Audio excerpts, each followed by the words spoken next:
To me, an icon is someone that is extraordinary at what they do. The winners. Legendary status. The elites. Someone that you can aspire to. It brings their personality into it. Charisma. Passion. Longevity. Something that is not easy to achieve. Something really, really special. There's few in the world that are iconic, full stop. Johan Cruyff, Thierry Henry, Michael Jordan, Peach Michael, Maradona, Zico, Michael Phelps, Muhammad Ali. Oh, I'd say icons.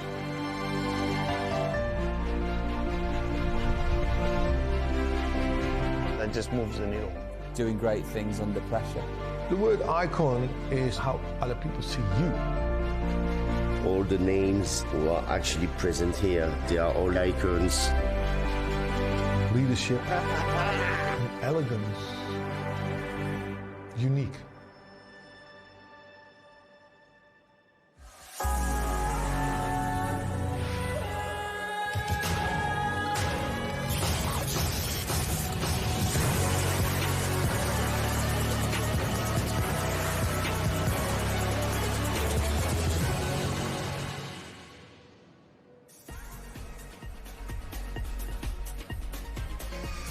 Robbinswood is where we are for this day 2 of the Reignwood Icons of Football. 24 of the greats in football taking to the golf course. And this has been their playing field this week. Robbinswood Golf Club, an absolute stunner of a place. They are outside their comfort zone, very much in it, of course, is Josh Denzel. We're going to be teeing up the Sunday singles. This is special because we're talking about guys who are icons of football, but why would that come across to the golf course? What would it be like to watch these guys do something that they weren't experts at? It's proven that competitive juices and spirit transfer from the pitch to the course. What have you made of what we've seen to this point, Josh? It's been incredible. You talk about that competitive spirit. I was just in the locker room, and the physios are on double bubble. They're working on hamstrings, quads, lower backs. These guys have been out playing golf in 41 degrees. I know we look cool, calm and collected, but it's not cool out here. These guys have been grinding it out, and they hate to lose. They hate to lose. You've been in amongst them throughout the week. What does this mean to them? How important is this to them today? Representing England, representing the rest of the world. You see, when we're here and you're doing your interviews after the games, whatever it may be, whether it's alternate shot or in the team games, they walk up here, either huge grins on their faces or they are dejected. They're talking to their caddies, go, how'd you let that happen to me? They do not want to lose. I spoke to Jimmy earlier. He said, this is the best thing I have ever been involved in. Keys have played about 400 games. Yeah. For many of us watching who are fans of these icons of football, it's one more time around on the giant roller coaster of watching greats of sport, because you get to see them come alive and reawaken, playing a different sport, but still with that athlete's mindset that made them great in the first place. However, Team World will have to be great because they are trailing significantly so as well to England. How do you see this playing out today?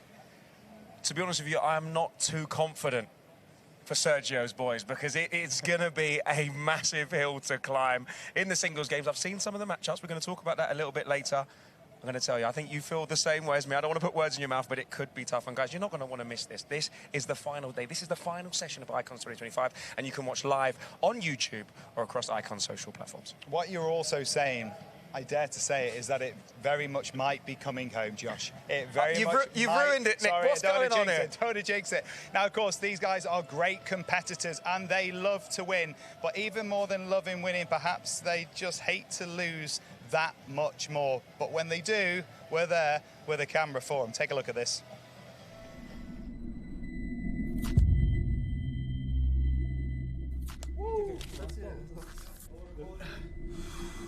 Tough, lad. Hi, John. Hi, Theo. Hi. Hi. Welcome to the Loser Lounge. Do you like it in here? Oh, delighted. No. No comment. Está el aire acondicionado, así que está mejor. John, do you like losing? No, honestly, I hate it. Like, genuinely fuming. Not good. Theo, I thought I'd be seeing you again. Well, you're right, weren't you? You really do like being a runner-up, don't you? Ronald. Yeah. You lost 4-1 in Euro 96. You just lost 8-1 in 2025. Yeah. History has a funny way of repeating itself, doesn't it? Exactly. Humble pie. Do you think there are any moments where your partner let you down? No chance. Never. Not my Joseph. Never. Not my Joseph. Exactly. Will I be seeing you both again? I'll never see you again. Back again? Yeah. Why so soon? Oh, I don't even know what to say anymore. Next question, please. Hi, Robbie. Hi, Paul. Hi. Welcome to the Loser Lounge. Do you like it in here? Absolutely hate it in here. No, you can try and give it the negative spin if you want, but we're positive. Don't get angry now, Robbie. That's brilliant. Can we leave now? Thanks, boys. Wow!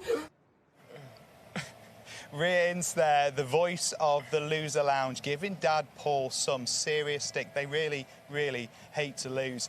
Team World have been on the receiving end of some heavy defeats to this point. They've got time to catch up because it is Sunday singles. But let's show you the story of how we got to this point. This morning was Greensome's play again and 6 matches to take in.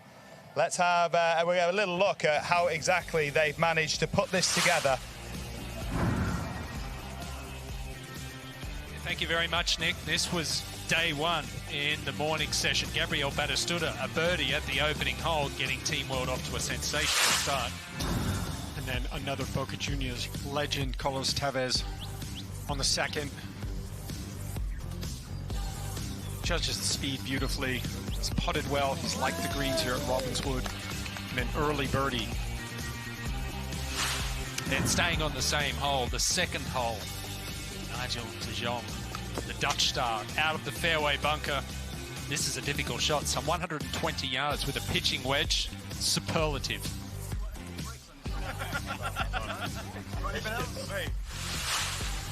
And then one of the stars so far this week, Jimmy the Bulldog Pollard, par 3s is when he has shown he's got the quadruple there. His distance control with his short irons has been fantastic all week. Almost made it.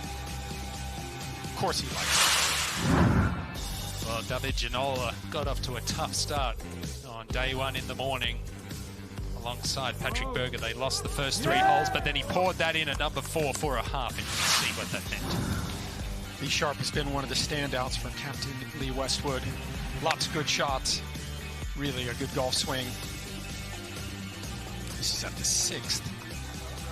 And another really good short iron shot for Lee Sharpe. The 6th is the longest par 4 on the course for these icons. Didn't think we'd see anything better than Lee Sharpe's shot in until Teddy Sheringham came along and hit this 9-iron approach from the left rough. Absolutely brilliant. Not enough adjectives to describe that shot. And then pay it off with the no-look birdie putt. Well done, Teddy. And then the call, the captain, one of the unique features this week in the Icon Series, ball above his feet on the par 5, 10th, trying to hit a cut, hold it against the slope. Oh my God. Pin high, over the green, but a really good golf shot. Are you tipping up there? I'm sure there were many better shots than this from Ronald de Boer on Saturday. Out of the bunker, first hole in the afternoon. In it goes, a birdie and a win for Team World.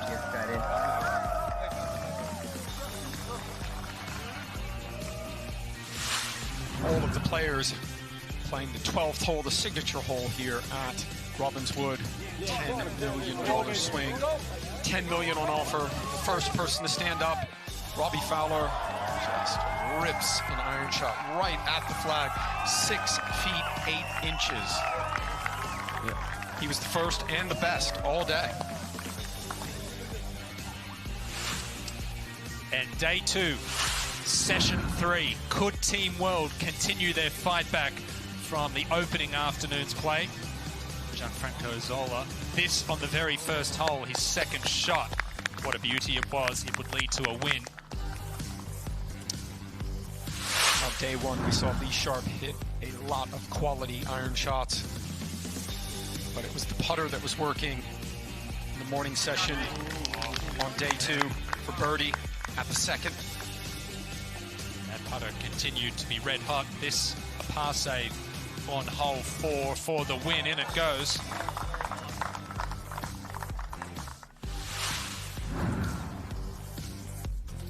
Team England, Jimmy Bullard, good iron shots, pays it off with the putter, fist pump. And then at the very next hole, his iron play this week, Jimmy Bullard, has been superb. None better. This is approach. Absolute beauty. Set up another win for Team England. The governor, Paul Ince, didn't have his best stuff on day one, but this morning, shot of the day contender on the first. One bounce to tap in range for Paul Ince. He starts off the morning sessions solid.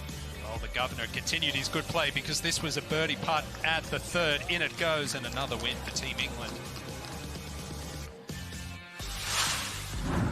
But I think the brightest star this week for Team World, Gabriel Batistuta. He can do it all. Rolling the rock here. Long range putt. He likes it. And then at the final hole, Batistuta again. He's already had one shot of the day contender. How about two? Because that was a beauty, and it would set up a win for Team World. And Mr. Reliable for Lee Westwood's England side, Teddy Sheringham. Long range putt. He's played fantastic, you know, just such a steady player. Not a lot of mistakes. Let's see what it means.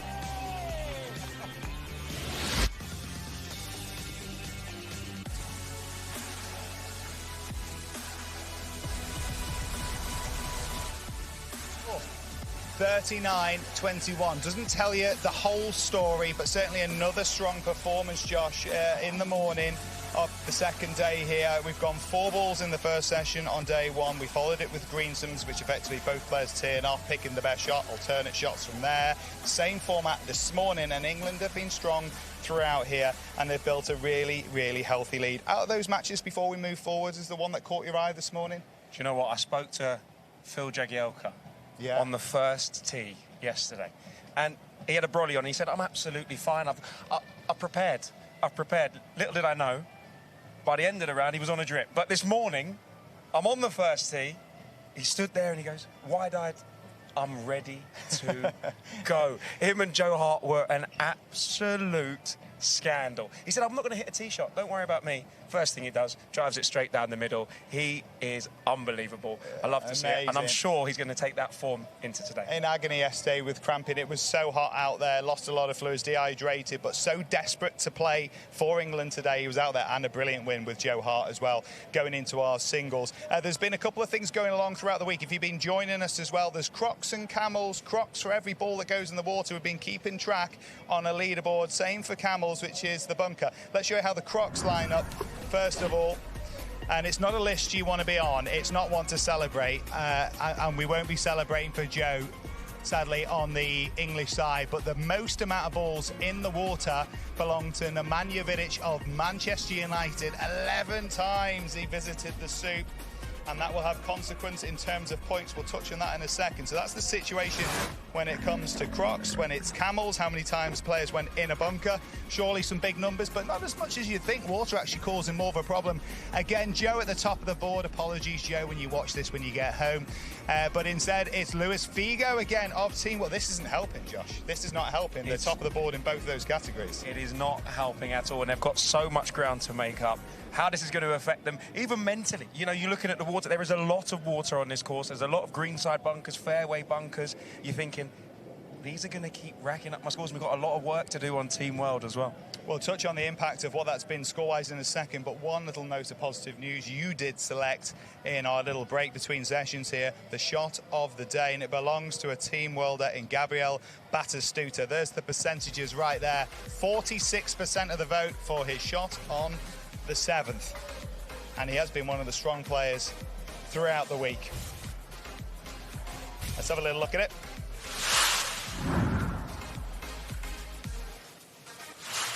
He's been in fine form, hasn't he? He's been one of the standout players across this Icon series.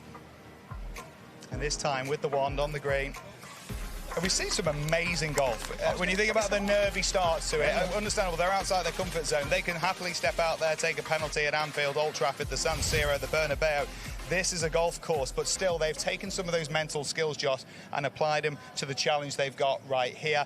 With regards to the score, when that's all added up, said and done, it's a healthy advantage. The score right now going into the singles is 44 points to Team England, 22 points to Team World. However, on the other side of this coin, this is singles. There's 12 of them, so double the amount of points up for grabs, Josh. And also, you're on your own. You haven't got someone to back you up. This could see a big fluctuation in numbers. And we've seen in the alternate shot, some players have dovetailed quite nicely. They've relied on their partner. This is all you. And as we said, 41 degrees. It's their 4th round of golf here. Yeah.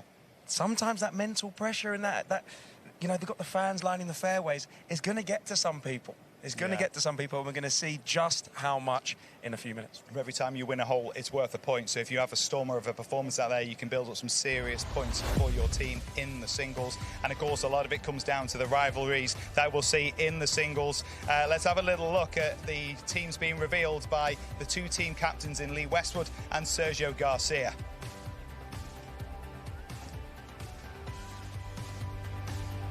These are the reactions in the team rooms as they find out who they're drawn against. And you know what? This is amazing because we see it in Ryder Cups. You hear from Ryder Cup legends where they talk about the feeling of having your teammate next year. All of a sudden, it's real lonely in those singles on a Sunday. Even more for footballers who are used to, even in those theatres of pressure they performed in, they've got teammates to lean on. Not right now, Josh. Yeah, but they will relish this pressure. Any matchup, they will believe they can win. They're born winners. They're icons. They're going to see a matchup and go, do you know what?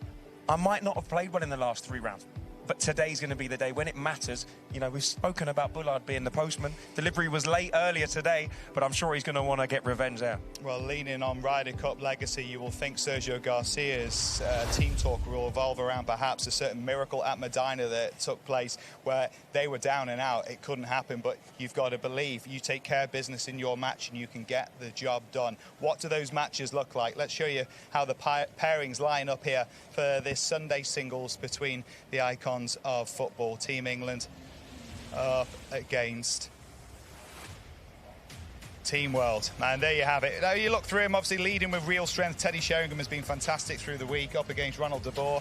What do you like here when you look through him, Josh? I think Teddy has been a standout player, a bit like Gabriel Batistuta. He's come out, and de Boer's struggled at times on this course, and I think that's going to be, I wouldn't say an easy win for England, but I'd say that could potentially be points on the board. And Lee Sharpe, obviously a scratch golfer against Ruud Gullit again. You might think that one could be tucked away nice and early, but who knows what happens out on the course. We've got Phil Jones against Carlos Tevez. Tevez has been absolutely electric with that putter in his hand. He's been sinking absolutely everything. Ince's had his moments. He's up against obviously the legend in David Ginola. I mean, that's going to be an interesting matchup because I think maybe the condition's going to play a part in that, but they've both had fantastic moments. Both been a little bit wayward at times, but I think that's going to be massive. And John Terry Batistuta, that's going to be some of the highest levels of golf we've seen in this Icons tournament. Not to forget Jimmy Bullard, Gianfranco Zola. That's the one I'm really looking forward to.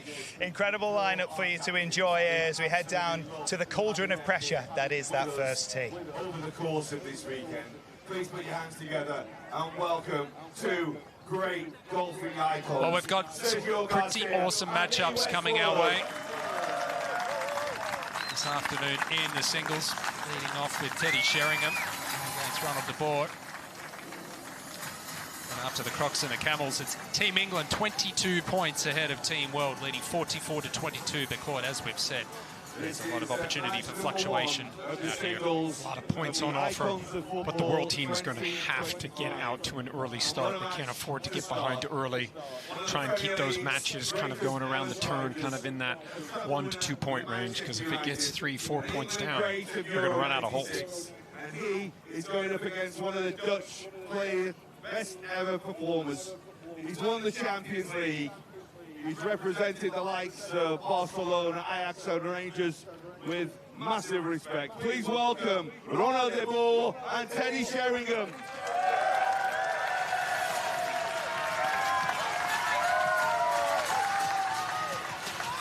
Icons of the sport. And Teddy Sheringham, no one's been better than him on the golf course this week, earning all 3 points for Team England. Ronald de Boer, well, his game, Claude, has changed since he saw Hugh at lunchtime yesterday. I didn't see me. He saw one of my instructors, Joe Marshall, gave him a little setup tip, got him out of the shank, squared the shoulders up. He's played a little bit better since then, but so impressive from Teddy Sheringham. Just solid, a lot of quality iron shots, keeping the ball in play off the tee. How are these great champions? They've been used to being on teams.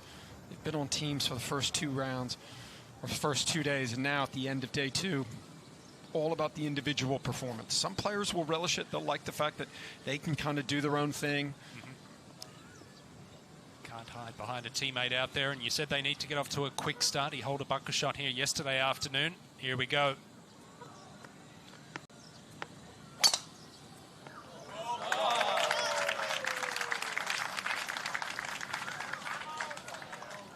Looks like it's found the bunker down the left-hand side, avoiding that water down the right. I was hoping that would turn a little bit, just stayed straight. Teddy Sheringham sneaky long off the tee. He's got some firepower. He got within 20 or 30 yards of this green this morning.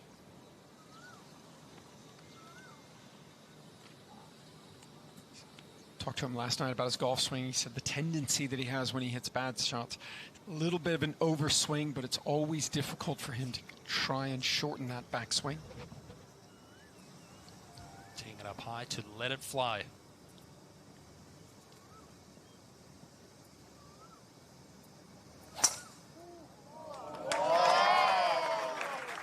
He likes it, the crowd likes it. And just another fairway, steady as she goes. Yeah, good one there, Sally.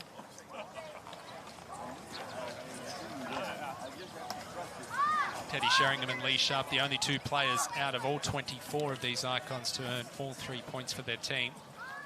It's champion Jaidi on the bag for Teddy Sheringham.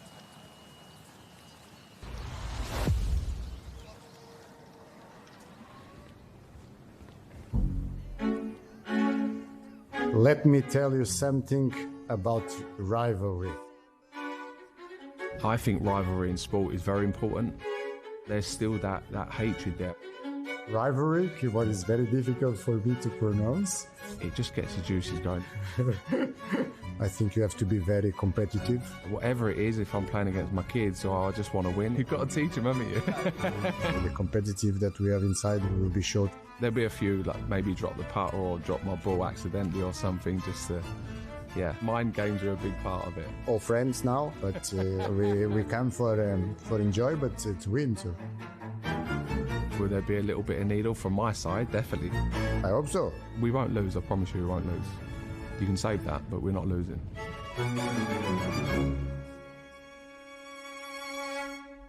Let's go, boys. It means a lot to every single one of them. They do not want to be putting the cream jacket on the winners, do they? No, I mean, you don't get to the level of sport and football that all of these great players have without not wanting to lose. Their competitive juices are very evident this week. Nobody wants to lose. This will be a very awkward length shot for Ronald de Boer. Out of the bunker, 97 yards, even for the best players in the world. Yeah, always one of the hardest shots in golf. For most golfers, that long bunker shot, just under 100 yards. You struggle with this shot, don't be afraid to take more club. Maybe one more club than you think. Play an explosion shot. You can do that with pitching wedges, 9 irons. I think so many times players get into fairway bunkers like this close to the hole, close to the green, and try and power sand wedge, something like that. Not solid. Well, Wayne Riley is out with this group down on the first hole. Have you had a chance to check out the lie here, Radar? Ah, the lie's really good, but the thing I like to look into their eyes, doesn't matter if it's Tiger Woods, Rory McIlroy, or these boys. And let me tell you, they want to win. The lie is fantastic. This shouldn't be an issue. The great thing is he's got a little cushion of wind in 2. As long as he gets ball first, this thing could do it. Didn't get ball first. It's not a bad chuck. He's left that in a decent spot. The Champions League winner back in 94-95, Ronald de Boer.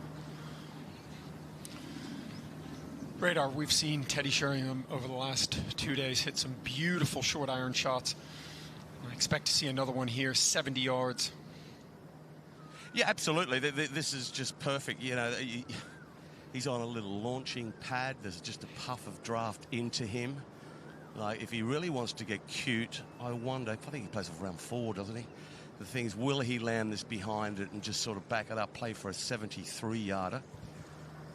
That's the way you would play it, especially with that little wall of wind. So this shouldn't be an issue. This is a great opportunity to gain an early advantage. I think it's important for, as you said, Team World to get off to a good start. I mean, it's going to be very, very hard to come back if the last few matches all see red on the board. Okay, if he doesn't spin it, it'll stand to attention. In there low, trying to growl it in there and stun it. Pin high, controls the spin, and another really quality 3/4 shot from Teddy Sheringham. He's just played solid. And he plays his game, Ewan. He doesn't try and do anything special. He's not the longest, but he knows he's straight. He knows he's very consistent. And part of being a good single-digit handicap under a 5, you have to know what you can and can't do. You have to know what your strengths and weaknesses are, and then you just play to your strengths. Don't try and do things you can't do. And probably a little bit like Jimmy Bullett in that respect. You know, they play within themselves, don't try and do anything that is unnecessary or they're incapable of. I always find it interesting, the higher the handicap, the more chances they're trying to take. The lower the handicap, the less chances they're trying to take. The more they're just saying, listen, this is what the golf course gives me. Let me just hit a bunch of fairways and a bunch of greens. Don't necessarily need to fire at every flag. But you give Teddy Sheringham a short club, he's going to fire at it. Ooh. Well, that's not what Ronald de Boer needed. A little chunky there, and not surprising, really. The grass is cut very tightly around these greens. Quite often it's back into the grain against the players as well.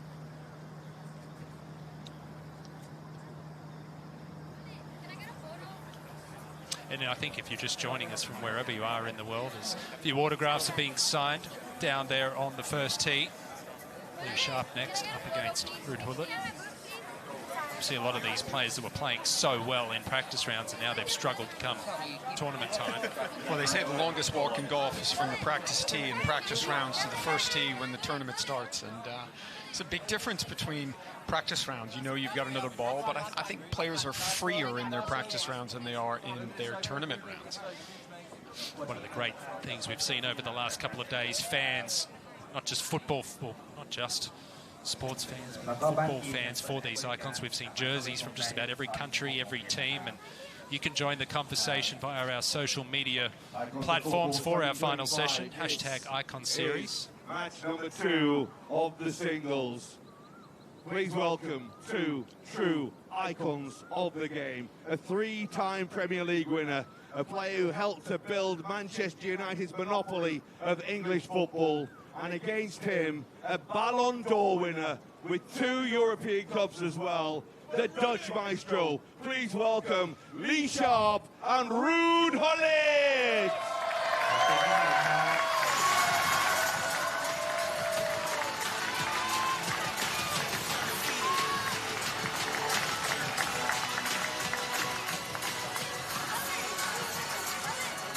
A little Man U-Chelsea rivalry here.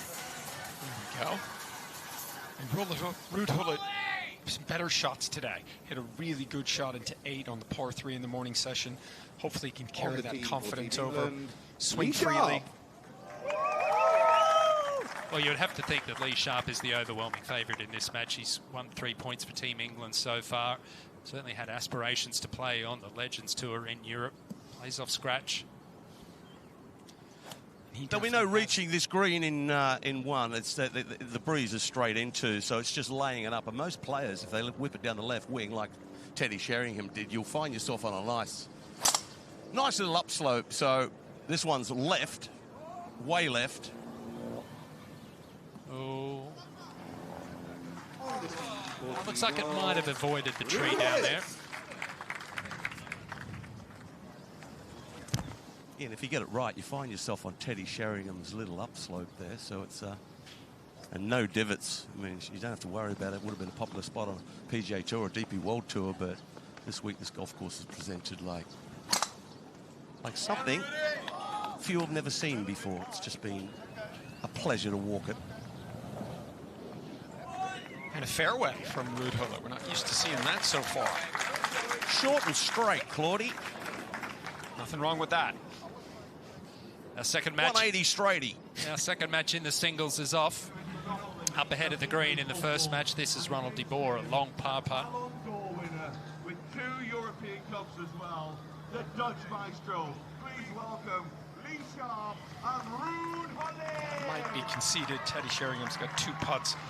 Can't see him 3-putting from short range like this. He does concede. Early point on the board for Team England, not what Team World were looking for. Everything pointing towards the fact that it is coming home this afternoon. Just having a putt here for a little bit of practice. Yeah.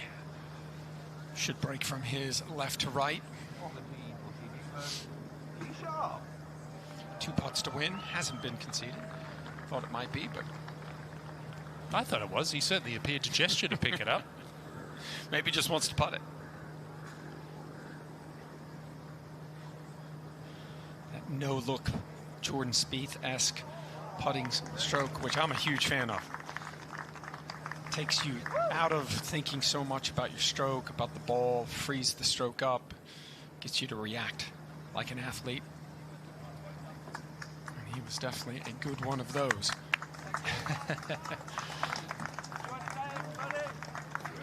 The players have been fantastic interacting with the fans this week, on and off the golf course. Man City jersey, Liverpool jersey, Man United jersey. We've seen Hull City jerseys. Tottenham jerseys.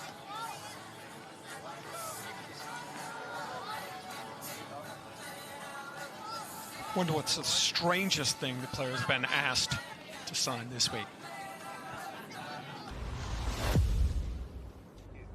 Right, it is the business end of the competition, and I feel like I've been sent on a little bit of a business trip here. The long putt competition, it's a shame because it's about 40 foot away. Remember, in the singles, these greens are going to feel very lonely, so I've got one attempt here, and I'm going to emulate one of the best golfers we've ever seen, Robbie Fowler. Here we go. No pressure, boys. I think I'm going to say 4 feet short. I need a hug after that. What do we think?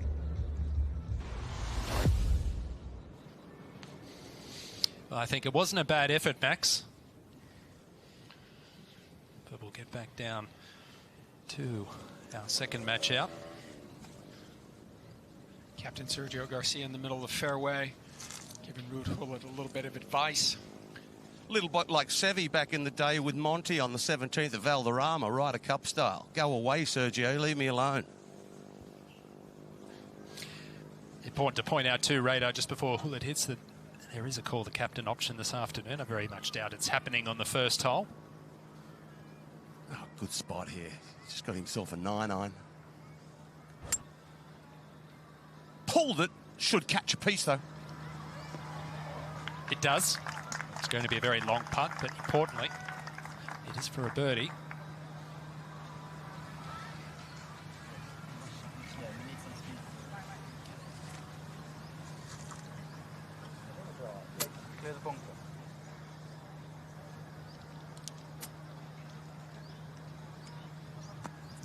Over to Lee Sharpe. Couldn't be better, Lee Sharpe. Couldn't be better. Just a groovy sand iron. Might get a little release out of it. Might have caught the right groove there, Radar. Was it a shank?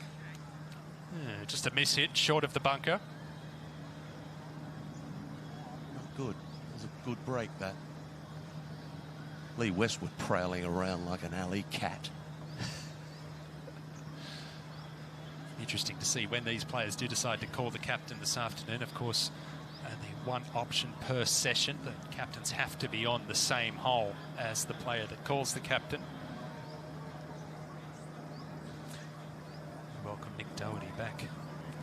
commentary box. Pretty warm out there, Nick, isn't it? Understatement of the century. It is toasty, yeah, certainly. Out there, it's going to be a battle against the elements as well as their opposition. Beautiful, of course, stunning. But make those legs be weary. It's been a long week for them, an emotional week as well, which takes its toll, but they will be amped for the singles this afternoon.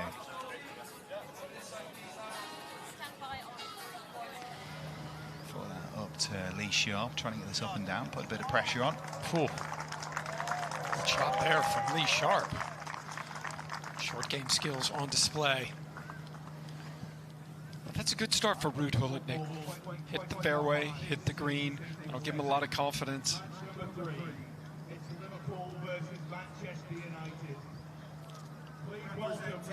Team England, an 11-time Premier League winner.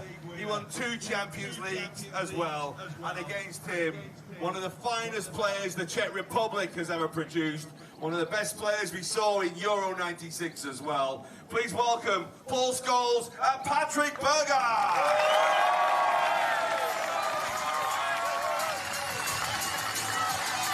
Fitting reception for 2 icons of football. Manchester United up against Liverpool. Up ahead of them, of course, you've got Manchester United and Lee Sharpe up against Chelsea and Ruud Gullit. We're back on the tee, and it's Berger to lead us off.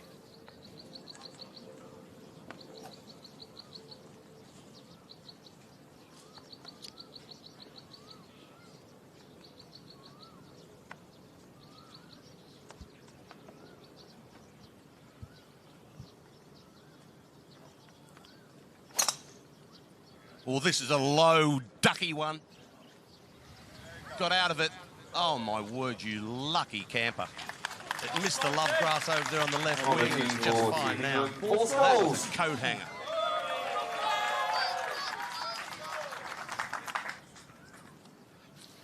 No leeway, is there now? You haven't got a partner you can hope can get you out of jail if you make a mistake off the tee. You're on your own. Wherever you hit it, that's where the next shot will be played. And I think that's going to be interesting. I think there will be some players that kind of like that. They're used to kind of, they want the ball, they want to make all the decisions. And then you'll have someone that says, hey, I liked having a partner. It took a little bit of the pressure off me. But as you said, Nick, nowhere to hide in singles.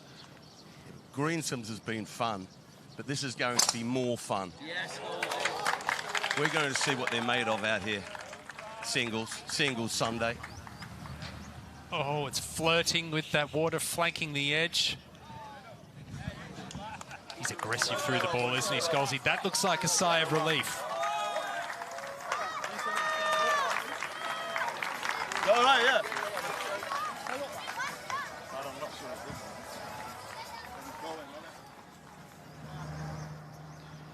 Back on the first green, Ruud Gullit, lengthy birdie putt.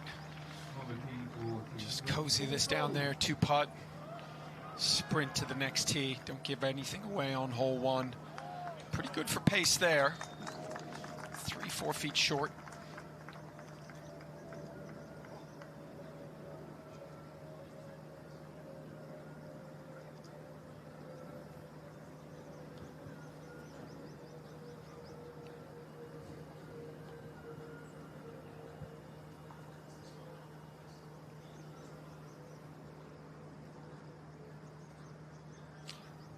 Lee Sharpe's par putt has been conceded, so this will be for a half at the opening hole for Ruud Gullit.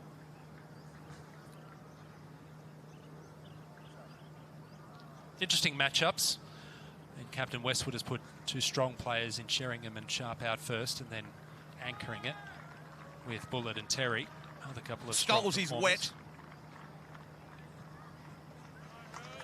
We'll get back to that in a second, but it sounds like bad news down the fairway for England. Good news for Team World up on the green. Coaxed in, and it's a half on the first in 4s. So these are the early toings and throwings, and Sheringham, as perhaps we expected, leading by example in that top match.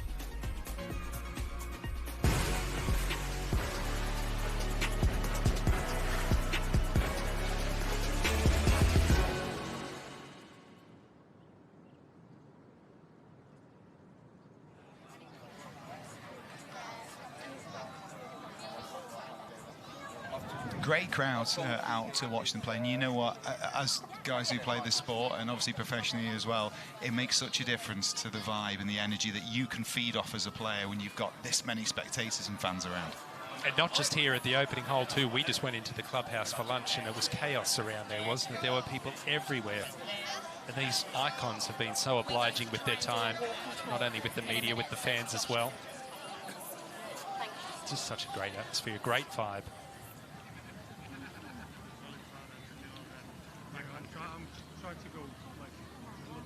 After a lucky little scrape with the bunker and the love grass and all that stuff, he finds himself in a great position. The angle's great, flag's over there on the right, he's way left. So can you take advantage of after a duck hook?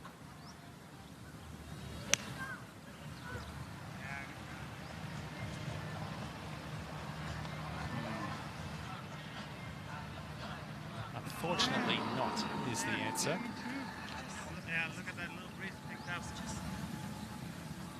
But his partner is in trouble, as Radar alluded to. It would have led into a little bit of hugging that left side, wouldn't it? You'd have been very wary of anything leaking right on him.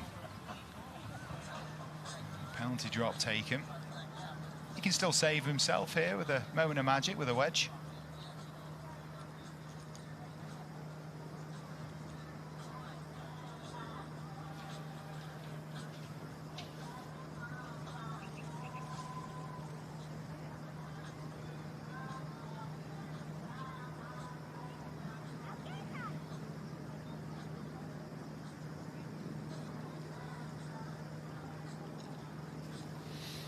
So a visit to the water for Paul Scholes. Penalty drop taken. This now the third.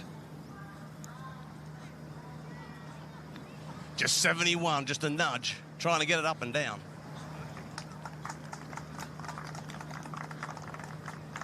Not out of it though with a 5 potentially, because up against Patrick Berger, who has work to do from the sand. And I think it's fair to say this afternoon, Team World have to take every advantage they can get. Not one or two players, the entire team. If they get a sniff, they've got to take it with both hands and run. Patrick Berger from the bunker. Leaves him about 20 feet. His par. Match number 4 is between one of the world's greatest ever players and the youngest player. It's something sentimental you can look at. It will go in the trophy cabinet. To go home with a cream jacket would be incredible. It'd be nice with a glass of champagne in my hand. I didn't touch it, barely looked at it. Like the World Cup trophy where you can just look and stare at it and not touch it. The losing team has to put the cream jackets on the winning team. He's going to present me the jacket. Are you serious? Oh, that's brilliant. Nah. For the other team to put it over your shoulders, you know, rub it in a little bit. I can imagine there being some very smug people around. I'm gonna go in front of John Terry and I'm gonna show my jacket. We won't lose. We won't lose. I don't have to do that. We are the one who's going to wear the cream jacket on the final day.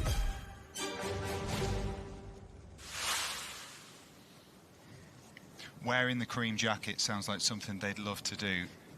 Not as much as they'd love to not have to put it on their opposition, though. Par putt for Scholes at 1 after finding the water. It's an excellent effort. It's a bogey. Theo Walcott, 4th match out on the tee, earned half a point this morning. The trusty 3-wood letting him down. He's been great with that club so far. On the tee for Team World, Figo. Yeah, it slipped. It slipped. We know it slipped, Theo, don't you? But yeah, that's it. We can see it. We're seeing it at the towel. That's what happened. I do that every time I hit a bad shot, go to the towel, say it slipped. You will get to see it. I'm sure it might be doing the rounds on social media later on. And he'll have a good chuckle. Where did it go? A little bit right of right. In fact, so far right, it's a little bit left now, I think, Wayne. Figo up next.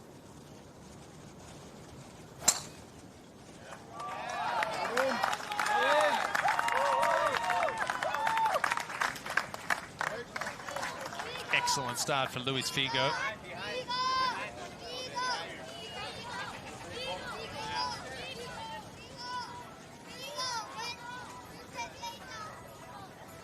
Luis, a bit of work to do. on the scorecards. There's a lot of ground to make up, but as the leader of your team, this is where people stand up, right, in the singles. Yeah, we have to work, continue to be persistent. We know that we have a tough situation, but still a lot of games ahead. So try to enjoy and make the result change. No doubt. Well, you just hit a fantastic drive. What a way to start. Enjoy your round. Thank you so much. All smiles, but all business at the same time. And you know what? They are outside of what they have become famous for, but I'm really interested to see how competitive and how ruthless they can be on a golf course this afternoon, Claude. Yeah, see what they're made of. Patrick Berger just comes up short in his par attempt. What's a football equivalent? They're down, what, 4-0 at halftime, 5-0? Or not that much because there is a lot of volatility? Yeah, I think it's at least 3-0. It could be 4. With the opportunities there, it's such a huge shift in momentum that they need to create. But you know what? Nothing does that than when you can see it happening through your groups and you've got trust that the players around you on your side are all working towards the same goal. Gullit with that little step 2 we've seen throughout the week. It's a really good shot. Got lucky to have an option to do that there over on the right-hand side. 2 greens in a row. Much better today from Ruud Gullit. Much better. You know, we talk about Gullit as well as we see Lee Sharpe here. He's up against. Chatting to him earlier in the week, he said, I hate it when I hear the English. And it's their fans, it's not these players. I hate it when I hear them say it's coming home. He says, you don't understand. It's silly. He says, you don't understand how much that helps the opposition because it drives us and inspires it so much to want to beat you more than is probably normal. He said, and it's such a weapon for us because this mentality that it's your sport and it's coming your way. And he said it really is something that sometimes elevates performance of opposition. Well, we'll see if they're definitely going to need to elevate it in this afternoon single session.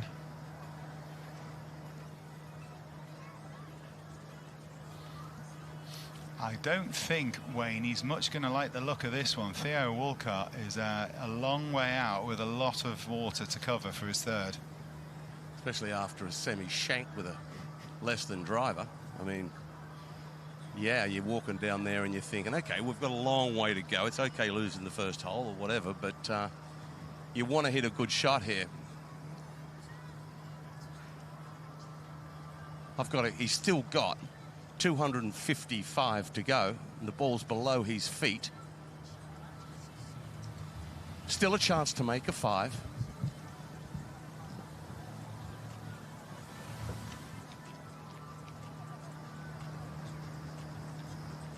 What an amazing golf shot. That's brilliant, Radar. It wasn't pretty, but who cares? And that's it was low as a snake's belly, that was. Bottom groove. And he's still in there with a chance, isn't he? Like you said, 5's a good score here. Well, it means that Figo now, Radar's he's still got to have his focus, hit a good wedge shot, still sees the hole. Yeah, just under 180. It shouldn't be an issue for the player that I believe was a better player at Barcelona. But he won more at Real Madrid. Giddy up. Hold on. It should. Bit of rough there. That wasn't that bad of a shot. Just came up short. Shot either. I'm loving this. This is fantastic. Now these guys know how I feel. Slightly less smile on the face of Figo right now as they're all striding down that fairway when his playing partner spooned it away to the right-hand side. Icons of Football 2025, the afternoon session on day 2.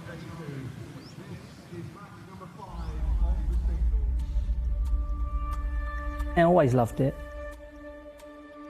I've been obsessed with the game since a kid. If I didn't play football, I would have been a golfer. It's such an art. It's something that you can learn. It's for every standard. Yes! You can be competitive against old, young, whatever you can play. One of the greatest sounds in football is to ball it in the back of the net. when you're on the golf course, the greater sound is catching that ball sweet from the tee and then sinking a nice putt. I don't think you'll ever perfect the game. You think, I can get there, and you think, can I grab that, but you never can. It's the only sport that I can go out and not think about anything else. It's just 5 hours playing golf. It's a ball sport, right? Bit of an international language like football. That's why I love the game. I love golf. I love it. No matter how long I play this game, if it's for the next 20 years, I'm not going to master it. I think that really gets me. It's very, very complicated game. It's the hardest game that there is out there to try and figure out. It's you versus the golf course. 60-70% is in your mind. There's always something new to learn. It's got that element of escapism about it, I think, that footballers love. With golf, anything can happen. That excites you. It's the closest thing I think you can get to playing football. A game that you play against yourself, and for so many of these icons, it's been a great outlet for that competitive juice they still have within them that never retires. Maybe physically they can't be what they were, certainly mentally, as we've seen this week. That still lives in them. Tevez down the left side and in some real bother. How can it not be the greatest game of all, Nick? Man against the elements. Absolutely. Go on, Phil.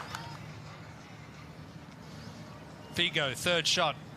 Missed the green with his second and a wedge in hand, and that will be to, well, may not be to win the hole. Theo Walcott still not on the green for 3.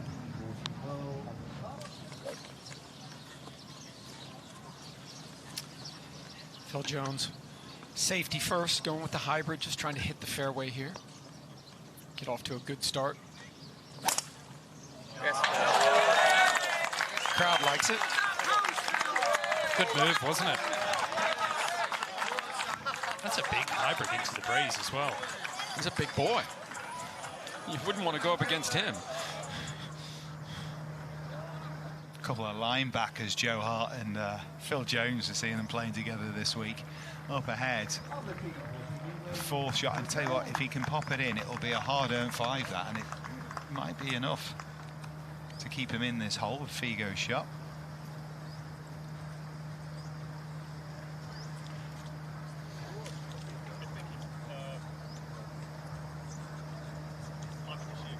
Figo 7 or 8 feet left here. 4 apart will be to win the hole. Walcott couldn't bring home a point for Team England day 1. Salvaged a half point alongside Jermaine Dennis this morning. You feel very differently there, don't you? These two, if they do end up getting a half here, the thing about the head drops, well, I don't know if Figo's that sort of player, to be fair, to drop his head, but how you'd feel kicking yourself that you haven't won the first when you're playing partner. It's such a terrible tee shot. And Theo, well, tail would be up, wouldn't it? Absolutely. If he managed to sneak out of here with no blood, he'll take it. After rinsing it into the water off the tee. Radar loves his putting stroke, so let's see what he can do. Oh, yes, pours it in. A little fist pump and a look back to his partner.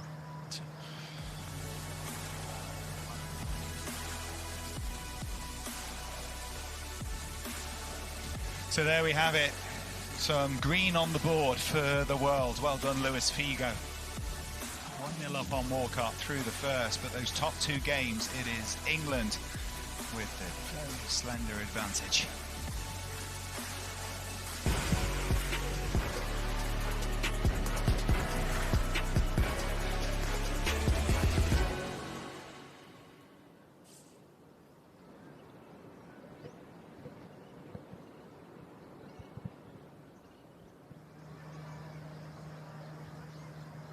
What's the story here on the first for Tevez, Wayne?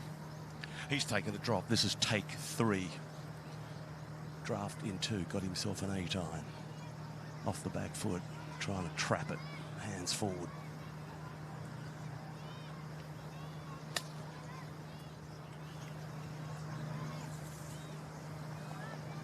Oh.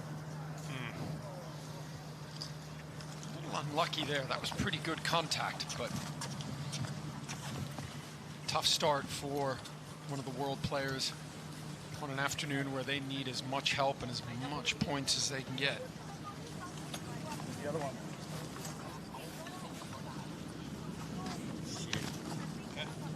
Hybrid 232. Phil Jones with some speed and power, 77 yards. And this is where we've seen these players shine. Short irons in their hands, wedges. The swing becomes much more compact. Footwork looks better. They don't overswing. Look to see this inside of 20 feet.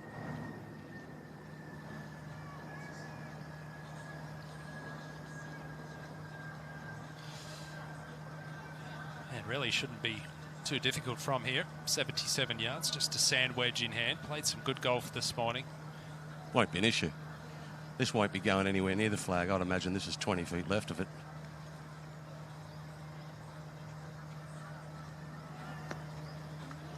Good call, Radar. He gets one Pick it right up. now. I'd imagine they're going to go pick it. Well, no. We've got Tevez with a chip, haven't we? He could chip it in.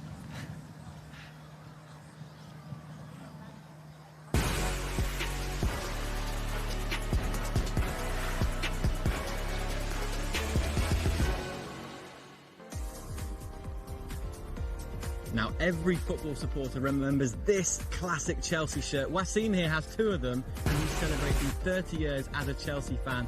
Wasim, tell us why you love Chelsea. The first thing is I like Chelsea because of the players. And the first player I like is Gullit. So you can see here. Yes, so Ruud Gullit is start from 1995, so almost 30 years now. And the second one is all Chelsea fans love is Sola, original one. And here you can see original shirt. Yes, original shirt, the original everything. So in FA Cup here, the winner. Wasim, congratulations on 30 years. Celebrate well. Oh, fantastic. Max out there bringing us the stories from the course, and so many of them revolve around these fans who are out to see their heroes. And well, there he is, Ruud Gullit, Chelsea superstar. Wasn't just there though. He was obviously at Milan at a very special time. Played against, or with rather, Van Basten, Baresi. What a star.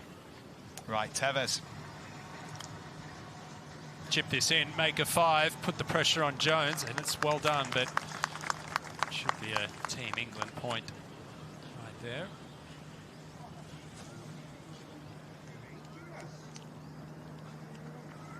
Of course, Carlos Tevez having a lot of success at Man United, but we'll build up the Man City-Man United rivalry here. Yeah, he might be trying to think about it like it's Man City, Man United, because he needs to have a bit of an edge against Jones. To be fair, nothing against Phil. He's played quite nicely, but you would fancy Tevez in that fixture between those two. Yeah, I think if you look at the way he's played so far this week, lots of putts going in, some good quality iron shots.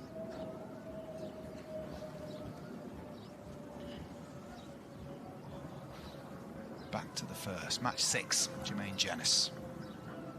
He's up against Forlan.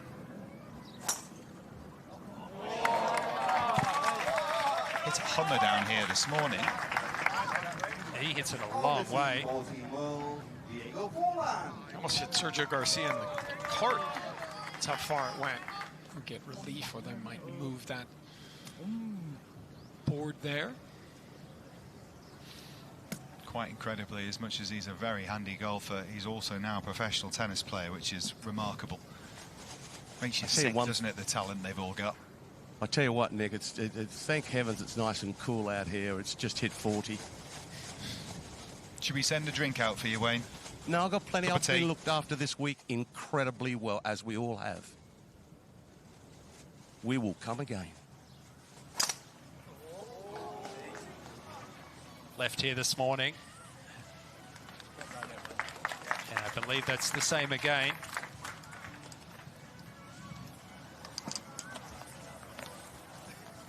I think Jermaine will feel a little bit disappointed with his haul of points this week, because he is one of the stronger players, certainly in ability on the English side. Hasn't quite happened to this point, so looking for it to come good this afternoon.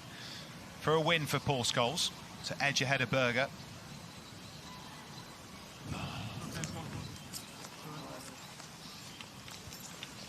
He one-hands the one after the miss that was longer than the first one. Hey, steady.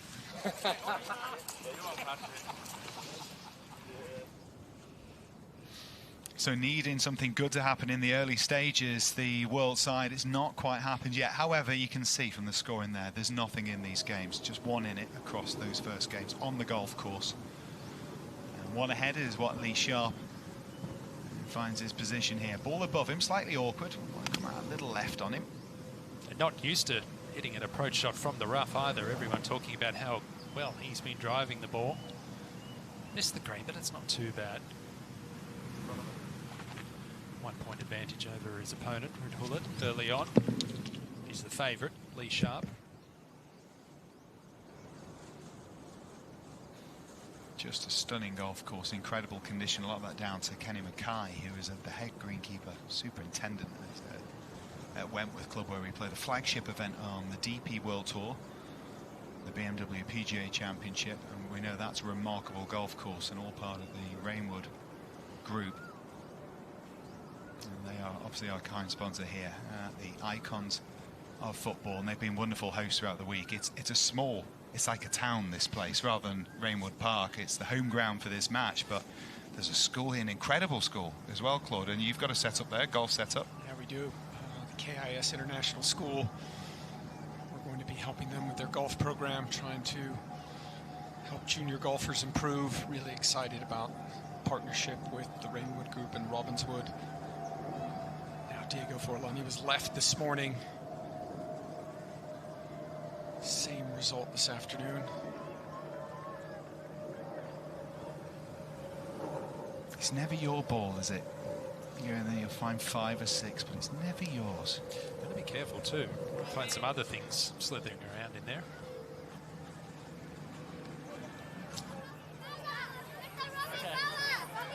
Oh, whilst they hunt for the ball, moseying back towards that tee.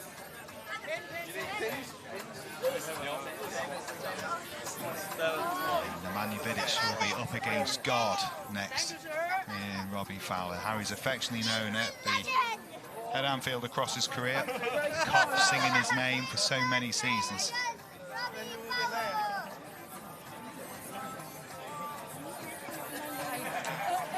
Giving the people here what they came for as well. Big support, huge Liverpool fan base in Thailand.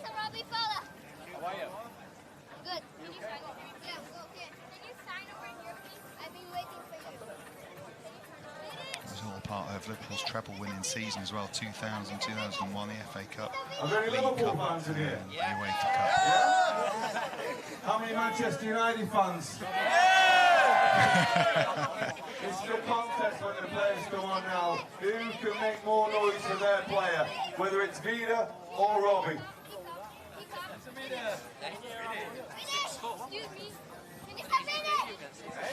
Be a great clash this. Of course, there is that rivalry of Manchester United. Nemanja Vidic, such a strong player for them, a leader and a captain. I like how Robbie's not signing the Man United jerseys. They're hanging him down. He's not signing them. I like that. Never a good look. Unfortunately, it's going to be another penalty drop. We've seen a couple already from Theo Walcott. It was way right on number 1. It's left here at 2.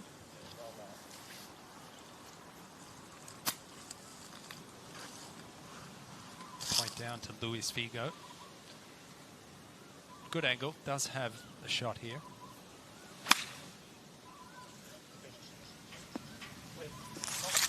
Ooh. Tough to get any spin coming out of the rough like that. That'll run all the way to the back edge. It'll still be his turn to play. Up against it early on, Theo Walcott. Now Lee Sharpe. We saw it just a little down the right side, an understandable miss from the awkward stance to this point, but then in with the next putt and a win on the hole. So there you go, the first player to nudge it a couple ahead. 2-0 up on Ruud Gullit. But it's just like, you know, Long way to run. We must be getting close to our 3 minutes now, gents. Yeah, but Jermaine Jennings, 10 metres off the green with his 10 yards off the green with his tee shot, could be concession here. It's interesting. There's quite a huge amount of fans on the ground here watching as well. And you know what? It's one of the perks of professional golf, isn't it? And I found this. So whenever you hit it in the junk, there's always people to find it for you, which isn't the case in amateur golf or weekend warriors that you see. Gary Evans would have loved that. Yeah. Well, Nick, that was one of the issues when the PGA Tour came back from COVID with no fans. I mean, you were used to hitting the golf ball offline, and you could find it. And when players were hitting it offline, and then the other thing, there was just no energy because there were no fans out there. So helps you with your ball, but also gives you that good energy to keep you going. And talking about that energy as well, it's one of the things that's made it exciting for these players here this week is having this many people watching, and it's just added, sure, to the nerves, but also to the excitement. There's been plenty of it. You know, all these players have had a busy week. Robbie Fowler last night, after playing his 2 rounds of golf, made his way down to BG Pathum United versus Wang Thong United's local Thai game. Well, taking that time whilst they are looking for that, and we just heard from Wayne there that he's going to be making it, he'd have to go back to the tee. So it gives more time for Nemanja and Robbie to sign the autographs for the fans here. Would you sign if you were a Liverpool player, would you sign a Man U shirt? Why not? Would you? Yeah, fans are fans. Yeah, but what if you don't like their taste in team? Price you got to pay for being famous, I guess.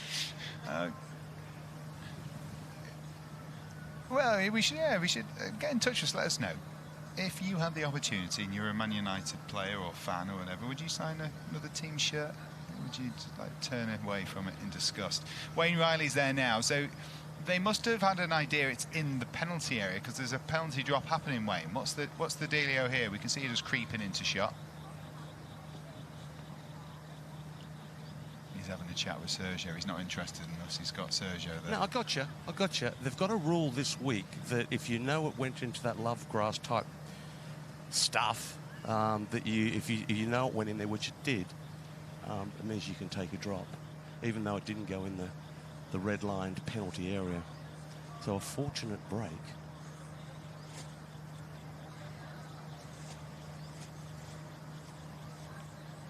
So he's got himself a wedge, and the wind has just lulled.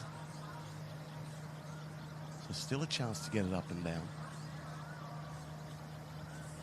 Genus in wonderful position down there on the left-hand side. Now this is a sclaff, front left.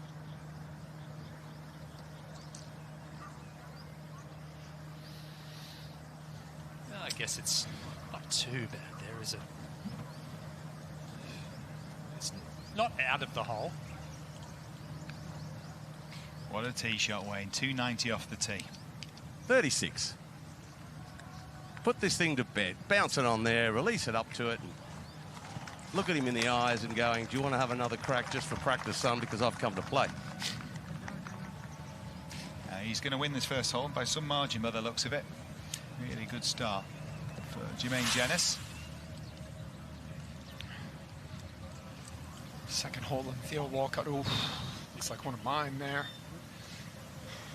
And that will be a victory, almost certain victory for Luis Figo and the world team. I think we just saw there why so many players have chosen the putter off the green.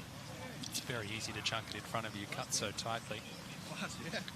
It's also, isn't it, when players struggle with chipping, their instinct tells them to put it further and further back in the stance and try and trap it. Team England, worst thing we can do sometimes. Manchester United's kryptonite, and against him, the man of steel.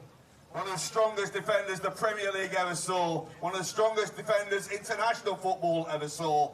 Please welcome Robbie Fowler and Nemanja Vidic.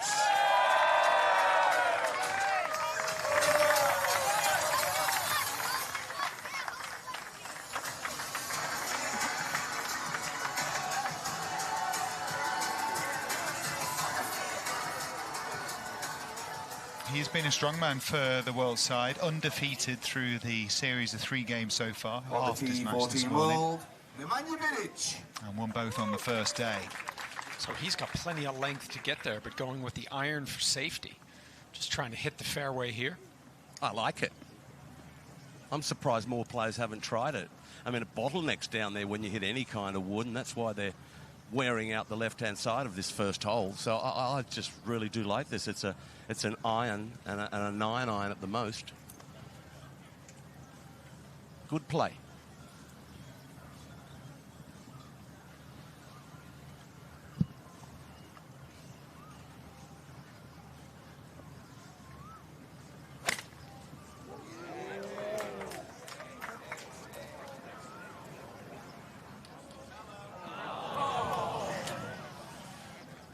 Iron for safety, and he finds the water. On the tee for Team England, Robbie Fowler.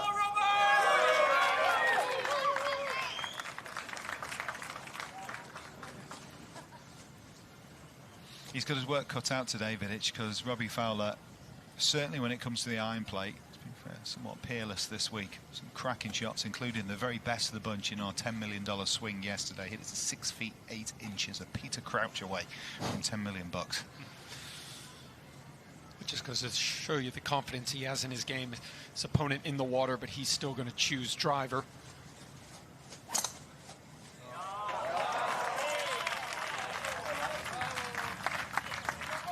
For some people, the poke down there, the little steer with the iron, actually can be more scary than the teeing it high and letting it fly with the driver. Well, Robbie? Yes? You've had a great dance partner in Incy. Yes. You've had a lot of success. You're miles ahead on the scorecards right now. But now you're on your own. It's singles time. You relish in that challenge? Yes, I think I'm I'm not saying I'm brilliant, but I'm all right. I know how to get round. So I think I'm mentally quite good, knowing really what I need to do. Plus, we've got the skipper who'll push us and help us and guide us along the way as well. So I know I'm speaking like a proper golfer here. But you know what? I've massively enjoyed it. It's been brilliant. The team ethic is brilliant. Individuals is when we can get a lot more points as well. So fingers crossed we do well. Bit sweeter knowing the Man United connection there. I didn't really want to mention that until later on in the round, to be honest, you know what I mean? But absolutely. We might come back to you on that. Robbie, go enjoy. Liverpool, Man United, and there's certainly a bit of an edge to Liverpool there on that opening hole for Fowler. Well, here we are. This is our current situation. Genis about to go 1-0 up in that first match. In that match against Diego Forlan as well. And it's been a good start for the English. And a healthy lead, doubling up the points that have been accrued by the world so far. It is 44-22 and needs a minor miracle from the world to get back into this.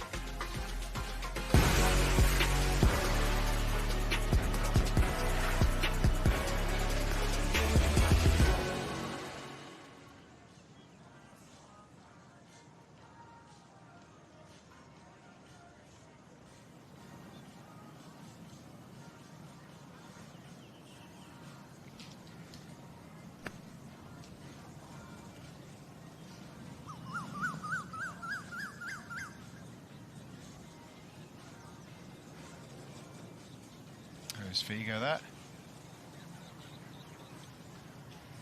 Another good iron shot. He's hit some good shots these last 2 days.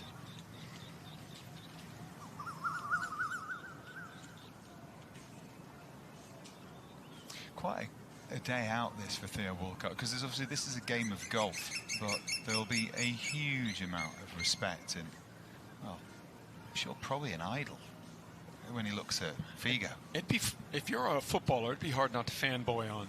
Yeah. There's Figo. I mean, he's such an iconic champion, won everywhere he's played. Theo Walcott not having his best stuff so far. Yeah, he's just got to gather himself. Take a few deep breaths, try and settle down. It's been a rough start for Theo, unfortunately. I think you got to try and pull the shorts down at this point because the high shorts aren't working. Maybe change the mojo up.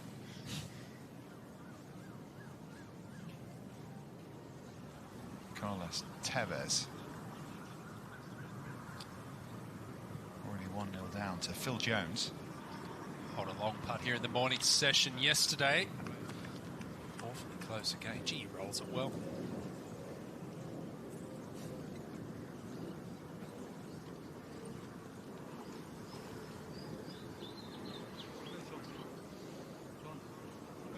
It's a concession. And another point for Jones.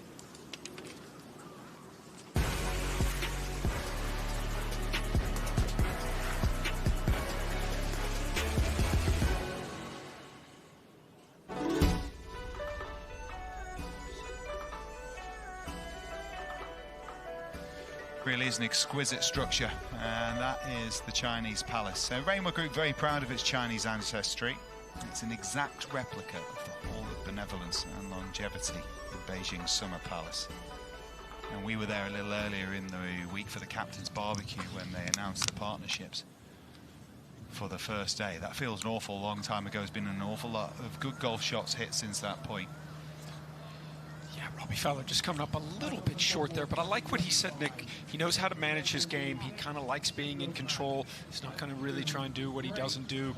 And I think that's part of being a really good player, is just understanding which strengths, weaknesses, just playing to them.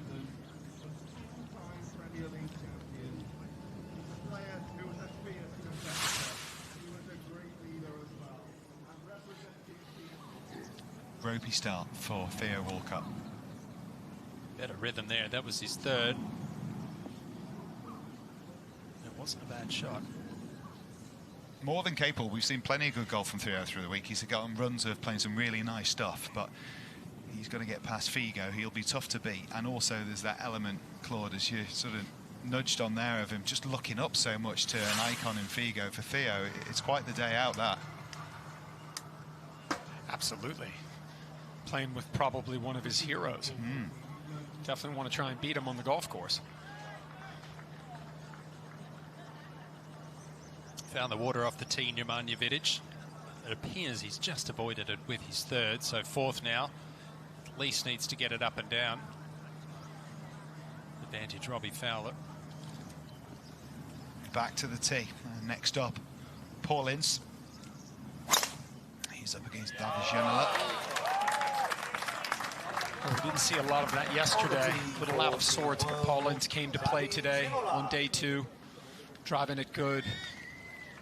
Spanked down the middle. The governor off to a good one.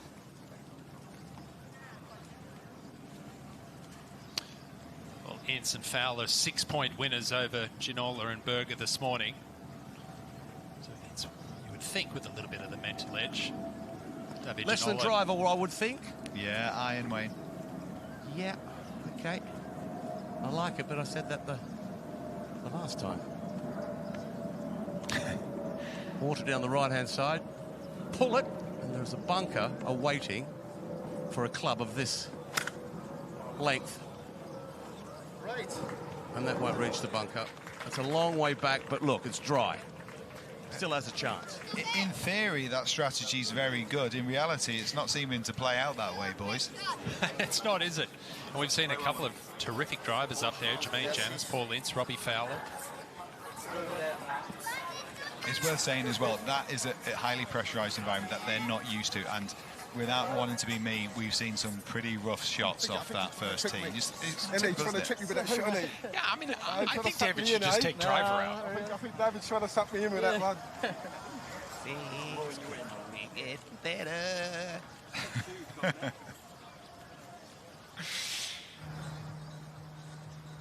Yeah, it's an uncomfortable environment. It's, even at professional level, always the most nervous at top-level professional fields is right before they go out on that first tee, the pinnacle of that being the Ryder Cup. Players talking about being unable to get the ball on the tee peg, hands are trembling so much. So for these guys, this is their Ryder Cup. But once they've got off and running, we've seen some really good quality golf. Much of it been played by this man. There's a chance to win the hole.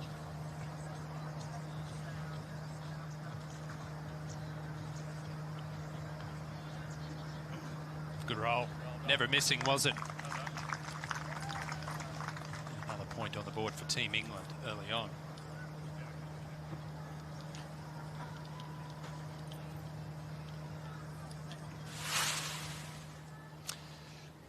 Par 3 fifth. This is the home hole for Team England. Teddy Sheringham has got the early 1-point advantage over his opponent, Ronald de Boer.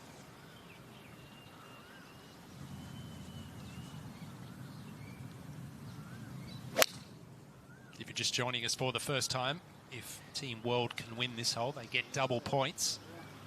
That's going to be hard to do after that tee shot from Teddy Sheringham. So steady. Yeah, hard to imagine you losing this hole if you can make a 3.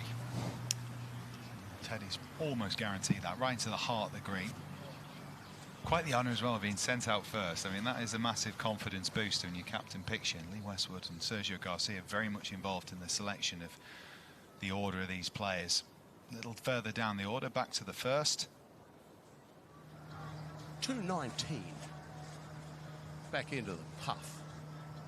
Ball below his feet. Water right, bunker left.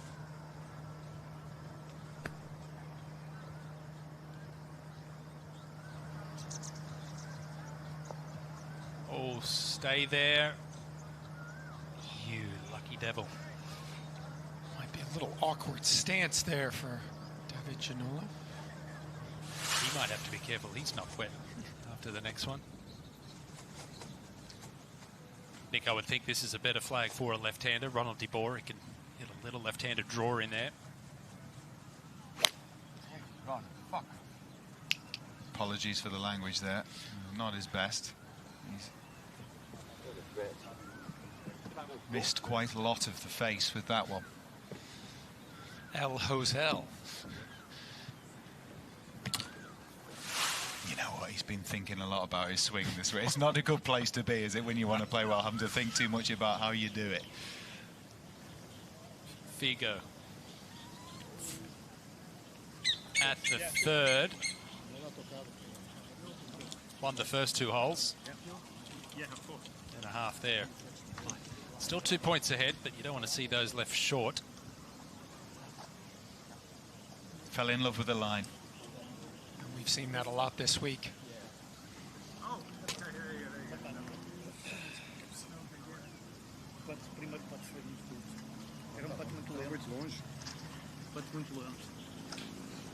I wonder if that translates to never up, never in.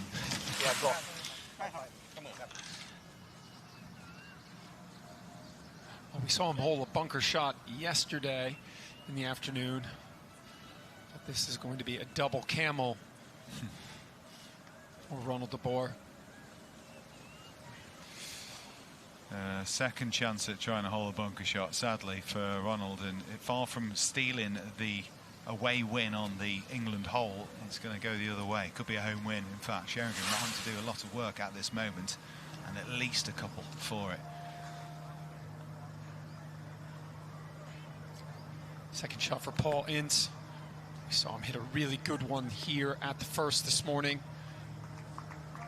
Take amazing. That. Middle of the green. Amazing Paul Ince. I mean, so when we watched him play for United all those years, he was like, he'd look at you, like his looks could kill, he'd just strangle you. But the thing is, as a man, he's just totally different. He's just such a placid, nice fella. I mean, it's quite incredible.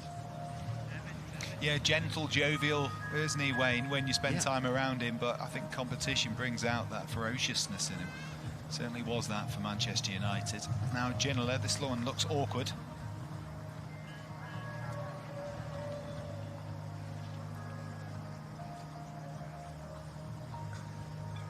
Easy to decelerate on this and leave it short. He gave it the gas. That's what you had to do out of that line. There are 4 singles matches. Wasn't bad. It's not a bad effort. Match number 9. Giving himself a chance for a par. Team England, a Premier League winner. He's one of the finest goalkeepers this football has ever produced. And against him, a Turkish legend, a champion for Real Madrid, a 2-time Bundesliga winner as well. Please welcome Joe Hart and Hamid Altintop.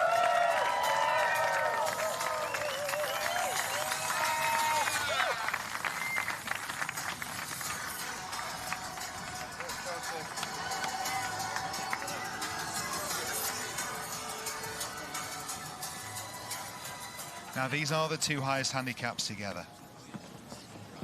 but they have done a mighty fine job, because arguably they're also the ones with the most to lose in terms of making themselves look silly, being embarrassed, playing bad golf. But as Joe Hart said so beautifully, I'm never afraid to let one go between my legs. And obviously a goalkeeping term there, of which he was a brilliant one. But the willingness to fail is one of the main reasons why he's been so successful. Yeah, I think that was a really good point yesterday. He's put himself on the line, and I think he's grown in confidence and stature as this tournament has gone on. He's hit a lot of really good shots, won a lot of points this morning. And I think Hamid Altop's been quite impressive as well. Yeah, he's hit some really good shots. He's made some putts when it's counted. You can see his confidence has grown through each of these sessions as they've progressed. Just hoping to find the fairway here. Yes, good shot. There we go, he likes that one. On the tee for Team England, Joe Hart.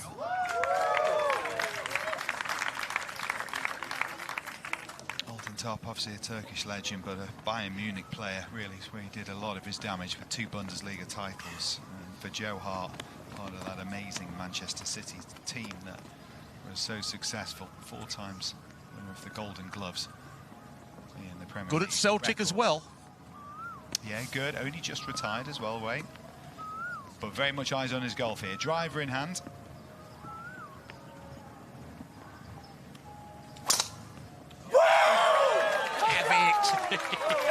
Have it! What a great shot. More of that, please, Joe. He's been a revelation, hasn't he, through the week?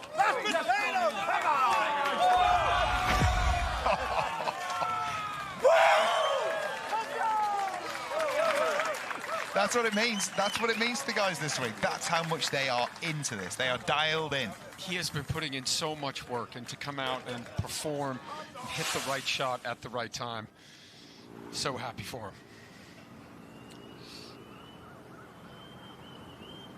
Up ahead of the 4th to halve the hole for Ruud Gullit for Team World. That's going to be a 3-point advantage to Lee Sharpe and Team England. Getting away from Gullit, that one. Up against a scratch golfer in Lee Sharpe. Well, that's the thing, isn't it, Nick? Ruud Gullit knows he's going to hit quality golf shots, and Lee Sharpe's not going to make a lot of mistakes, that's for sure. Birdie putt for Jermaine Jenness, a winner of the opening hole. And he's done it again here at 2. He'll be very, very keen to show what he's capable of this afternoon, because it hasn't quite eventuated so far. All smiles. Why wouldn't there be? It is going the way of England. Again, it's been a bit of a theme through the week. They've just had a little bit too much for the world. Of course, there is time. There are a lot of points. Every single hole won is worth 1. It's doable, but it's going to take something unbelievable.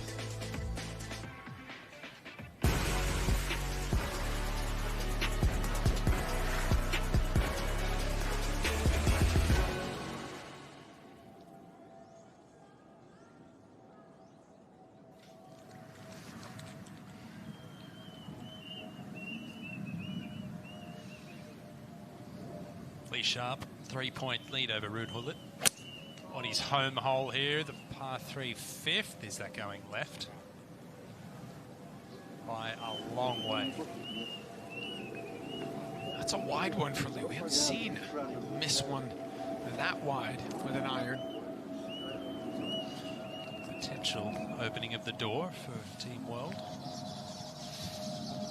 What does he get with the little step forward here, Claude? What does Ruud get out of that little move he's got? Well, I think it's just kind of a key to help him get through it, because the tendency I think he's got is to hang back on it, and then the body stops, and then the arms and the golf club get active. So it's a drill that I actually use a lot with players to try and get them to feel that weight transfer. Just a little unlucky there to find the bunker. But he's definitely played better today than he did yesterday. It's got to be encouraging for him.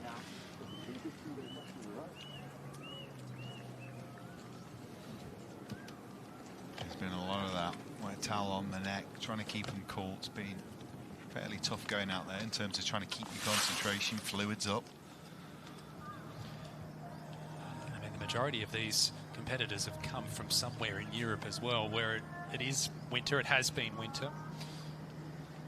Going to get more extremes in climate.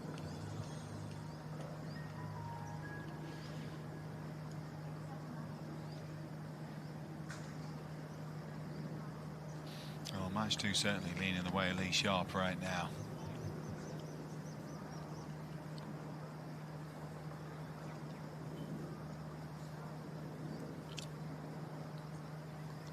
A jacked Joe Hart after a lovely tee shot.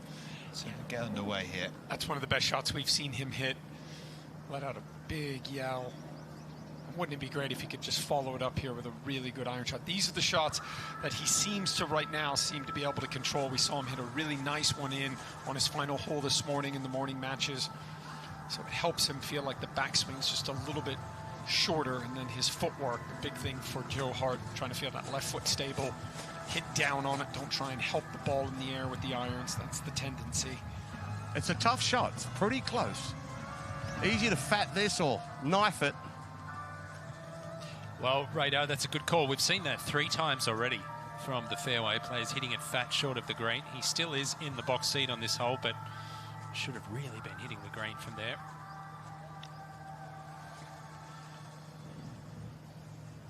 Another gentle giant, Joe Hart, but he's an intimidating-looking presence, isn't he, to come up against? Yeah, ask Nigel DeJohn from this morning. He was towering over him in the interview, coming off the first.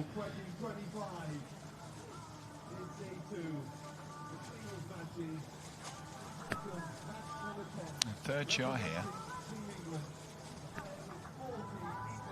So we're pretty much on as even at this stage between these two on this first hole. Can he get his first shot in, put some pressure on Hart? Get it inside 5-6 feet would be lovely. Oh, he's done that. He's done that. That's a beauty. You wonder whether he could have hit the same sort of shot had Joe Hart hit one in there relatively close with his second. He just opened up the door for Alton Top. He's taken advantage.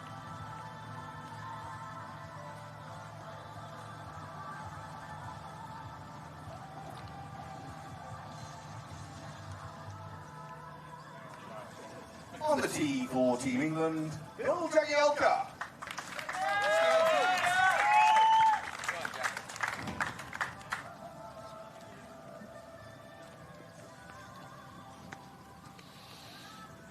Well, felt rough yesterday. Dehydration, serious cramps going on. Used an IV to try and get himself ready for today. Full credit to him for pegging it up. Both series as well. On the tee for Team 12, Nigel de Jong. Jagielka up against Nigel de Jong, Man City icon. I've been impressed with his speed with the driver. Doesn't necessarily always hit it straight, but definitely has some good power. Uses the ground, uses his legs.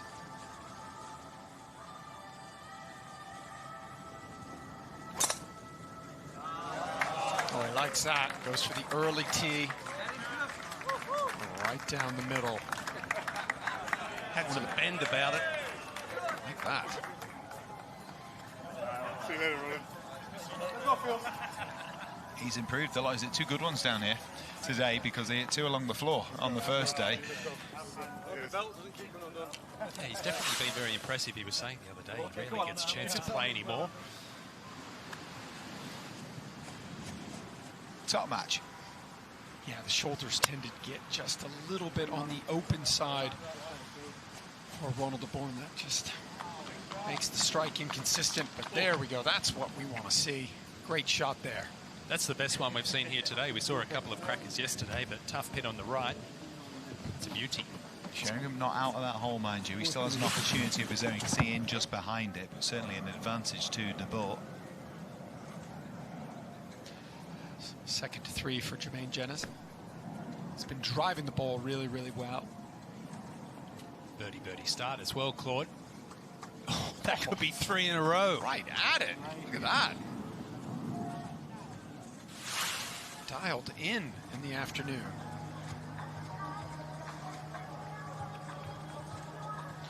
Ahmed Alton Top, a par putt on the opening hole. Up against Joe Hart. To the right, believe that putt was for the win. So that will be a tied first hole. Hasn't been too many of those. And Joe will feel like he's let one get away there. As much as Altentop had a putt for a win, it was Joe in great shape off the tee. Slightly poor wedge shot for him, so nothing in it in that game as they march towards the second. Up ahead in that top match, it made its way to the 6th now. And you feel like Teddy might need to pop this one in if he's to get anything out of this hole. Yeah, he's going to need to make a long-range one. Should try to sneak a little bit back to the right at the end. All about the pace here, though.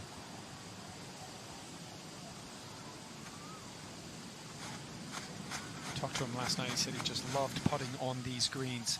You feel like you can make putts when the greens are this good. You just need to start it on the right line. And sometimes the speed takes care of itself. Just losing speed there and then swing on it from left to right. You know what, putting, looking at the holes he has this week, completely get the theory of it. Great way as well to have real feedback for feel. When it matters, slightly more worrying that you might hit it somewhere towards the left side, the right side of the putt at the top of the golf ball, isn't it? I mean, it takes a bit of courage. It does. Claude's been really waxing lyrical about it all week long, and I agree. I mean, I think it's you rarely get the speed wrong anyway when you do that as well. It's very natural. For De Boer, he can't take advantage. Missed chance there. Can't really afford to miss those opportunities when they get them, the world team. Shame off a beautiful second shot as well.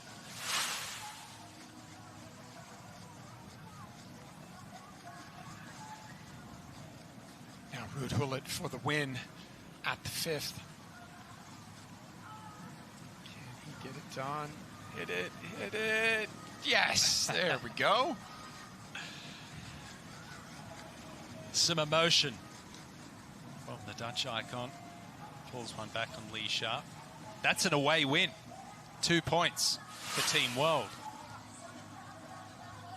And at the same time as well, we see that Teddy Sheringham found some bother on that 6th hole, so in the end they had 2 putts for the win, De Boer, so he gets his own point. Now 2-1 in that top match. Look at this shot. A little bit of a run from Team World right here. And Nigel de Jong spinning it back at the first. That's a lot of spin to get from a relatively short distance. It just shows you got to have that speed at the bottom to get that spin. You don't have speed, ball does not check. It's probably the biggest question I get asked all the time, Nick, as an instructor. How do I spin the golf ball around the greens? This man generates plenty. And he's trying to generate a 3rd straight birdie to start the singles for another win. Oh, he is feeling it, walking it in, 3 in a row. Claude, you have an academy here. What's the course record? Because he's on it right now. Well, I can tell you, I've never shot the course record. Thank you, man. I knew it was good when it came up. I saw your post. When my dad and his brothers were younger, my grandfather has the course record at the famous Seminole. And every time they'd go play, he'd say, boys, let me know what hole you get to when you shoot 60. I made it all 18. International, a Premier League Player of the Year. One of the best technical players the Premier League and international football ever saw. Please welcome Jimmy Bullard and Gianfranco Zola! Now this, gents, I've got to say, is the match that I'm most excited to see. They're all important. Jimmy Bullard has been the best golfer out of the 24. However, a nudger, a strategist in Zola, he has been solid, consistent, and might just wear Jimmy down. Well, we're going to see 2 different personalities here, right? We're going to see Jimmy being aggressive, loud, tons of confidence, and then Gianfranco Zola just steady.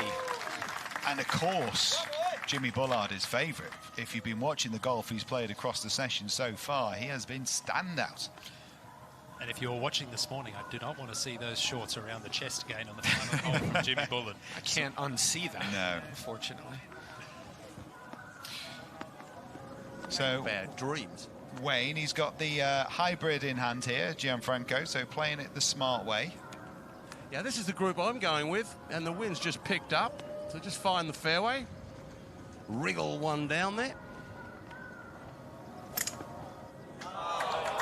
It's a fairly tasty move, isn't it? He rarely misses the fairway. He rarely misses a green. That's going to put the pressure on Gullit. Oh, he's bringing the chief out, Radar. Yeah. Well, it widens the further you go down there, so he can eliminate that. Most players can't eliminate the bunker down the left wing with the driver. A few can. Well, half of these players can, half can't. But he can aim it just to the left edge of the green side bunker and just waltz on it with the flag over there on the right-hand side. It's not a bad spot to miss it left, so I can't see this going right.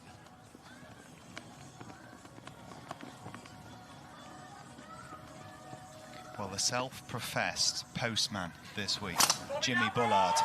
He has delivered throughout. Watching it closely. Tight line. And the same outcome as this morning. Oh, he's going to be hating that. Is that let's hear from him. Jimmy, Gianfranco, mano y mano on the final day. Singles, you relish this, Jimmy. This is the world you live in. Do I? Just put it straight in the drink. I've hit this twice on this hole now. What a great man, though. I've been looking forward to it. As soon as I see the draw, I'm like legend, you know what I mean? So this is going to be great for me.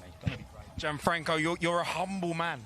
You never like to, you like to get... Like me. Not quite, Jimmy, not quite. But you do... This must feel nice to twist the knife in one of the better golfers on the England side.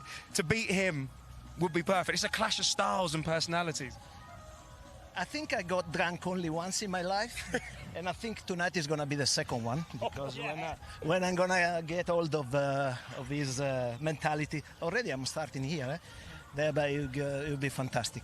Strong words. I know you don't really want to do this to a legend and someone you respect, but are you going to twist the knife? Are you going to do this? Are you going to put another point on the board, deliver it like the postman? Because the postman was late this morning. Yeah, he was late. I'm going to rephrase that question. I do want to twist it in, yeah, really, really, really do. Yeah. I've got to bring a point home, right? I want to beat him so bad. I want to beat everyone I play against, you know what I mean, Josh? But especially him. He's good. He beat me earlier. Him and Bats beat us properly, so I want to get me own back. We've got Steady Eddie over here, the magician, and we got Jimmy, the postman. Let's see who wins, guys. Thank you very much. Go enjoy. I look forward to seeing you in the bar later. Maybe not you, Jim. Great stuff. A great battle between friends, that'll be. De Jong. What a start for Nigel de Jong. Team World are looking a little bit stronger, certainly in the tail matches.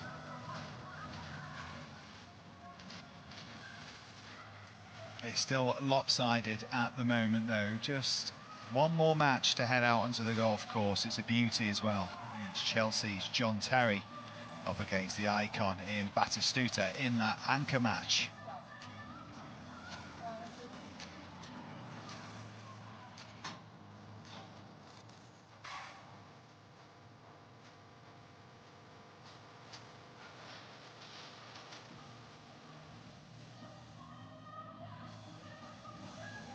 A couple of healthy advantages as well in some of those more central games. Jones and Jennings both 3-0 up, and it's about trying to find the point right here where it sort of decided to not be over terra firma anymore.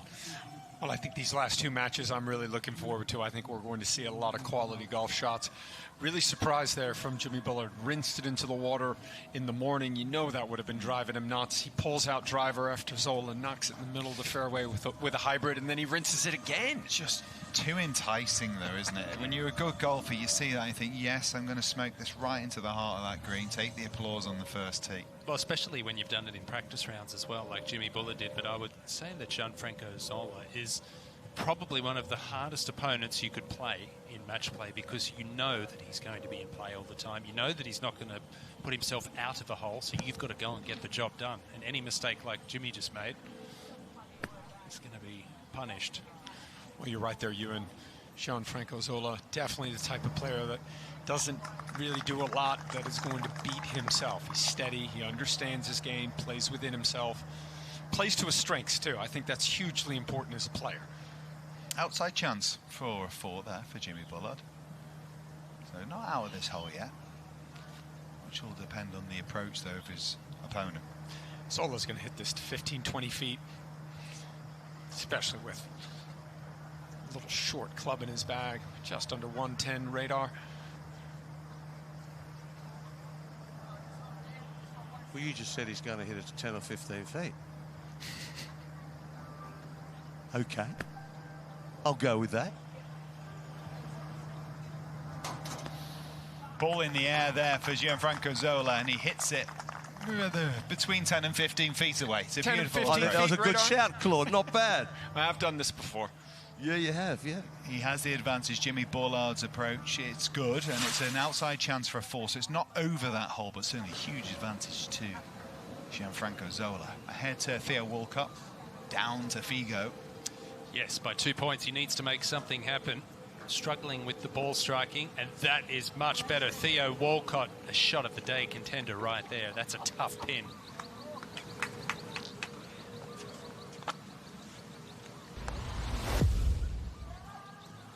Well, this was just a few moments ago. On this hole, Paul Scholes from the wrong side of the bunker. No. Oh. But everything right about that. You can't do that unless you're the Ginger Prince, I guess. He thought that was in the bunker, I can promise you. But what a great shot.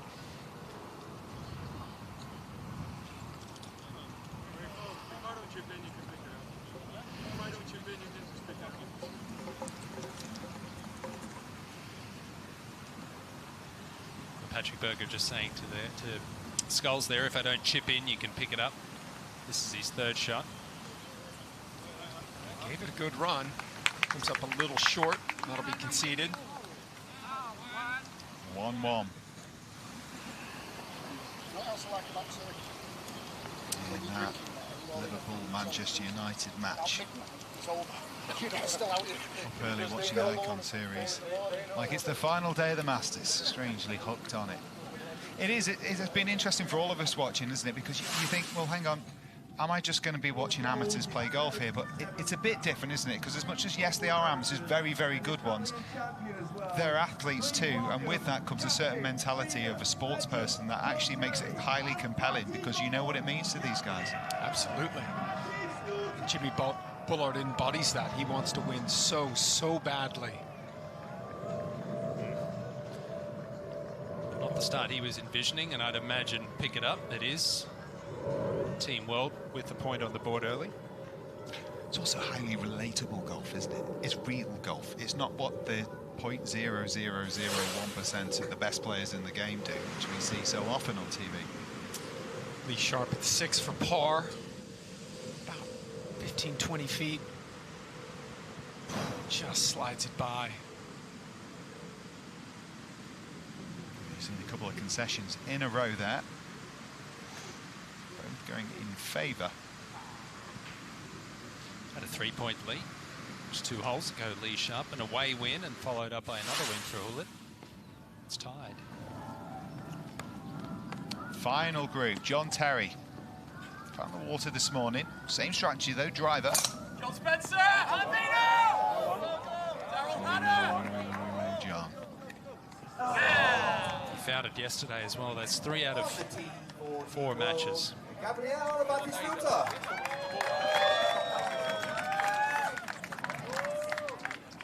he hit it in the dead centre, sadly, of the lake.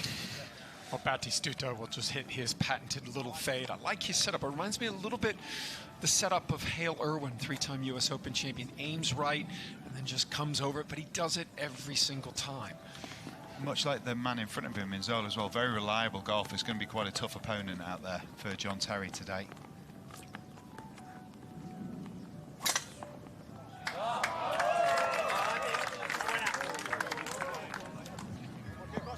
Yeah, that's fine. Make some noise for Gabriel Batistuta, John Terry.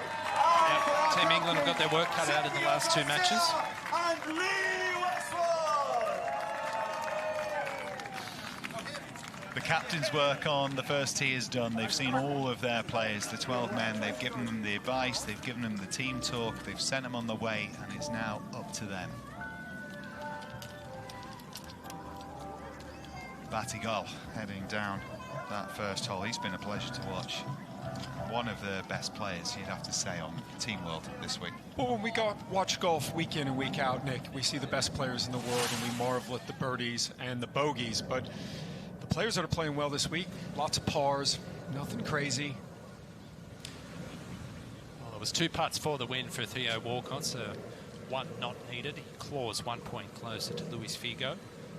Lights the ship a little bit there. He better, needed wasn't that. it? Yeah, what a proper shot that was into the green as well, and he needed something like that. He does, yeah. He struggled with the ball striking the first few holes. Just the spark he needed, perhaps.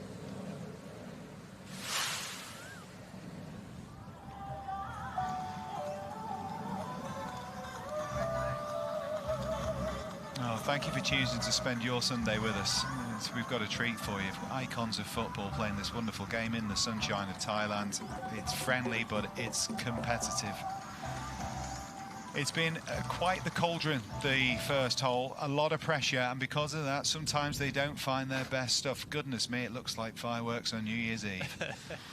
Well, you could land a 747 between Mr. Tevez's ball and Theo Walcott's ball. Yeah, I don't think they wanted their names attached to where they finished somehow. You know Jimmy Bullard doesn't want the middle of the lake to be where his ball finished. You see the strategy down, some of these players with less than driver off the tee, making that fairway as big as possible, playing away from the water, but some of the players with length pushing it towards the green. Obviously, Jimmy more than capable at leaking it, but Jermaine Jenis, you'd have to say, with arguably the most impressive tee shot down there. And he's the hottest man on the course right now, Nick. 3 birdies in a row, birdies at 1, 2, and 3. Off to a great start against Diego Forlan.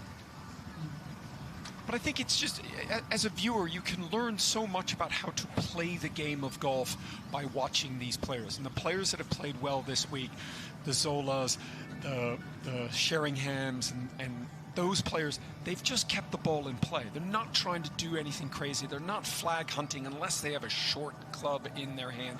But just a lot of quality golf shots and boring golf. But boring golf is the way to play. John's got to go hunting here. Probably needs to up and down this to stay in the hole. Yep, that's right. Found the water, so that's his 3rd shot.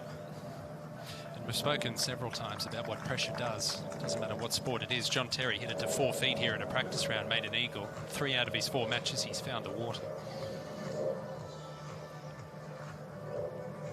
So Gabby Batistuta, understandably conservative with his line after seeing his playing partner find the water. But I've just been so impressed with his distance control and the way he's been able to control the flight and the spin. This is Team World's home hole, the 8th par 3, playing 170 yards today. Ronald de Boer, a point down to Teddy Sheringham. Finds the putting surface, puts the pressure back on.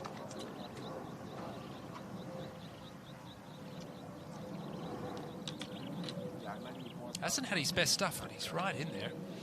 Yeah, he just hit the green, and now he puts the pressure on Teddy Sheringham. But Teddy, kind of an old veteran, he knows what he needs to do. He really has a great understanding, in talking to him last night about his game and how he goes about it. He has a really good understanding as to what he does, what he can and can't do. I think that the longevity that these players display during their football careers. I mean, Teddy Sheringham, one of only 5 players to continue playing in the Premier League in their 40s, and here he is now at 58 years of age, displaying great athleticism with his golf game, still playing off a handicap of 4. He's been really the MVP of both sides to this point.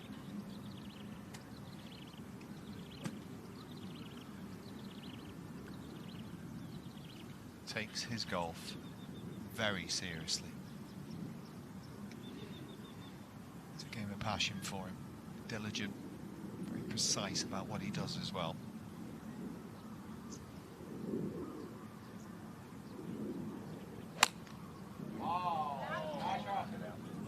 They like it. 7-iron. Oh, what a good shot. And remember, a win on this hole would be worth double points. As much as that's added a complexity to keeping track of the scores here this week, I like what it adds in terms of the mentality. It's a chance to maybe push a little harder on the accelerator if you're Team England there with double points up for grabs. Yeah, and that's the fun part about this format. some volatility built in if you can produce on the par threes. So in the water off the tee, John Terry. Lengthy putt for par. Somehow managed to get this in.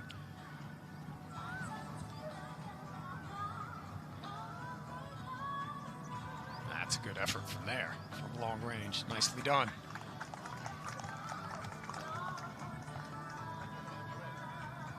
You get so much of this game's played between the ears, guys. Where do you think, having been an elite level sports person, as all of these guys have, obviously icons of football, what do you think is their advantage they've got from that mentally, perhaps, that helps them be good at this game? Well, I think to be a great athlete and to be a great sportsman and to be a great footballer, I think the best players expect to make mistakes. They expect to make bad shots, and they learn from those mistakes, where I think a lot of regular golfers, especially from their golf, they don't expect to make bad swings. They don't expect to hit bad shots. And then when they do, they don't really know what to do because they didn't plan for it. You know what I haven't seen one player here out the 24 do all week long? Just drop their head when they've hit a really poor shot. They might be annoyed at themselves for a split second, but they're onwards and upwards, resilient. That's a great point. Excellent point, and an excellent shot from Carlos Tevez. And to your point, Jimmy Bullard hitting it in the water off one, and 10 seconds later he's doing an interview talking about how much he respects Zola.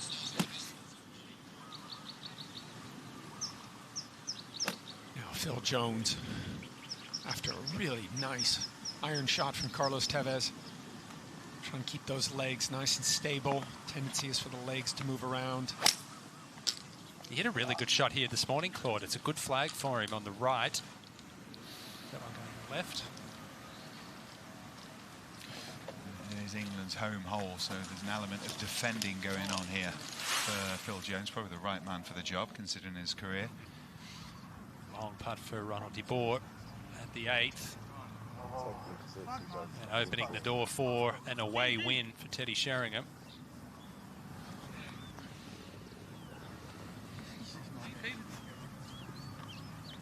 Speed control, distance control, Nick, we've seen it all week. That's been the key. Players that have putted well on these greens have had that good speed, that good distance control. They've done pretty well, to be, let's be honest, these are tour speed. They're what they're putting out this week. It won't be something they've had a huge amount of experience on. I'm sure they get invited to play amazing golf courses, right? I mean, because of who they are, but they won't be used to putting at 12.5 on the stim meter very often. Well, there's a lot of adjustments they've had to make, not just the speed of the greens, but the type of grass, the heat and humidity, all the obligations they've had on and off the golf course, the jet lag. A really cool story here. That's champion Thongjai JD's son on the bag for Teddy Sheringham. Plays a lot of golf here at Robbinswood. He's part of our junior development program. And I think it's been helpful to have him on the bag for Teddy. Warrants a 2, this one, doesn't it? It's a lovely iron shot into the green. Correct. I mean, 2 putts may be good enough, but you'll want this one to drop.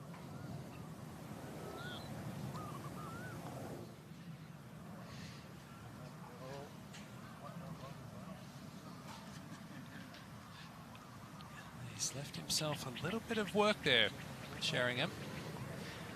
Just ran that a little bit further on than he would have wanted to. Back at the 6th, Paul Scholes, birdie putt off the green to win the hole up against Patrick Berger. Walked after it early, but Berger out of this hole and ready to concede. That'll be a point to Team England. What a career. 718 appearances for Man United. So back over to the 8th. Looked like Ronald de Boer just missed that one, so this will be for the win for Teddy Sheringham.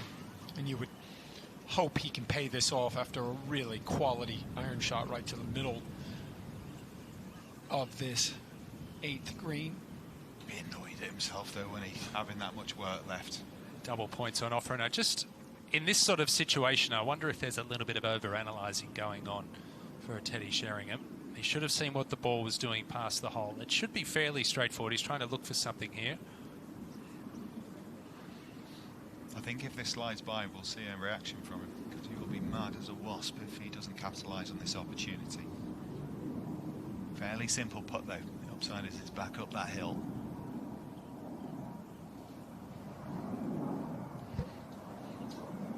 Looked at the ball then. Oh, pulled it.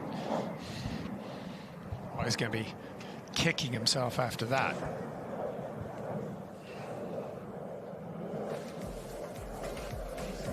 It's not easy out there, Teddy. Yeah, forgive yourself. It's tough to get that speed, but it was a great opportunity.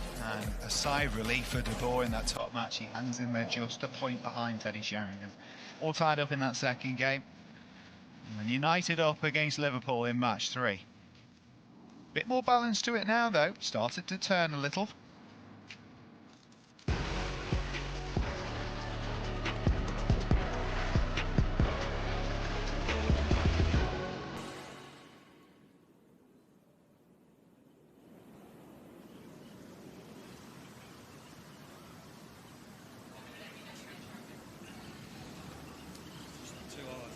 That was for a half Phil Jagielka. And forgive him for having that pace, quite aggressive. It's a good start for De Jong. It was very red. It's starting to now sort of balance out a little in terms of colour. But there's a lot more work to be done because it is a big gap going into the singles. Yeah, absolutely. But I think those last 3 matches, we're going to see a dogfight in there to really see who wants this. Carlos Tevez to win the hole here at the 5th. He's put it beautifully all week. Is this another one? Oh, he's never missing, was it? What a beautiful roll. And double points. Ties it up. What a beautiful putting stroke he's got. Just.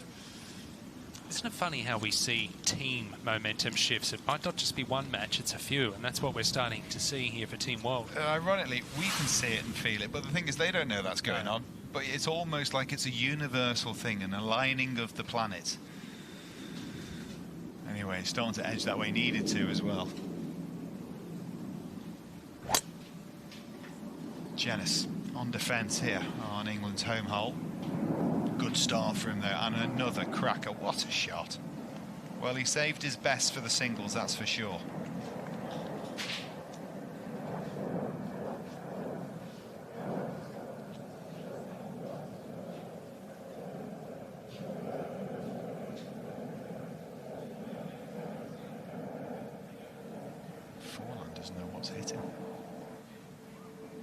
Lady's trying to escape a wasp as well by the looks of it. It's all going on.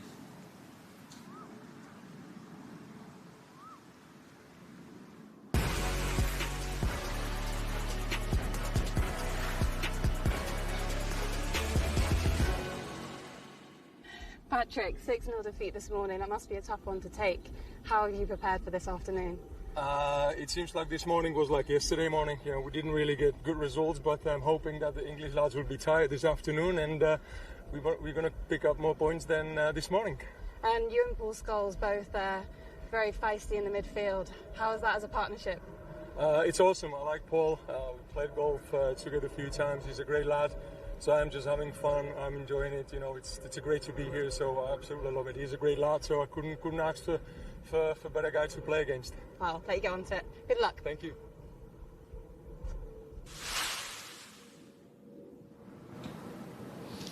Good to hear the thoughts of the players out there, rear ends, giving us an insight alongside Patrick Berger.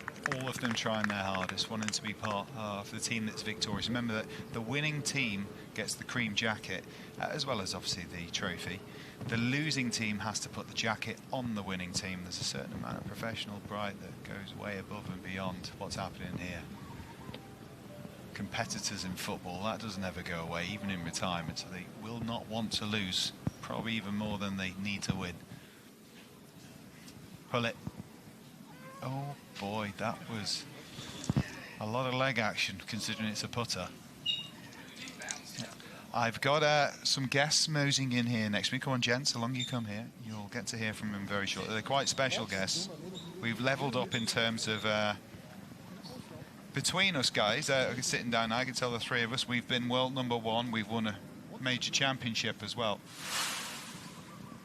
how many Ryder Cups between us? 21 Ryder Cups between us, I think, as well. You might have guessed I've contributed absolutely nothing. But next to me, glad to say the captains of both teams here, rest of the world in Sergio Garcia, and England, of course, in Lee Westwood. Sergio, all you got to do, push a little button there, that's it, turn it on, and let's take him through it. What are you thinking so far? I mean, obviously it's a healthy lead for them, Sergio, at the moment, but doable with the points on offer? Well, the way it's played, you know, there's so many points, and you know, we've been 12 matches. There's so many points to be taken. The problem is that there are also so many points to be lost. And at the moment, you know, we got a few guys doing okay, but obviously the English guys have come out strong, and they build a lead, and you know, it's a bit bleak, isn't it, mate? It's tough, but you know, we're not going to give up.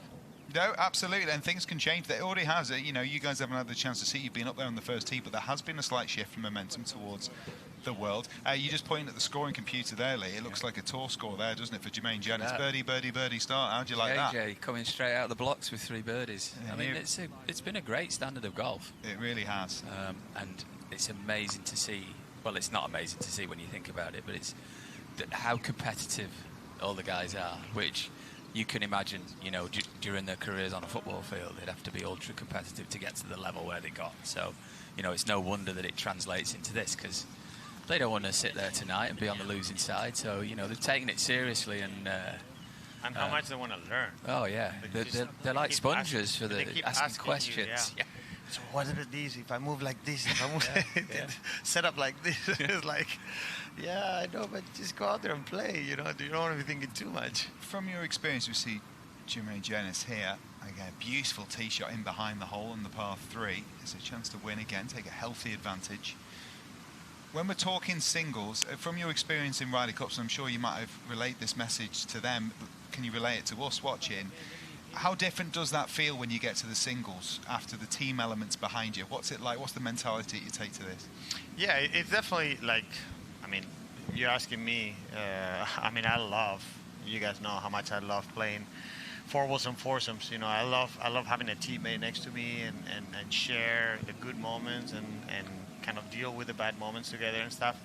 When you get to the singles, obviously it's also super important, and you play hard and stuff, but you do feel a little lonely, at least in my case, because you know, you have so much energy when you have that partner there, but you know how important it is. So it's you know, it's a session that you still want to play as well as possible, and probably that's why it's a session where I've done the worst or the least good in Ryder Cup, I guess. I think when you're an all-time point scorer, you didn't really have a worst session, did you? No, not really. Yeah, but it can be a lonely time out there, especially I found if you're out towards the beginning or towards the end. But there are so many points on offer in the singles compared to the first few sessions that it really means so much. And I said to John Terry there going out last, I said, don't worry about how everybody's doing in front of you. You concentrate on your point and, you know, control what you can control. Don't be thinking ahead that, oh, this is going to be over before it gets to me. You know, you try and win your match. It's been a nice addition to what we see, obviously, with regular match play in professional golf. Home and away holes here. Changes the dynamic of defending a little bit for Team World on the 8th. Yeah, I like that. I like the home and away holes. Oh, good shot there. Home and away holes, and I like the 18th being worth double. You know, it really keeps everybody focused to the end and adds that little bit of jeopardy on the final hole. Call the captain. What's that like? So you have a bit of a warm-up in the morning, and I saw that. You guys warming up with wedges, bless you. Like they're going to give you a wedge shot for call the captain. And then at any given moment in all of that time, you're cold, you're in a car, and all of a sudden it's hit this for me, Sergio. What's that like? Yeah, it's Sergio didn't even have his golf shoes on this morning when he got called in. It's fun to stay right. Okay, stay. It is interesting because, yeah, like you said, well, the good thing is that at least the weather is hot. So, you know, you're not hitting a shot for probably 2 or 3 hours, but at least, you know, you made a couple of swings, and and you know, you can hit a good one. Funny enough, you know, I hit three times, and you know, I hit 2 9-irons, obviously one from the thick rough, and a 3-wood, and my best shot was with a 3-wood. 3-wood. It was a beauty, though. It was one of the best shots I've seen in quite some time.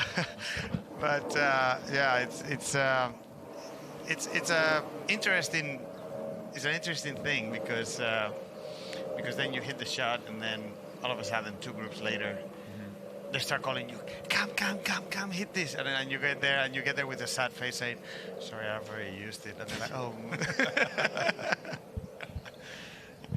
We're seeing caps on all the English players today, Lee. I think maybe a little bit of a nod towards what we saw with Phil. How's he getting on? Phil Jagielka battled with hydration. Do you remember when Tyson Fury got knocked to the ground in the final round? He's bounced up off the canvas today. I didn't think we'd see him this morning, but he's you know, that's what these lads are all about, aren't they? All about bouncing back. And I must admit, when I looked at that match this morning, I thought, well, that's going to be a tough one, and they cruised through it. I think even they were surprised. Sport has excitement when it has meaning, and you see these guys, this isn't what they made their living from. This is not where their fame came, or the fact that they're icons. From your point of view, how much has it meant to them in what you've witnessed from them as individuals through the week? Yeah, phenomenal amount. You know, you've got to understand that these were ultra-competitive sportsmen, and they've retired now. And how often will they get to feel that adrenaline rush and that competitiveness and that competitive edge in life now? And it's not that often, but this, you know, they've really made this mean something. They don't want to lose to their mates. They want to have bragging rights. And to have fans here and the feeling on the first tee, you could physically see people shaking, and you know they were truly nervous, and you could see how much it meant to them. I had to tee up the ball for. Yeah. Oh, that was a good for fight. Paul Ince. Did you see today though? Paul Ince teed it up before his name was called out. I said, just if you're first up, get in there and tee it up. I've used that tactic at the Ryder Cup. Then you don't have to stand there with your hand wobbling around. I'm going to put a little bit of pressure on my producer here, because I'm hoping he's going to go to it. But I want to talk a little bit about the order in which you put out the players today, if we get a chance at some stage to see how you've laid them out in terms of the 12. How does that work in a mentality for a captain? Obviously, you've got a great experience around who you've played for in the past as well. What's the strategy? Bearing in mind the situation going out there, how do you build in your mind who goes where? Yeah, I mean, it's a funny little thing, because you can stack it up front and try to you know, get it going as much as possible. But at the same time, if it comes down to the end, you still want to have a couple of solid players that can close it out. So, you know, I think that's, you know, you try to go with whatever feels the best, and then at the end of the day, it comes down to the players playing. You know, it's as simple as that. It's like in every Ryder Cup. Obviously, the captains, you can have a better or a little bit not as good captain, but at the end of the day, it just comes down to the players coming out with the goods. Captain's only as good as the talent he's got to work with. Yeah. So it was a little bit easier for me, because I felt like my team was slightly stronger before the week started, looking at the handicaps. So, I mean, I don't want to say I put my strongest out. I tried to put my strongest out at the start and at the end, you know. But I think undoubtedly, you know, Teddy, Lee Sharpe, Paul Scholes, I mean, he's generally so solid. Hopefully he's backed me up by hitting a good shot here. Yeah, there you go. And at the end with Jimmy and John, you know, I've put Jags where I have in the third last match, just to give him a bit more of a break at lunchtime, because he's not feeling very well. So there was method to the madness there a little bit. How is that as we head across to the 6th hole here? Find Phil Jones going along pretty well, but it changed pretty quick in this one as well. Tevez with the win on the away hole. On 5, yeah, because he was 3 love down, and he came back nicely. Oh, that looks good. That's it. Does. Oh, great stroke. That's in. He might be sort of spurring himself on, because you could say it's Man U versus Man U there, or you could say, if you're Phil Jones and you want to get a bit mean, it's Man U, Man City, because Tevez played for both of them. Carlos has got it all going on there, hasn't he? Yeah, he has. City and United. How do you build the dynamic in the team room? How have you gone about trying to give these guys, not just because you want to win, but also because you want to give them the experience, give them some of those juices that you felt as Ryder Cuppers over the years? Yeah, I think that, you know, you try to tell them a little bit about your experiences, what you felt. Obviously, they felt it in their own way, in their own games. But you know, they're such big golf fans too that you want them to feel a little bit, you know, how you feel in the Ryder Cup and how, you know, how things work out and what you're thinking about and things like that, and how you try to make them, or how you try to make your teammates feel throughout the Ryder Cup, you know. So that's pretty much what I've tried to do, and then you know, just I pretty much told them to go out there and just try to enjoy it as much as possible. I love how Jags gets on with it. He just stands over it, and it's so simple. But yeah, you know, I've spoken to them about, you know, controlling the nerves out there on the golf course. You see, as players, as footballers, they were saying to me, and I've learned a lot this week, they were saying to me how they'd go out and they'd use those nerves to their advantage. You know, the adrenaline would be pumping, they'd be, you know, and they'd come out fast and they'd put a few hard tackles in and a few good passes, and then it'd all calm down.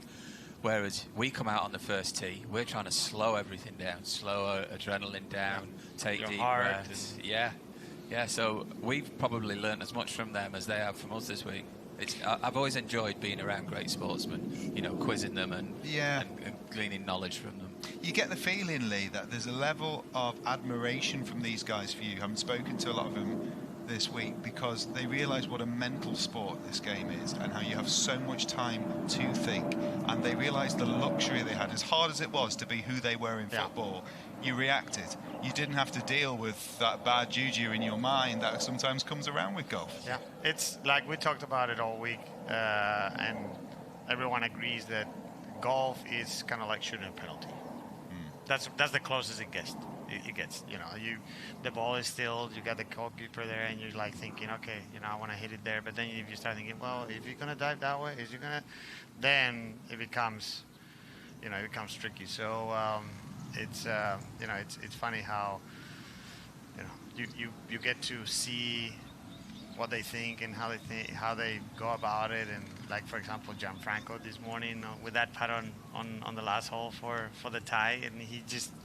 He told me, he said, I was so nervous I just couldn't hit it. He's like, now I know how you guys feel. It was getting worse as well. The longer he was there, it was getting worse. You're in that situation, and then you start hearing everything. Not only, you know, are you looking at the putt, but you're hearing the crowd behind you. You know, the guys are over there. And then they came over and gave him a hug. I thought it made it even worse. I thought they were about to give it him, and no, they made him put it. Yeah, me too. I said to Sergio at the time, I said, God, they're brutal out here. We've been giving each other that. John Terry was whispering away in his ear as well. Unrepeatable things, I should say.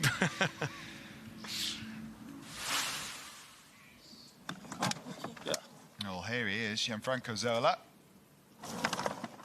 Look how simple that action is, though. Straight up, straight down. Swings on a lovely plane. Have a look. It's so solid. Set. He complained to me just before he teed off that he wasn't long anymore. But I'm like, but you never miss a fairway. Yeah, well, actually, he was in the semi there. But look at the gap, though. Yeah. Well, when you watch Jimmy, though, it's almost like watching a professional golfer. The 3-wood he hit into 18 this morning with a hard fade. We were both stood watching it, and we were like, wow, that is a prong shot. Just a wedge for Jimmy. That's a flick for Jimmy from where he is. Straight down breeze this hole's playing. I know you two have been gallivanting around the world. All I want to know, is there any chance you can both lend me a fiver? Maybe. They've only got coins, they said, Wayne. Pesetas. Don't carry fivers anymore, Radar. Pesetas, gee, that's a while. What have you made of Reignwood Park in itself as well? Has it been a perfect place for an event like this? So beautiful. It's just not only the golf course, but the whole complex, the houses where we're staying, and the food, and you know, the service, the staff, everything. It's been just amazing. First class, yeah. The practice facilities are amazing. Claude Harmon's academy there on the end of the range is, you know, there's a gym there. You know, it would be an incredible place to come and do a bit of pre-season, and also if they ever wanted to hold a tournament here, you know, quite capable of doing that. Because there's some serious beef to the Yardies, they can stretch to where we are. Well, these guys, you know, obviously they're not playing the back tees, but I went out and played a few holes with Teddy Sheringham on Thursday before we got here, and there's some tees out there 100 yards further back. You know, you've got par 5s at 650 yards. These guys are playing them a bit shorter, like this one. But yeah, there's plenty of room. It's a big property. We got Wayne out there with this group. How are we found seeing Zola here, Wayne? Well, he's really good at this so far this week. He plays these unbelievably well. This one with a little spin and just release. He had a wall of wind into him. What about that? That's just good shot. A beautiful shot. He's got some game. He's not a big man, but gee whiz, he's got a big heart. Yeah, He'll be just snapping at Jimmy's heels like a chihuahua. Yeah, he's unbelievable, Gianfranco. He's so excited. Such a nice man as well. So nice. Yeah, so nice. Who's the most ruthless competitor in both of your teams, would you say? When you look at him, you think, oh yeah, I could imagine that going up against him on the pitch. I wouldn't. Well, I mean, on their team, I would not have liked to be in a centre forward going up against Nemanja Vidic. Or he just looks at you and you start shaking. But I tell you what, he's so nice. He's such a nice guy. Yeah. And like, you wouldn't think that the way you saw him play football and how hard he was and you know how he defended and stuff. He's so nice. So he put you in row 4 with a smile. Correct. There you go. And on my team, I mean, the governor, you know, Paul Ince. Again, though, a lovely guy, so gentle. Guy, yeah. But there's some talent out there on show. A couple of times they were announced onto the first tee, and it was like, wow, there's some skills in this form. Oh, back to that match. It's Jimmy Bullard. It's to win the hole. I love how he's a little practice stroke above it and then gets down and hits it quick. Out of the left. I don't think anybody's enjoyed this week. Around your neck. I can't think anybody's enjoyed this week as much as Jimmy. He's so into it. He can play. He can fly. He's got proper game. Outside of their swings, what's the thing that you've been asked the most by them in terms of picking your brain? Well, it's been strange. Someone wanted to know about the swing. A lot want to know about the Ryder Cup and what that's like. I think Ryder Cup's probably dominated our team room. Well, talking of domination, that is certainly the position right now for the English, much to the disdain of Sergio Garcia. His team have work to do, and quickly.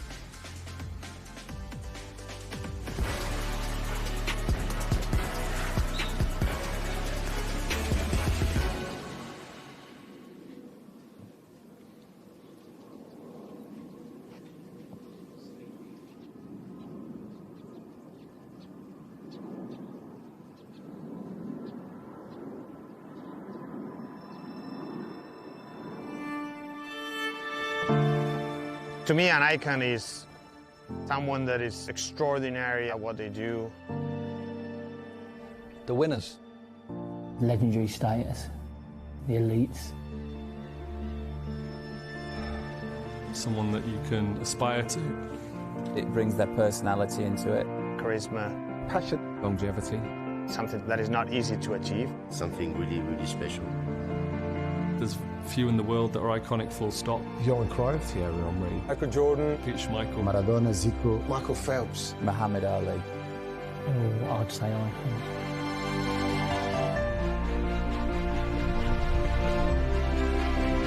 That just moves the needle. Doing great things under pressure. The word icon is how other people see you. All the names who are actually present here, they are all icons. Leadership and elegance. Unique.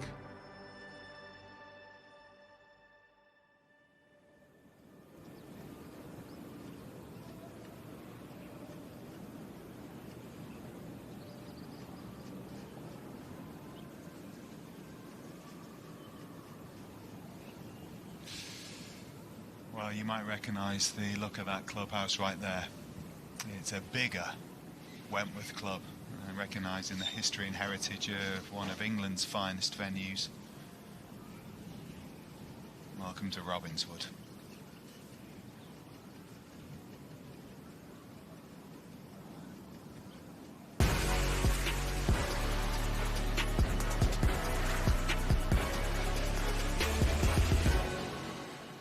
Chat. Can I pull you for a second?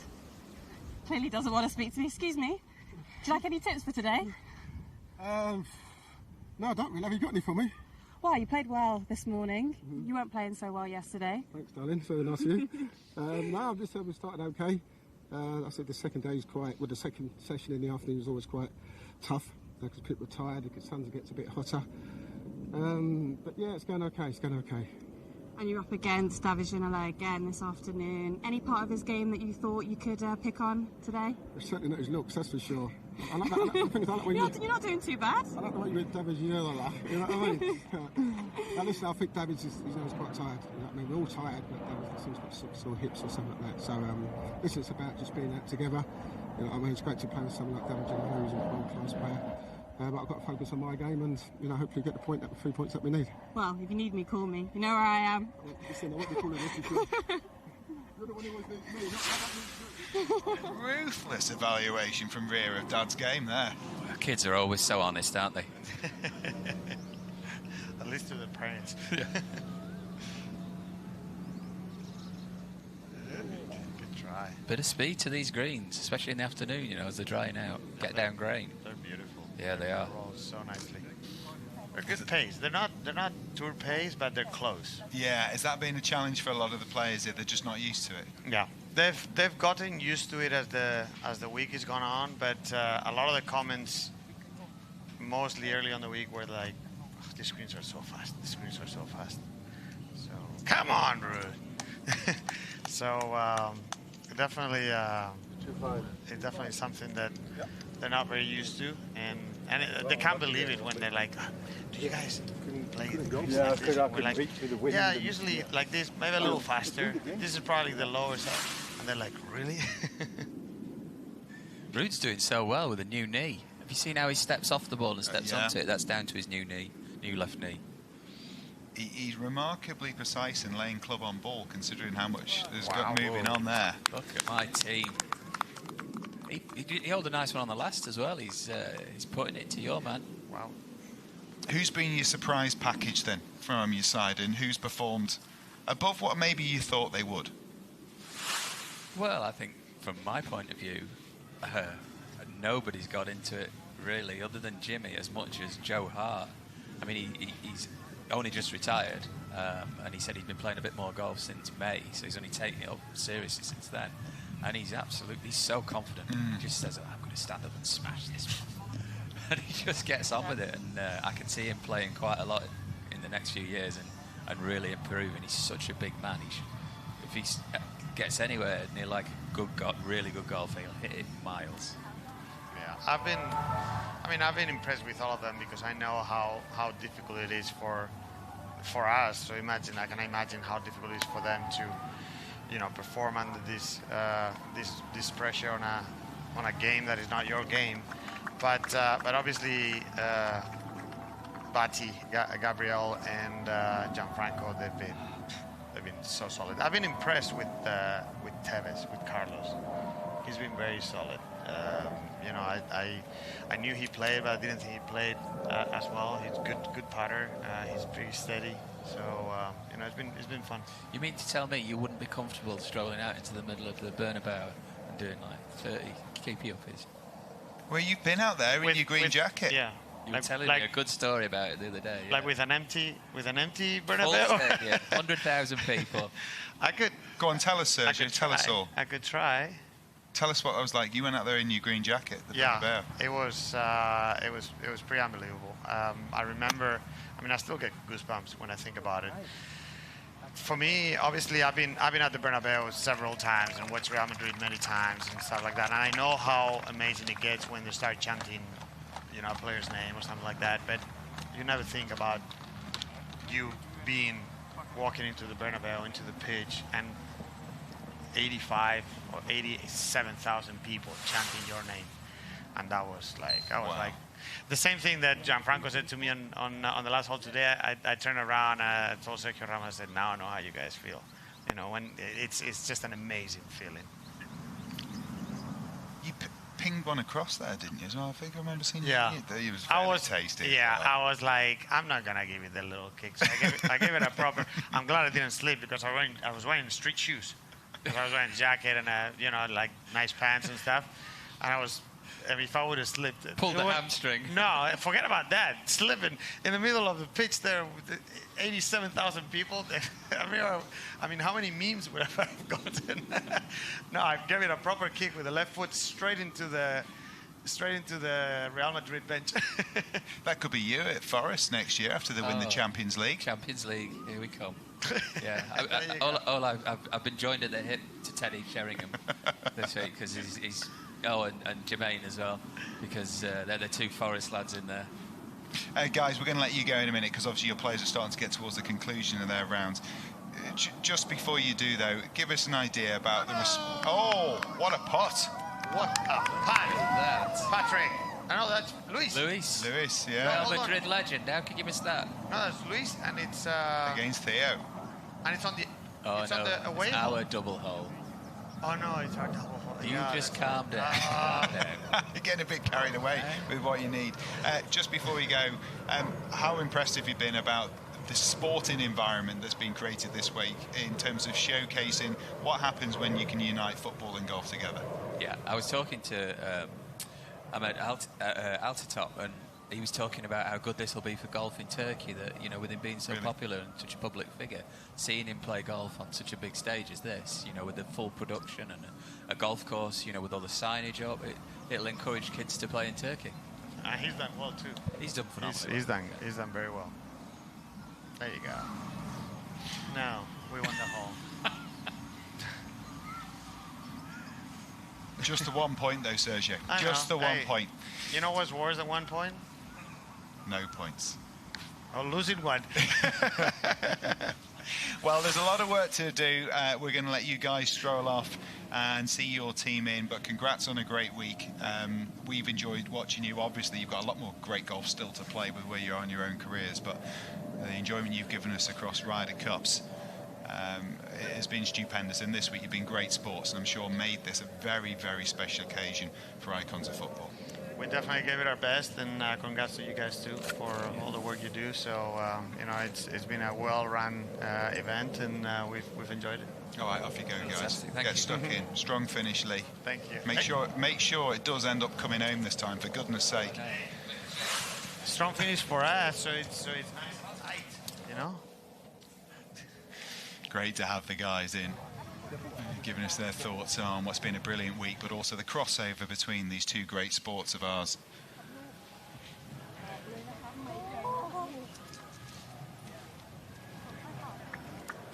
Well, there you go, the first match in the fist pump for Teddy Sheringham. It's a 4-1 victory in the end for England in the top match. It is a responsibility. Get out there, deliver for me, and Teddy did. Not just today in the singles, but throughout the week. And I'm sure a little bit of relief. Might be a couple of cold beverages enjoyed tonight. He's played his role, played his part, and delivers for England against Ronald de Boer.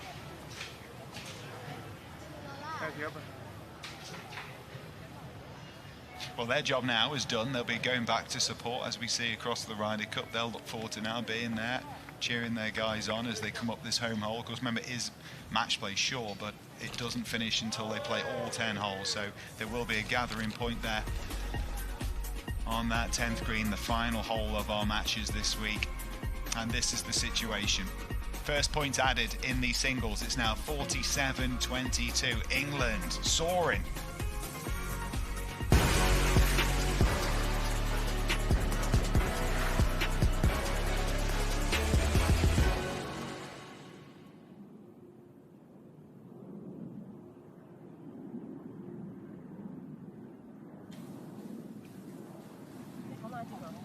Lee and Sergio stepped out, back in.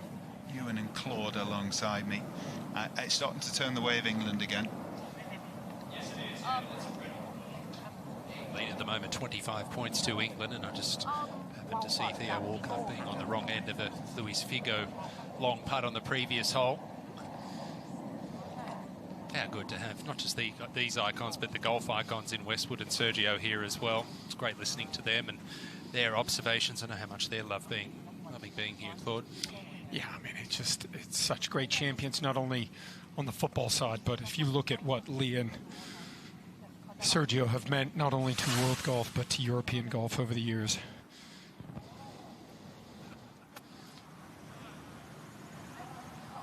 I was happy for Ruud Gullit to play a little better today, because yesterday he was just not happy with the way he played. And it's so frustrating on a big stage like this to just not bring your best stuff. So some better shots today. He's playing probably you would think the second best player in either side in Lee Sharpe, and he certainly hasn't disgraced himself, just 3 points down. And Nick, you just sat with Sergio Garcia and Lee Westwood. There have never been two players that have made the game look easier than them. Golf is hard for the rest of us. The great players, I don't think they get enough credit for being so good because they make it look so easy, and we think we can go out and do it, and it's hard. Yes, it'd be nice to know what it feels like to stand over a ball knowing it's going to do what it has done so many times for Sergio and Lee. I mean, I watched you do that a lot, Nick, when you were younger. You knew exactly where the golf ball was going to go.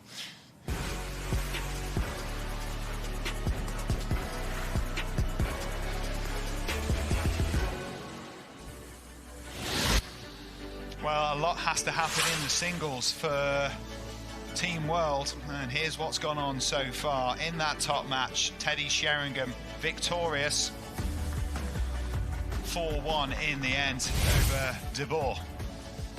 And here's Lee Sharpe. Second shot at the second hole, out of the fairway bunker. Not an easy shot. We did see Nigel de Jong hit a tremendous, not a terrible, a tremendous shot here yesterday, and Lee Sharpe has also hit a fantastic shot. That would set up a win for Team England. Perhaps the goal so far, the singles though, Claude's been played by Jermaine Dennis. Got off to a tremendous start. This is at the first. Beautiful little shot in here, controls the spin. That would lead to a birdie.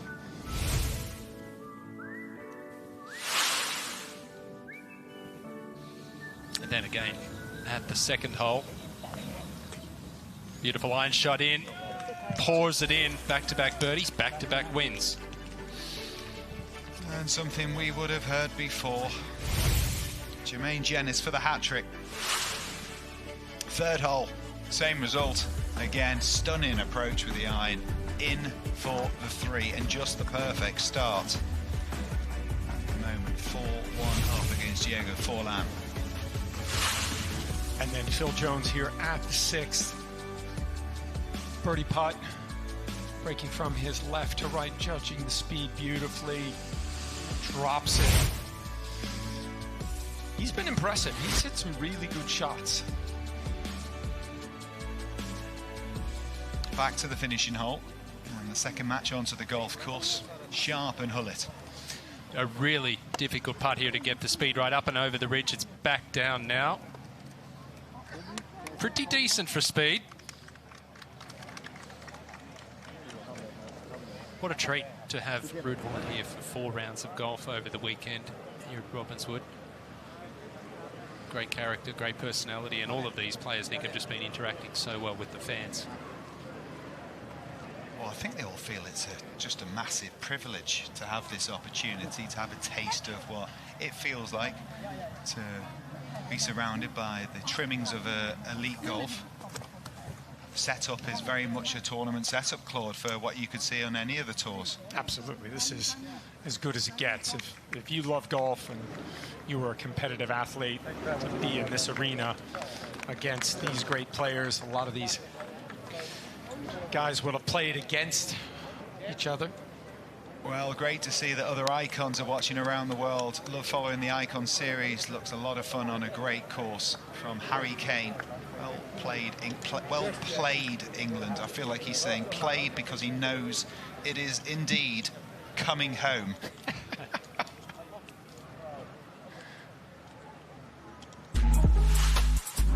The most iconic thing to happen this week would probably be to get some world-renowned icons putting a cream jacket on me. That would be phenomenal. Well, I think if we win, celebrations would be probably lots of champagne, a bit of dancing, throw ourselves in a lake somewhere, would be pretty iconic.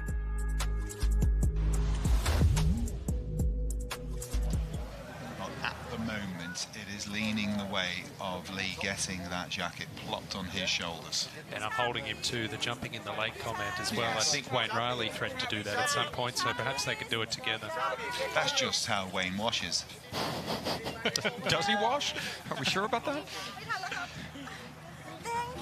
As you guys have been saying, they have had all the time in the world for the fans. So many of them here talking about the good that this does in the uniting of the two sports. This is about golf, but let's be honest, a lot of the people here in Thailand, with football being such a monumental sport for their culture, they are here to see the footballers. They are here to see icons of football, and the golf is something they're learning as they go. I'll have you know I bathe in fine oils. Where?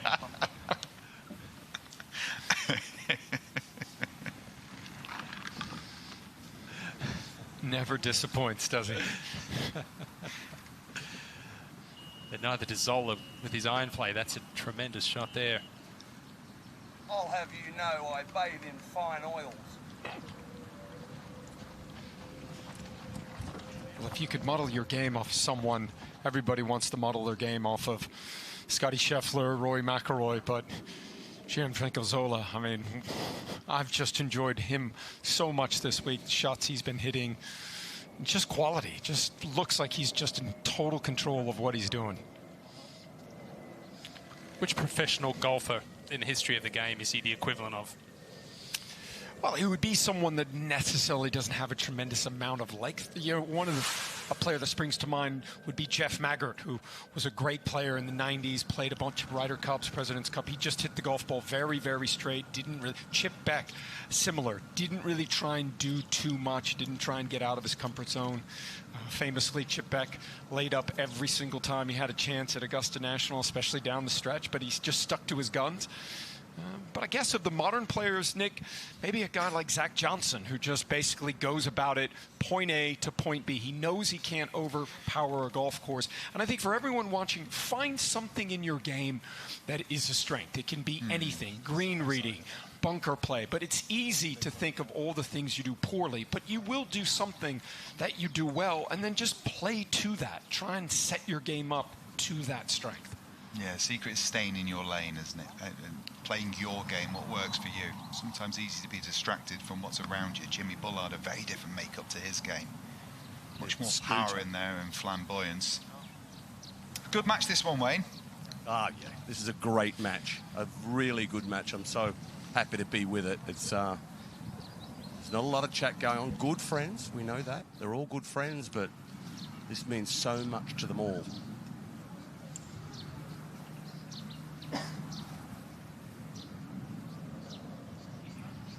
How do you think Jimmy would do, Wayne, if he pegged it up in a DP? Well, let's assume he can handle the nerves and that come with, you know, the fact that he'd be even further out of his comfort zone. But if he teed it up in a DP World Tour event, how do you think he'd fare in terms of the level of his golf?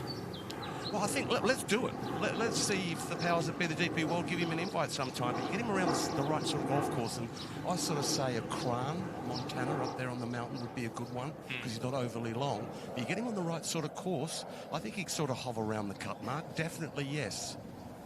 That's high praise. You think this is an icon of football, and we're talking about if he played at elite level golf. That's not elite. You know, that's a poor putt there from Zola. I mean, I think we see it with a lot of elite golfers coming through now. I see it with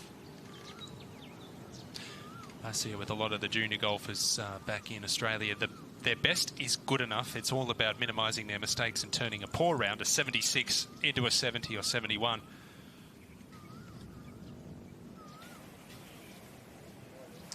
I'm delighted to be joined by two of England's victorious groups. The first two to go out, Teddy, Sharpe. What does it mean to be here victorious? Points on the board already and just hammering home that total, Philly. Well, we've watched the Ryder Cups, haven't we? And we've seen how the lads, you know, prepare and how they talk about getting the right colour on the board early on. And we knew we had to make a good start because you never know in this game. You know, if we go down, they get a bit excited and they come back. But it looks like we're done and dusted. They had a good day with the Pro-Am, and I think they'll be very, very quiet tonight. There we go. And we've got Jimmy over a tough putt, but he's been electric over the last few days. What have you made of his golf? He's a good golfer. He's a very good golfer. I played with him just recently. He's a level up, you know, and he's great to have in the team as well, because top players do good things at the right times. He's just left that a little bit short, so he's been calling himself the postman. He hasn't quite delivered yet, but you two have definitely delivered. And when I saw your embrace as you come up here, it really does mean a lot, doesn't it? Because I know you both love your golf. Yeah, it's also, I think you do get a bit of like adrenaline and nervousness, and you played, you know, the last 3 rounds you've played with a partner, so you've had a bit of backup, bit of support, but today you go out on your own. It's you against Mano versus Mano, and we had a good game, me and Rude. He got tight in the middle there, but no, it's great to pick up the points and great to come out victorious. Let me tell you, he wasn't too happy.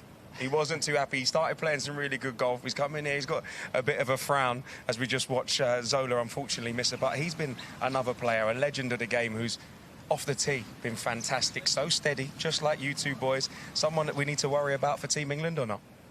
I said it earlier, that all these boys that have played at the top level at sport, you know, they know how to grind out results, and you think, you know, I got 2 up, I think I might have even been 3 up one time, but Ronald de Boer hangs in there, gets 1 back, gets 2 back, it gets a bit nervy. You know, that's what these competitors do. Well, there we go. Well, you two, some of the best competitors in this game. You played well for the last 2 days. Guys, enjoy. Well-deserved victory.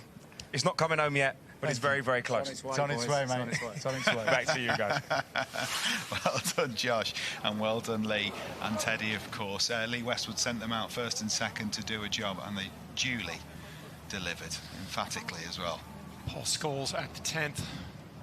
Across the ridge, we've seen a number of players putt from this angle today. Be interesting to see these UK football icons, the England football icons, take on some American football icons, because we know there's a lot of good golfers amongst the American footballers. That could be a good matchup. The ones that play the most golf of all the professional athletes are the baseball players. The pitchers are allowed to bring their clubs on the plane and play because they're only pitching every 4 days. They're the only ones, so. I'm not sure I can find the right words for that putt there from Patrick. It certainly wasn't his best, though. I know that one. That looks very familiar to me, Nick.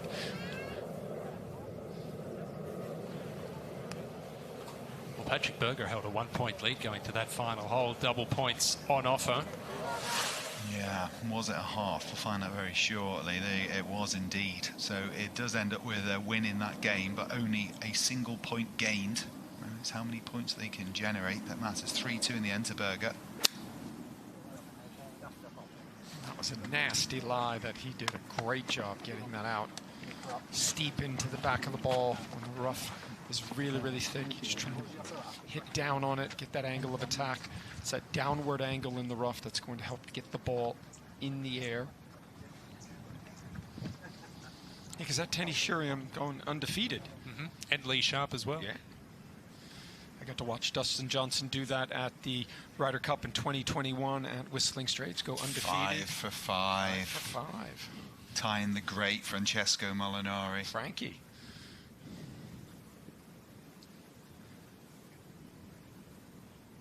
That was a serious whooping that the Europeans got at Whistling Straits, but of course all good things come to an end, as they did in Rome. Absolutely. And we're going to see what happens at Bethpage Black in New York. It's going to be a cracker, isn't it? It's going to be exciting. exciting. I'm sure most of these players here, these footballers, will be tuning in for that one. Absolutely. Tame crowd, do you think, there? No. If I was in Rome, the crowd wasn't tame there, I can promise you that. That's a good shot. That is a very good shot. Ball above your feet. Has to judge how much that's going to curve off there. Anytime the ball's above your feet, it's going to go from right to left. Anytime it's below your feet, it's tending to go from left to right. And he needs it. 3-1 to Fowler in that match. Liverpool 3-1 up on Manchester United. That's been a little bit of a theme in more recent times, particularly in that fixture in football too. Liverpool sensational in the Premier League right now. There we have it. It is a dominant performance to this point, and England trying to see it through to the finish here, heavily ahead.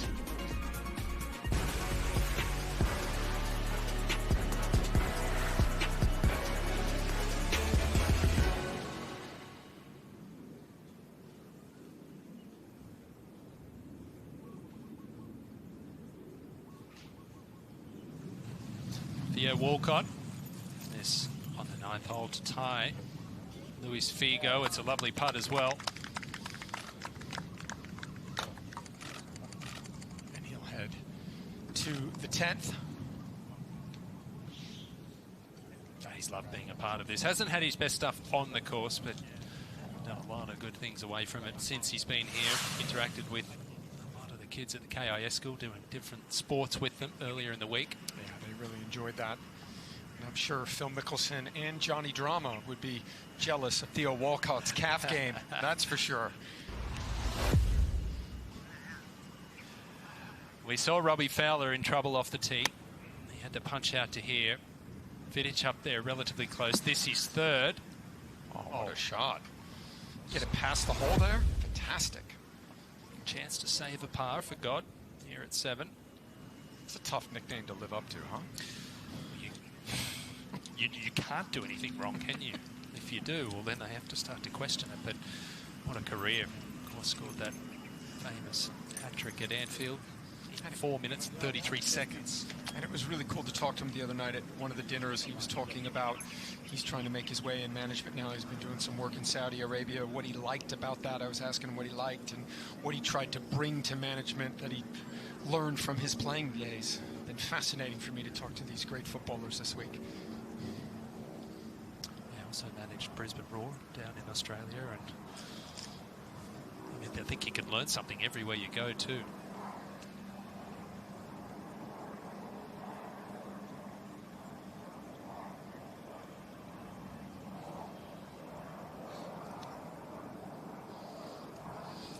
Well, the other thing about all these great athletes is just like golfers, professional golfers, all of these athletes would have had people in their lives, you know, that played a mentor role, whether it was a manager or whether it was another player or stuff. And it's been fascinating to listen to their journey, what made them great sports people.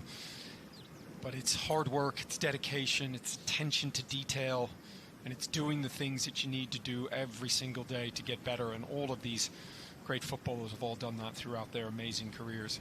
So special to have them all here in one place. Oh, there's a beautiful shot in from Vidic. Good try as well. I think the other thing that's probably been overlooked this week is when you're a part of a team, when you're a part of a football team, everything, your day-to-day life is so structured, whether it's physiotherapy, whether it's the gym, whether it's training, whether it's game time, whether it's a day off, your meals, etc. Being part of the team this week, everything's been so structured and organised.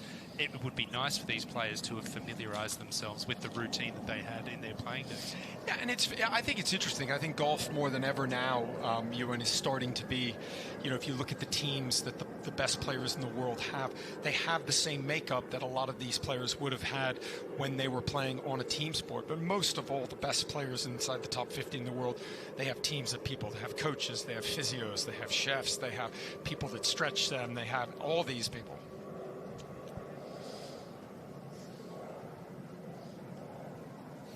Par putt for Robbie Fowler after being in trouble off the tee. It's tracking. It had to turn, but it didn't. That would have been a really good par from where he was off the tee.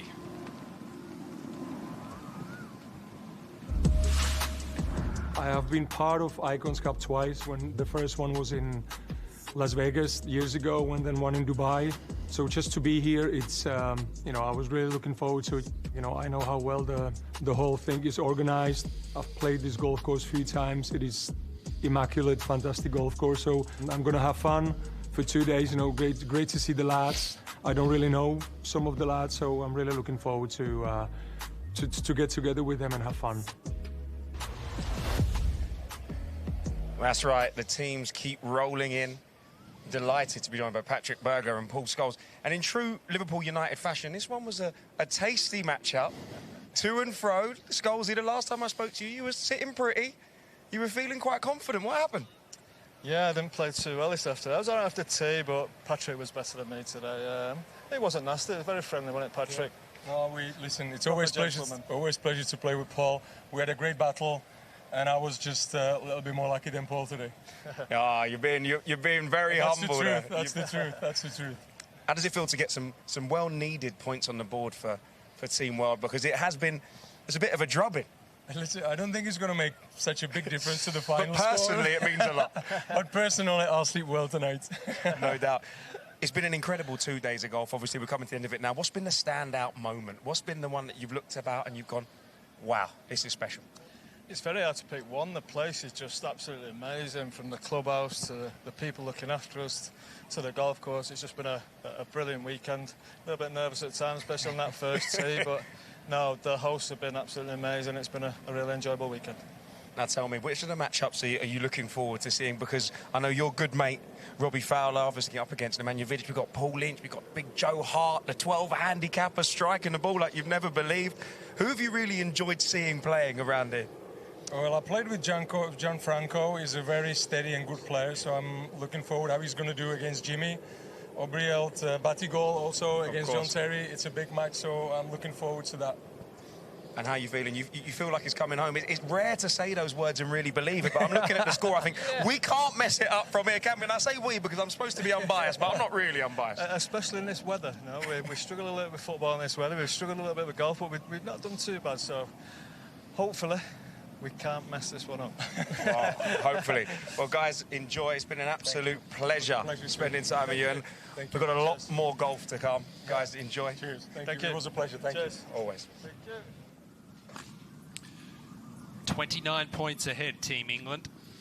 It would take something monumental for Team World here to even make it a game. There's 9 matches left on the course. This is one of them. Nemanja Vidic on the tee at their home hole at 8.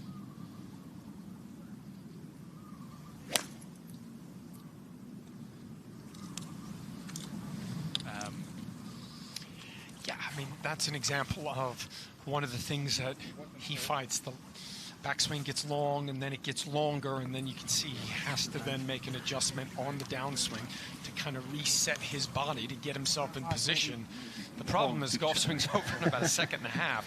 And so I think a lot of the misses and the bad shots that we've seen from these great athletes this week, Ewan, has just been speed and excess movement. And I think if you look at the best players, the players that have played the best this week, there aren't a lot of moving parts to these golf swings. Teddy Sheringham, Jimmy Bullard, Gianfranco Zola, Paul Scholes, there's just not a lot of moving parts. And that's minimizing how much your body moves around means that you can control the golf club much, much better.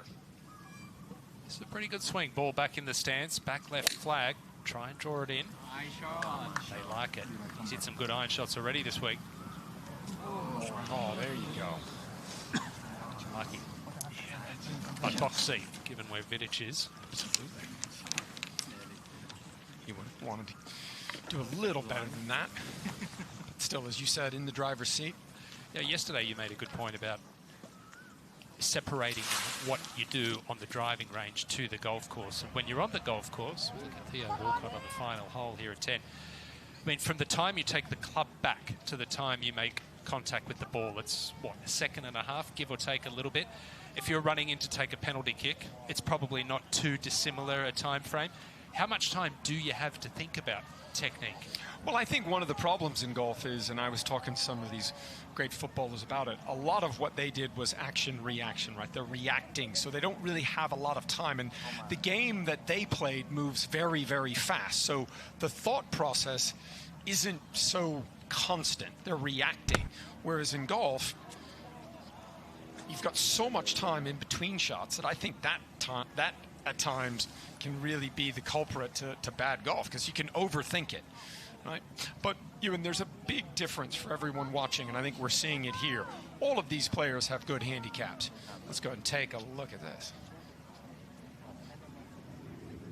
That's a pretty good swing there. A little short on the backswing, but as long as you continue to make that turn, whatever length backswing you've got, if your backswing length is really, really short, you've got to make sure that you make that length of backswing, whatever it is, every single time. You could experiment if the backswing gets a little bit short, maybe just widening out that stance and sitting a little bit more on that right side to give yourself a little bit more time. But then I think we know so much more now, Ewan, about how golf swings work, that you can make anything work. I noticed Bobler didn't put Ewan in there. Maybe he knew I was going to roast it. But it was actually a pretty decent swing. All right, Nemanja Vidic had to take a penalty here at number 8. So this is third. Robbie Fowler is in that left bunker. So if he can get this close and make a 4, he's not out of this hole. I'll be looking to hit the target here, run something back there. Plenty of green to work with here. Doesn't need to fly it all the way back. I think it started on a good line. Yeah, there you go. That's what he'd been looking for on the first one. But you notice there the length of that backswing much shorter than the length of the one he had off the tee, and he's able to control the golf club a little bit better. Let's go ahead to the finishing hole. We saw Theo Walcott. Oh, it was close to a worm burner out to the right, up near the grandstand. This, I believe, will be his 4th shot over the bunker. Ball going scooting past the hole. It's currently 3 points down to Luis Figo. He's played well, the Portuguese icon. Absolutely. He and Sergio are very good friends. Luis lives in Madrid now. Very active in sport all over the world. What a good shot that is. Golf clap. Even Ewan's got the golf clap. Nice one. Yeah, tidy game this afternoon on display from Luis Figo. You know, when you watch these, it's like it's in a Pro-Am sometimes. I mean, that is not an easy shot. And he makes that shot look easy, the difficult one. And then from the middle of the fairway, you can make the middle of the fairway, the easy shots, look tough. I think everyone who's played here this week, we haven't seen anyone struggle for the 2 days, for all of the sessions. At some point, all of these great athletes have said, okay, I found it, I got a good run of holes, I've hit some good shots. Haven't hit everything perfect, but golf is not a game of perfect. Golf is a game of minimizing the mistakes. And I think that really ties in nicely with the point that I made earlier about half an hour ago about Jimmy Bullard. Is he good enough to make a cut in a DP World Tour event? And a lot of these really good golfers, their best is really good. It's good enough. It's turning those high scores into lower scores, and that's what the best players do so well. On the PGA Tour, when tour players, Ewan, get out of position off the tee, they make bogey 80% of the time. Tour players are elite at making bogeys. Everyone thinks the best players in the world are elite at making birdies. Yeah, they make a lot of birdies, but they are elite at minimizing the damage. Yeah, that's a good point, and that's a win for Team World. Luis Figo, he was 3 points up playing that hole. And don't forget, it's double points on the finishing hole, so a very much needed 5-point win there to Team World. It's been great having Walcott, Luis Figo as part of our Icon series the last couple of days. You can tell the competitive juices for these players. He's hit a great bunker shot. The match is over. Everybody's hugging. He says to his caddy, take it up, because he wants to make this putt. That's why these are such great players. And we've seen this a lot. They're not putting to get any sort of practice. In their own minds, they're saying, I've hit a good shot here. Let me see if I can pay this off. Beautiful putting stroke. Beautiful rhythm. Oh, no. Just slides by. Now he wishes he hadn't putted. It's still a win, and a really good one at that. Come in and shake hands again. Let's get back to Team England's home hole, the par 3 fifth. Jimmy Bullard in the penultimate match out. This is to win the hole. Oh, walks it in. 3-point lead over Zola. I was thinking this was going to be a little bit more competitive than it is right now. The way Zola's played through all these early sessions. This is how things stand. It's a 25-point lead to Team England. 8 matches left out on the golf course. There's still plenty of red. It's been a demolition from Team England.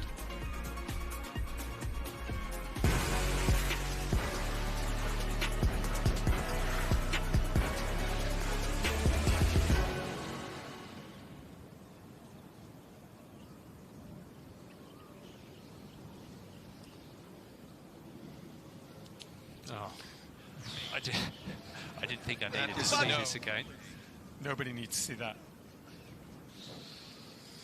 That is a 3-game suspension and a red card there. Yeah, he's gone the full Jimmy, hasn't he, on that final hole? Gosh.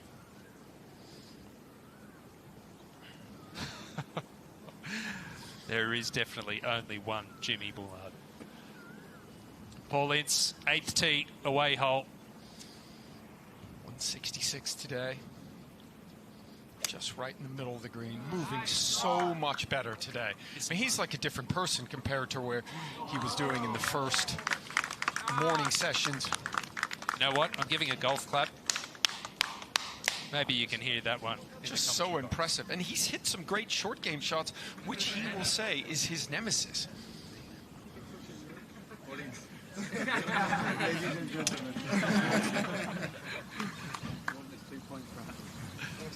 Nice character, David Ginola.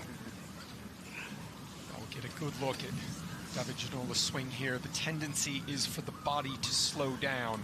He makes a little kind of practice swing rehearsal where he tries to feel like he takes it back and then feels like that body's going to keep moving.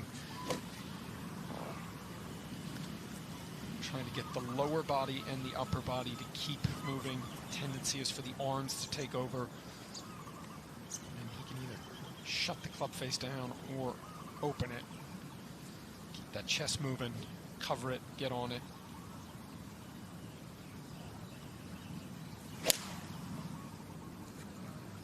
Well, of course.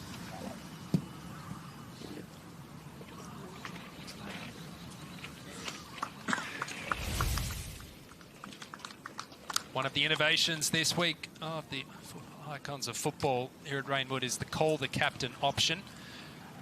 Each team only gets one of those per session. Team England using theirs with their captain Lee Westwood here on the final hole. There's double points on offer. Phil Jones has called in Lee Westwood coming up against Carlos Tevez. Third shot. Even out of the rough, one of the great things about Lee Westwood's golf swing, you could marvel at a lot of things, but if you look at his footwork, how stable his lower body is through impact, it's just beautiful to watch. That left foot nice and quiet.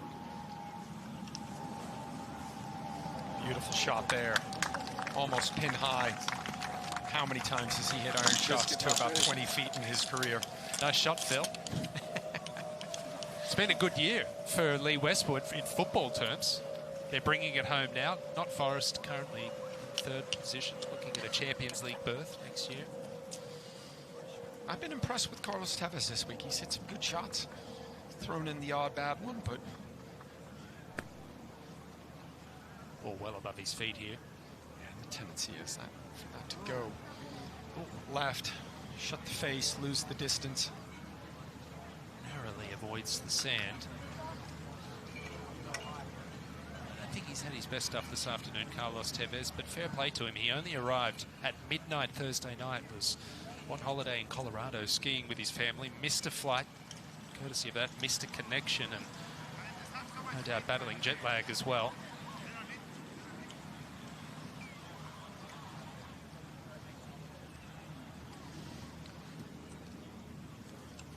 One thing that the Europeans, or not the Europeans, the world team, Sergio Garcia, they will win this week in the talking department. Sergio is a world-class talker. Both Lee and Sergio have loved being here. That's been evident. And that's my mistake there. I'm so used to thinking of Sergio Garcia as a European because he did so many great things for that European Ryder Cup team throughout the years. No one better. Highest points scorer ever for the European Ryder Cup team. Now John Terry in the anchor match. Currently all square with Batistuta. This is the fifth. Come on!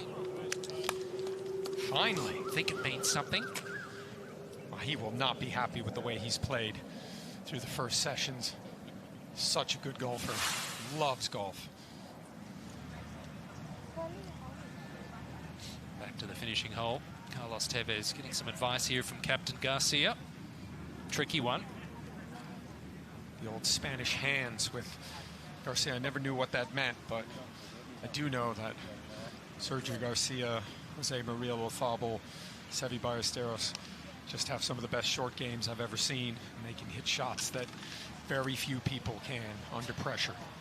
I wonder how much of that you think about Spanish golfers, you think about Spanish footballers, Spanish tennis players. They all have a flair about them. They all have a flair for the dramatic. They're all very creative and innovative, and I just wonder how much of that ties back to the fact that they just have fun. as kids, and that continues right through their career. Nothing is forced. Oh, absolutely.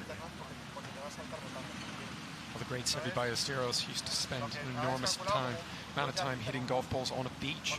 KJ Choi did that as well. He'd go out on the beach, and if the ball was below his feet, he'd hit balls in the sand. Then he'd go get them, and the ball would be above his feet, and then he'd work on that. He was a great ball striker.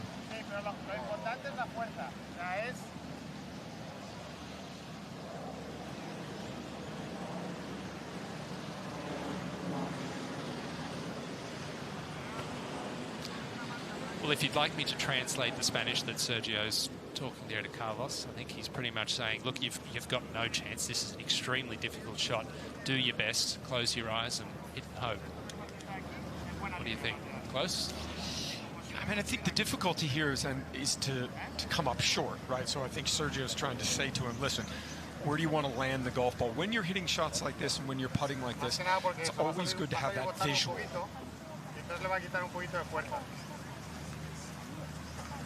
Speaking of visuals, the scene around this green, it is as good as it gets, isn't it? Clubhouse is amazing. Property's incredible. Everything here is just first class.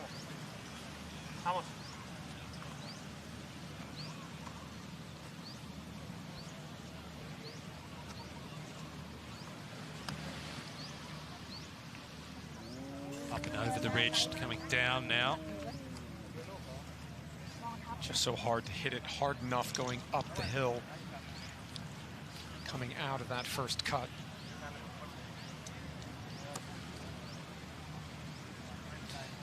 You know, credit where credit's due to Phil Jones, his opponent.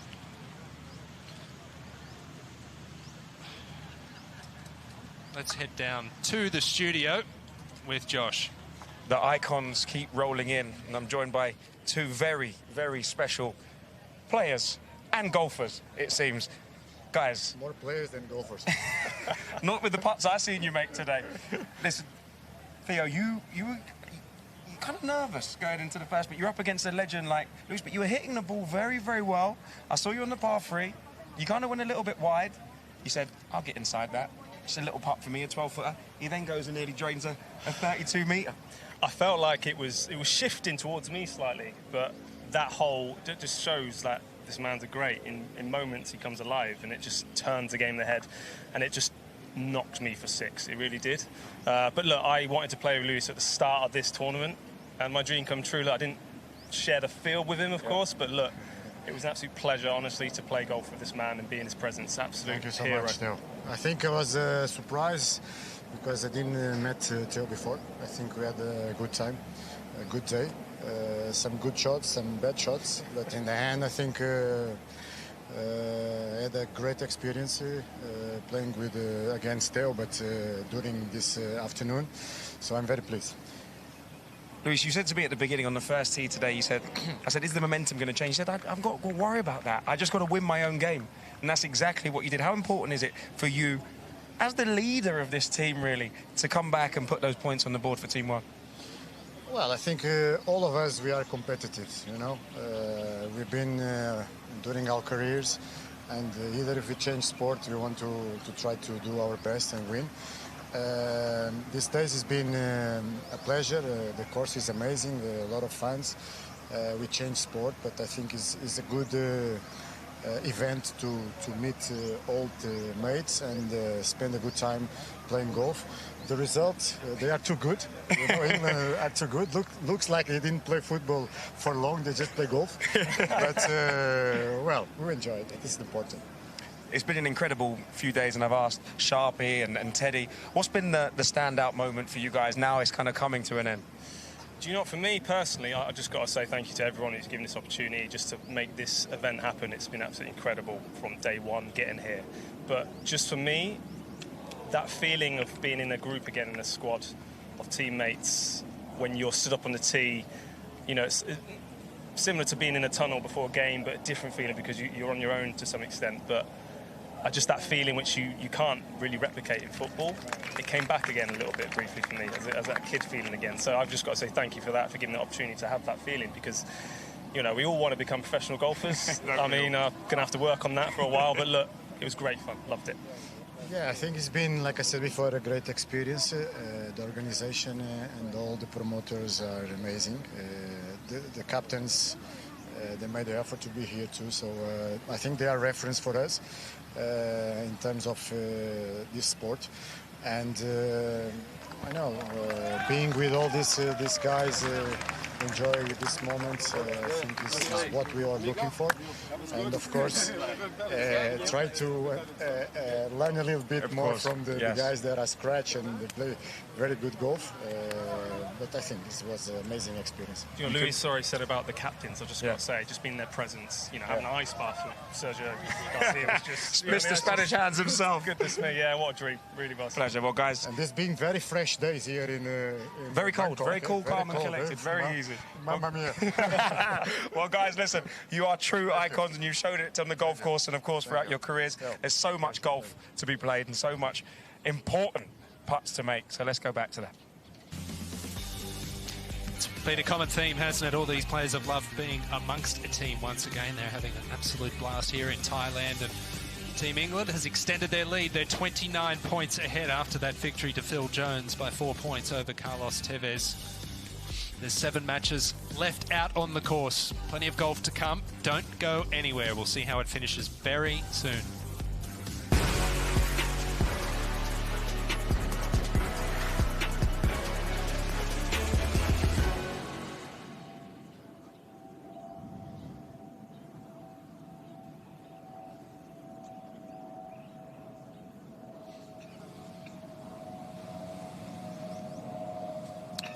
This is Robbie Fowler and Nemanja Vidic. They're on the 9th green.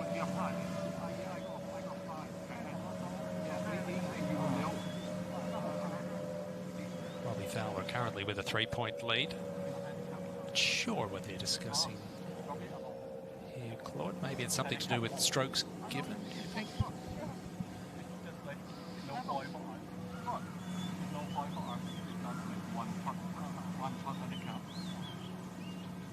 Sure, what they're talking about.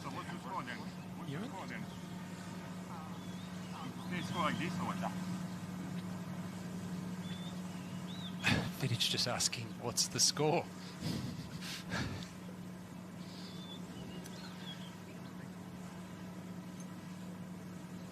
Meanwhile, Robbie Fowler's back in the zone.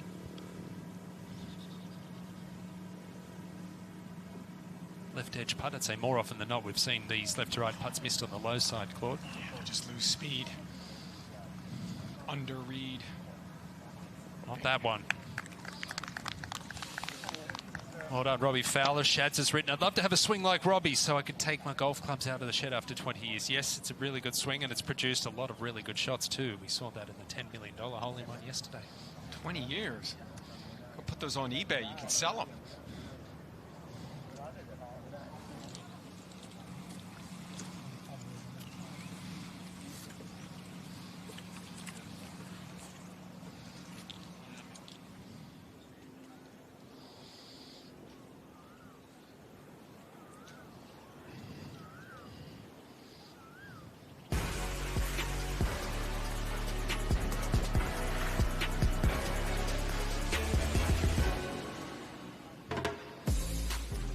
Absolute treat to be here in Thailand this week for the Reignwood icons of football. It is the land of smiles. They're friendly, hospitable. I don't think you can say enough about that here. The icons, smiling is seen as a way of showing respect, gratitude and kindness, and that has been on display in abundance at Reignwood Park. Well, the home hole here.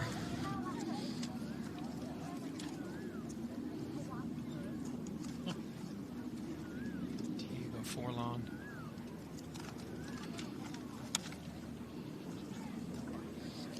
5 birdies in this group, so they've made a lot of birdies today. Oh, this is a really good shot too. Yeah, he came up against a red-hot start from Jermaine Jenis. 3 birdies to begin the singles campaign from Jenis, but 2 birdies in the last 3 holes for Forlan. Yeah, birdies at 6 and 7 for Diego.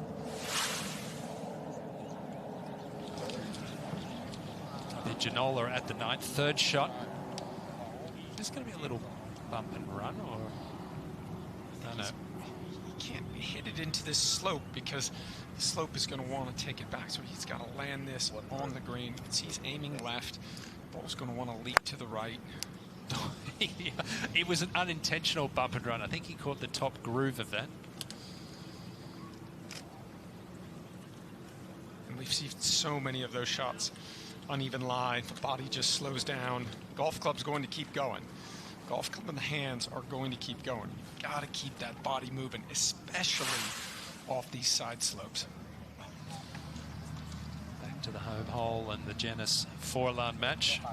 Double points on offer here at the final hole. Janice currently 3 points ahead. Impressive today from JJ. He's brought his A game today.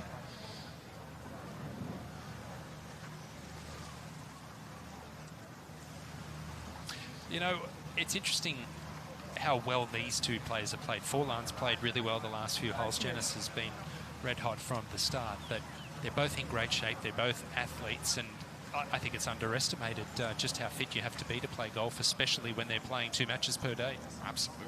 If you look at the players that make that jump from competitive golf on the PGA Tour and DP World to the Champs Tour to the Senior Tour, the ones that have kept themselves in really good shape, the ones whose bodies aren't necessarily that broken and can still move pretty well, they tend to have a tremendous amount of success.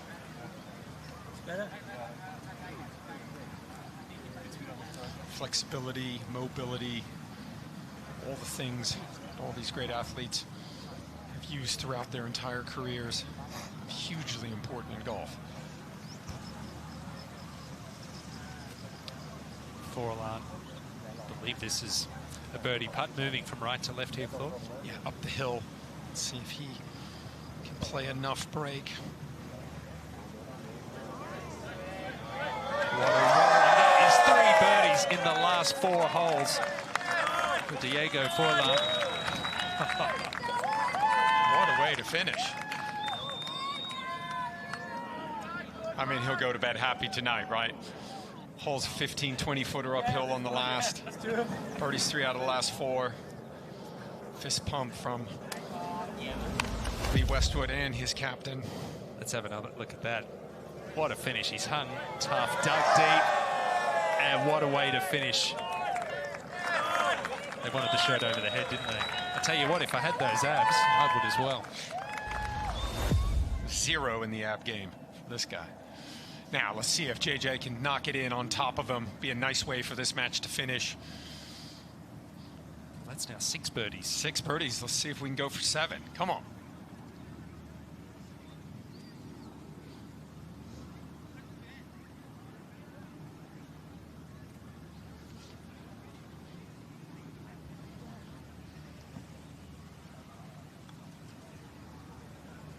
Tracking, it's got a turn. Oh, he gave it a good effort. Nicely done there. He will have wanted to make that, but a really good match between these two. Enjoyed it. Brilliant, great ball. Hey man, A lot of really fun golf to watch in that group. Lots of smiles.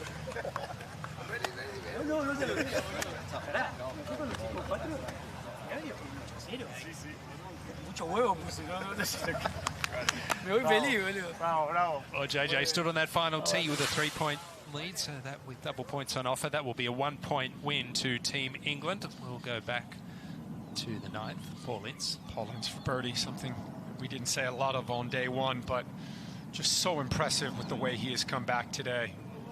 It's so nice to see. Takes his golf very seriously, fierce competitor.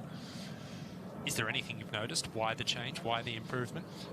Well, he was carrying a little bit of a back injury earlier in the week. Back wasn't feeling great. Lots of travel. And then I think he was a little bit tentative yesterday. Didn't get off to the best start in the morning. But what a performance. 7-1. He will relish beating David Ginola. He will dine on that every time they see him. And he's got the fresh Travis Scotts on. I mean, if you're going to wear those, you better play. Yeah, well, he certainly showed up and played today. Nigel de Jong up against Jagielka. That's at the 7th. This has been a good match.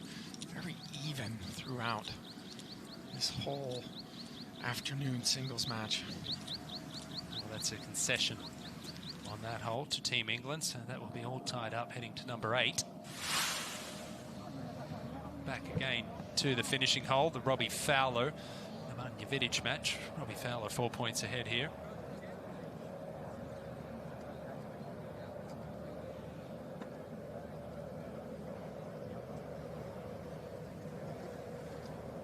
I like Robbie rocking the flat bill.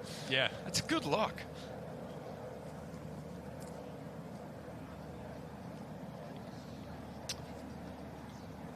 Well, let's quickly throw it down to the studio. Josh has a guest waiting.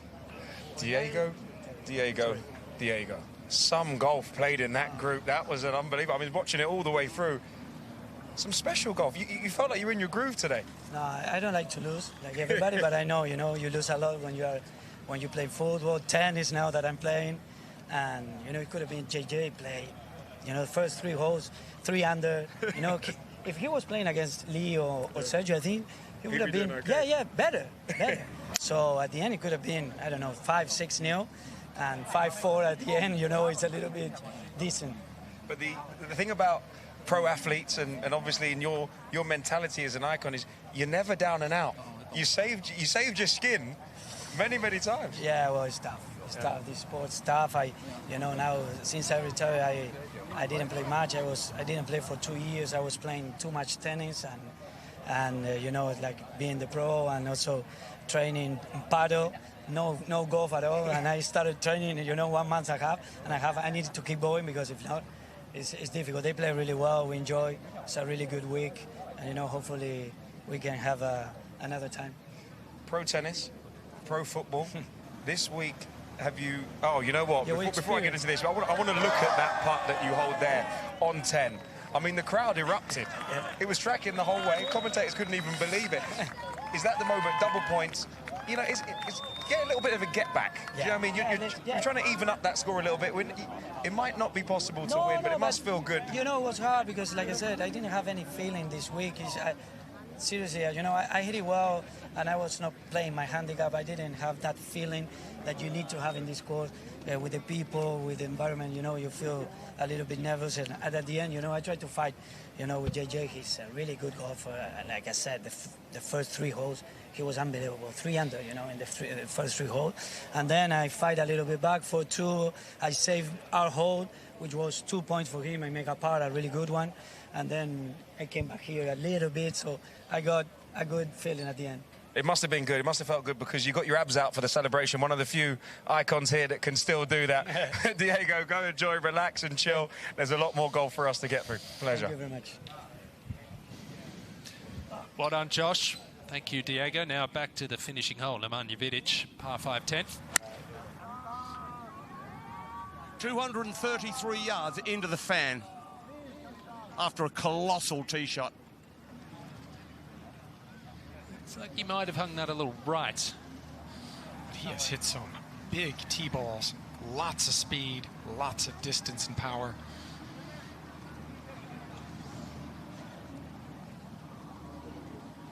He's a big man. I'm seeing a lot of these icons for the first time this week, and it surprised me just how tall one of them are.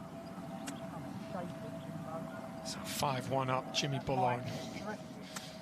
Putting it on Gianfranco Zola. Didn't see this coming. Maybe Mr. Zola just running out of gas, but expect this one to be in here close. This has been his bread and butter this week. 93 yards. Yeah, he's been really good at this kind of stuff this week from this range.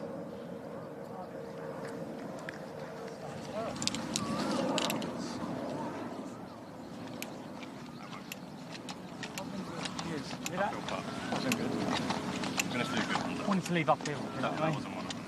Uphill putt. Professional shot, they call it. He's all enjoying it.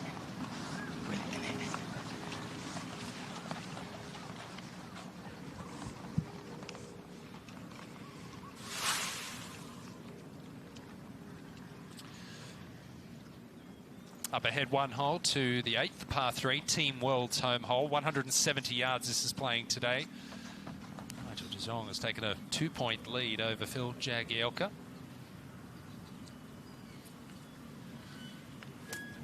66 today.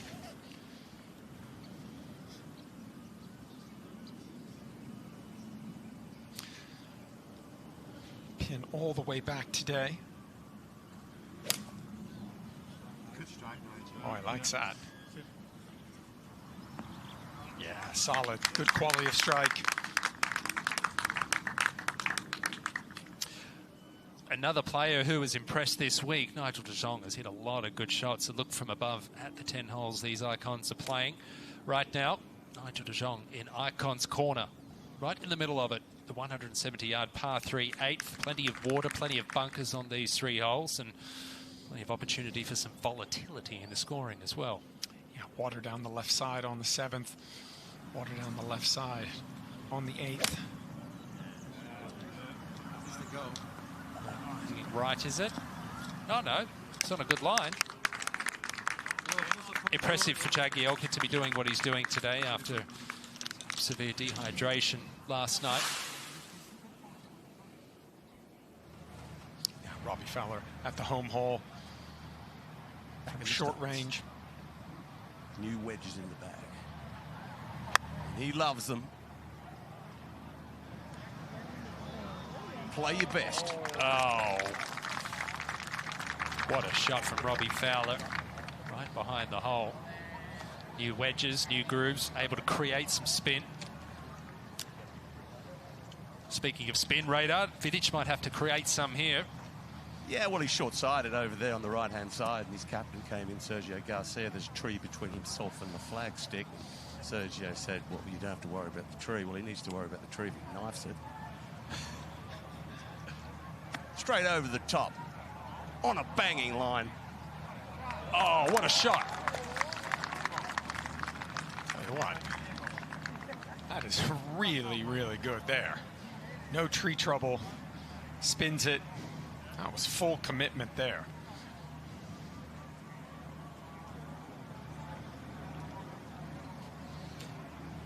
Interesting to see these Team World players in the latter matches. They know that it's going home. They know that Team England is on their march to victory, but they don't want that margin to be too much. Well, playing for a lot of pride now.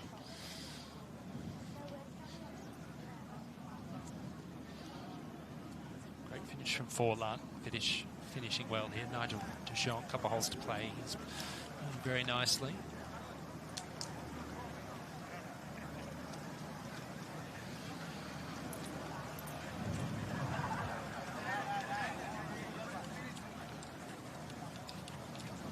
Claude, you've got your academy here. You've spent quite a bit of time in this region in Reignwood Park, Robbinswood Golf Course. Have you ever seen it presented better? To be honest with you, it's presented like this every single time I come here. That's the great thing about this club. For the members that are lucky enough to be here, the commitment to excellence from the Reignwood group, the way they present this golf course, they want every day to be like a tour event. And it's as good a conditioned golf course as I've seen anywhere in the world.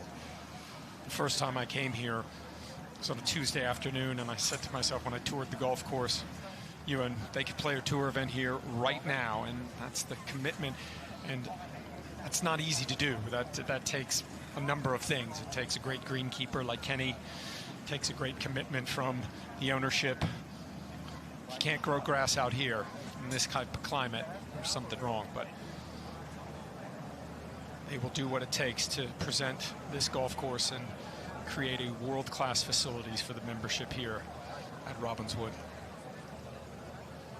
Oh, we've got a couple of opportunities for birdie here, Radar. Yeah, absolutely.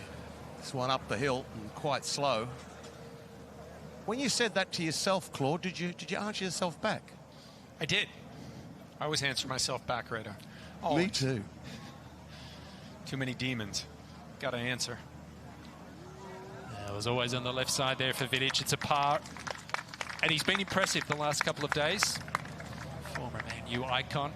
56 Serbian caps in his career.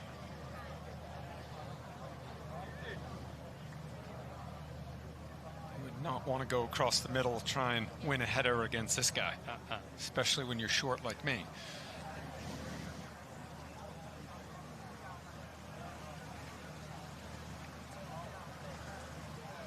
4-point lead currently for Robbie Fowler. Double points on offer here. This for the win and a 6-point margin over Vidic.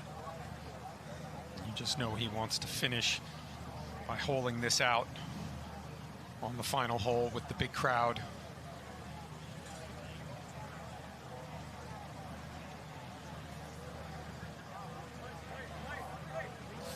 Just leaked a little on him. Two icons of football. They played a great match here this afternoon. Robbie Fowler with a couple of wins today, adding points to the total of Team England.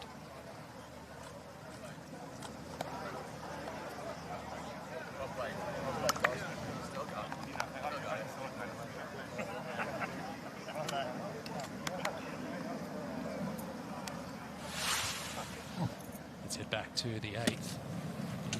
Jagielka, long birdie putt.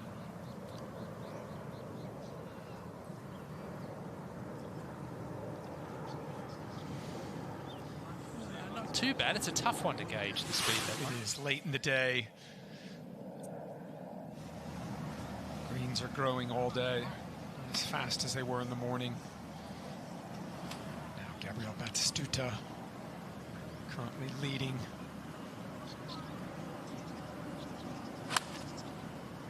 Trying to draw one in there. Safely aboard.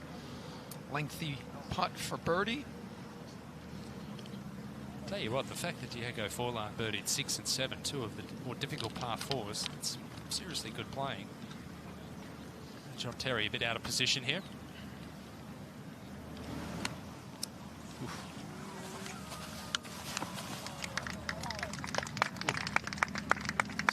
Over near our TV compound. Bottom groove, maybe. Fatigue setting in. I think he's just going to be so frustrated. Such a competitor. Now Nigel John, great iron shot in here. Oh, look at this, look at this. Oh, what a putt, well done. Beautifully judged there.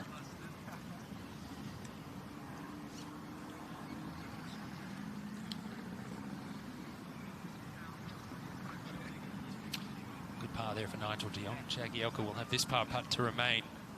2 points in arrears with a couple to play. He's Swanley, he's here. I'm perhaps here and you're there. You know Swanley? You know Swanley. Oh, Good par, good save from Phil Jagielka. Well, let's head back down to our studio. Nick Doherty is standing by. Thanks very much. Yeah, joined by the latest match to arrive back here to our position off air. Where we'll be taking in all the scenery. Someone's going to lift a trophy. It's looking like it's going to be Team England. Nemanja, though, first of all, you're brilliant through the week. Undefeated going into the singles. You suffered your first one, and at the hands of a Liverpool player. How's that feeling? No, listen, I think I was playing pretty good until the 7th hole. So yeah, obviously that 8th hole healed me. I played bad shot and he wanted 2 points, and obviously he had the psychological advantage. And to be fair, for the whole day he was consistent. He didn't give me much chance to win the points, but well deserved it, and I will wait for him next time. Robbie, of course you're playing for your country. Yep. But also, was there a little bit extra needle in it because it's Liverpool, Man United? I think absolutely. I think when obviously we found out the teams earlier on, I think there's something about Liverpool, Manchester United. And look, I know we're not playing anymore, but it's still always good to get one up on Manchester United as a Liverpool player, as a Liverpool lad. I know it's England, rest of the world, but there's always that element of clubs in it. That's what we do. Just one for both of you before we go. What's been your favourite thing about your experience this week? You know what, I'll be honest with you, Nick. I think everything about it. I mean, the course has been magnificent. I mean, the clubhouse, the people. I mean, this will be one of the best courses in Asia within the next year. Guaranteed. It's a phenomenal place, and I mean, I'm so delighted I got to play a part of it because I'm not sure you'll get many better facilities than this. Winners always love the golf course, mind you. Yeah. Nemanja, what have you enjoyed particularly about the week, being in that team room with Sergio? No, obviously some great players, obviously playing golf that we didn't see in the past. Obviously, have opportunity to come here in Bangkok on this lovely golf course. This is the paradise, and I never played on a better golf course. And obviously, it got spectators and obviously media following what we're doing today. So I really enjoyed every moment in the last 2 days. Well, boys, have a little breather. Enjoy yourselves now because you've put on quite the show. Well done, lads. Well done. Let's catch up with Incy. So, David, 2018, you're hosting the opening ceremony of the Ryder Cup. That must have been an honour, huh? That was amazing. I couldn't believe myself, to be honest, when I was surrounding like 40,000 people just ready to introduce the ceremony and the opening of the Ryder Cup in France. It was just an amazing moment to see all those talents coming up on stage. Thomas Bjorn, Jim Furyk. Hey, well, it was a dream come true, huh? Absolutely. I mean, the icons of football, maybe the closest that we'll get to the Ryder Cup. Is it a little bit more lonely playing in the singles? Well, you just have to rely on yourself, your caddy a little bit. Paul's always loud enough, isn't he? Yeah. But, you know, it has been 3 days of intense golf under heat, temperature very high, humidity, and but you know what? This place is just amazing. So we really enjoy being together, and I hope to come back, by the way. Amazing. I'm sure you will. Thank you so much. Thank you. Thank you. Great to have these players interacting with the fans and media alike. David Ginola on the finishing hole, long bogey putt, Claude. Yeah, up the hill here.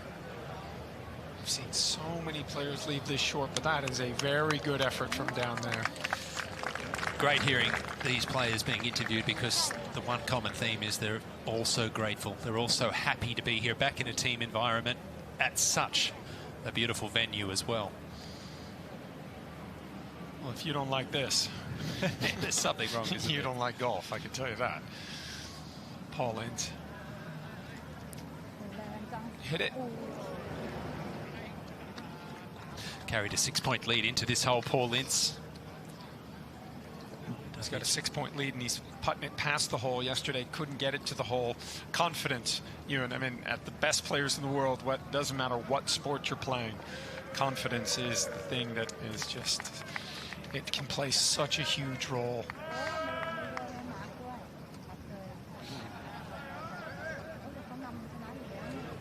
Come on, Incy. Come on, Governor. You want to hole a nice putt in front of the big gallery. Is it the final shot of the icons? Wanted to make that one really a good look there.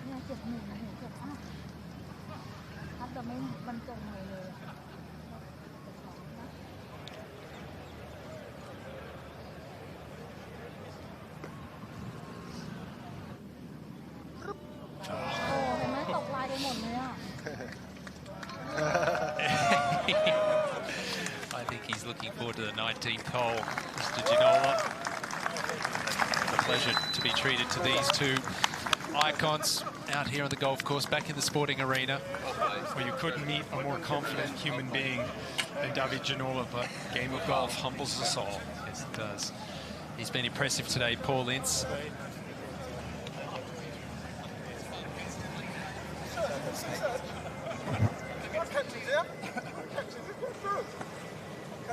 These two were very intimidating presences on the football field, and really just gentle giants, aren't they?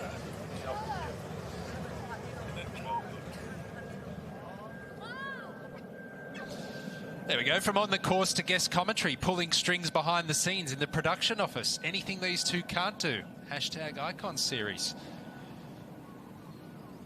Lee Westwood, captain of England. Sergio Garcia, captain of Team World. Michael O'Dwyer, Wayne Suter, Fiona Smith there from APAC Productions. Thank you very much for the behind-the-scenes tour. Jimmy Bullard back on the 8th. Green in regulation. I'd love to see what he's played these par 3s in this week. That should be pretty good. His iron play has been stupendous.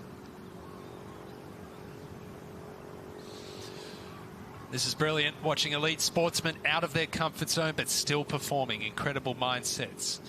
Is the series coming to the UK? We certainly hope it is. We certainly hope it's going around the world. But the incredible mindsets, it's something we've touched upon all week. You just don't lose that.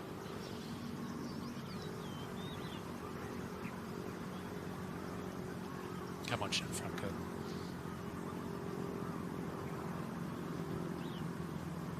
Come on. It's a good roll. Back-to-back birdies. Birdie at 7 and now a birdie at 8. Cuts into that lead. It's just 3. Sorry. 5-3, so 2 points and 2 points to come on the 10th. Out of it.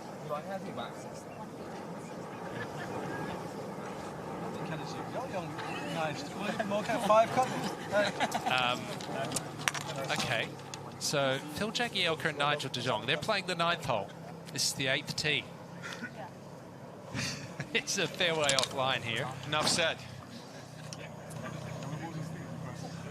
It just goes to show you can sometimes hit it so far offline, you know, and that you actually get a decent lie because... What's he got in his way? He's got a chair. I know there's a couple of stands over there, an umbrella, some crowd, trees. He's got the Aperol Spritz stand he's got to go over. He's got the halfway house.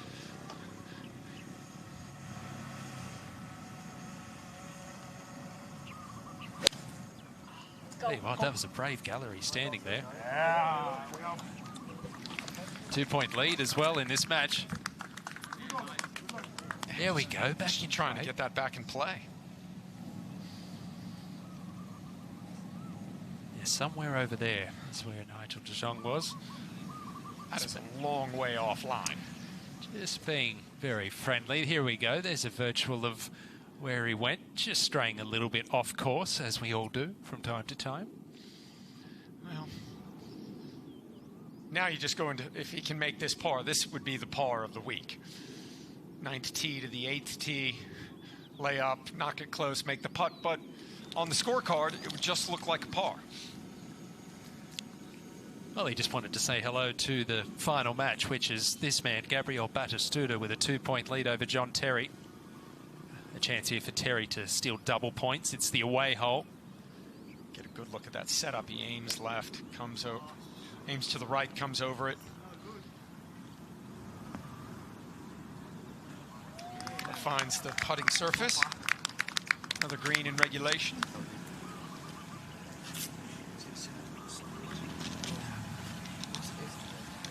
This whole location should set up well for John Terry. Likes to draw the golf ball left-handed. So he can kind of fire this back to this back right or back left pin.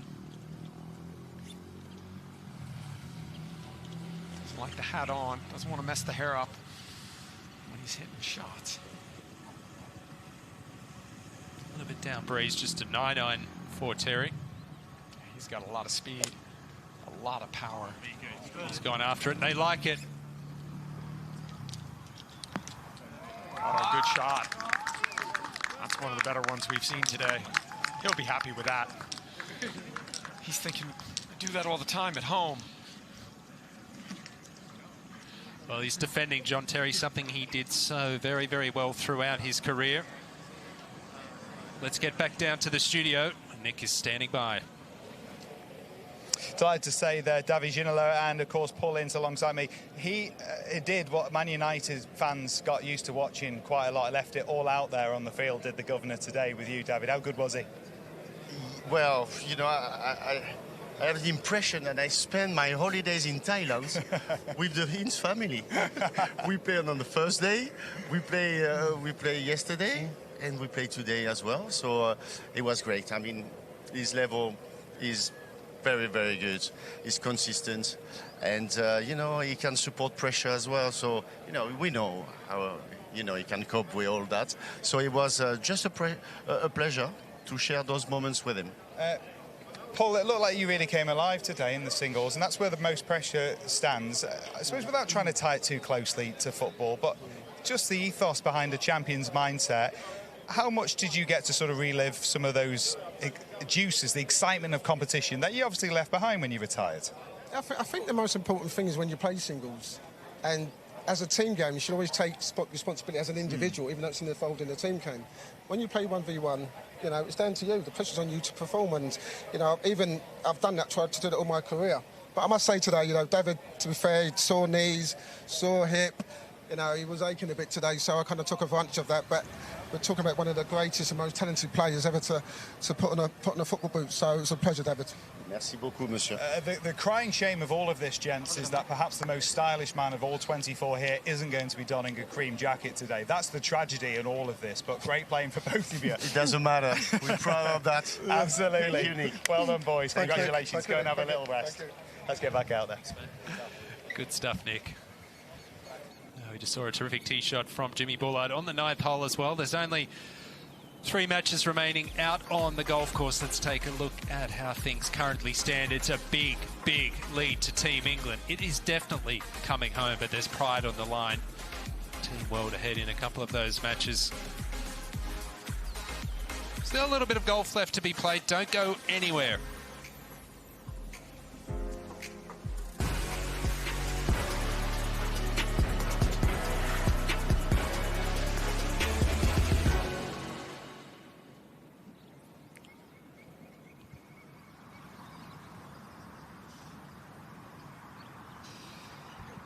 Well, the final group on the 8th, Gabriela Batistuta, John Terry in there, 20-25 feet.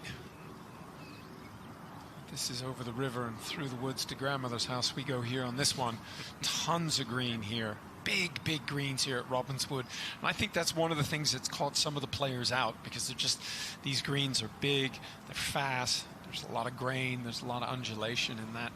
Lag putting, it's just something that the average golfer just doesn't spend enough time on. Everybody's putting from 5 feet, 3-footers. You go out, you have 36 putts, a bunch of 3 putts, and what's everybody do? They rush back to the putting green to putt 5-footers. And if you spend kind of 60% of your time from outside of 30 feet, your scores will improve, because that's when the 3 putts come. The further away you get from the hole, distance control, something that most golfers just don't spend enough time with. Yeah, it's great advice, and again, something that was probably underrated during Tiger Woods' prime as well. Just how well he lagged the ball. This is going to be very difficult to get within 2 or 3 feet. He may not have got it within 10 feet. I don't think he had the right yardage or the right club on that one. He's shaking. It says that's got to be almost 100 feet. Huge opportunity for John Terry. Double points. Yeah, double points. Get this back to all square. Yeah. He makes this. And this is where the competitor will come out, John Terry. That's a quality iron shot. That's the iron shot he expected to play. Let's see if he can finish this off. Yeah, I'll put it back here. Got it left in.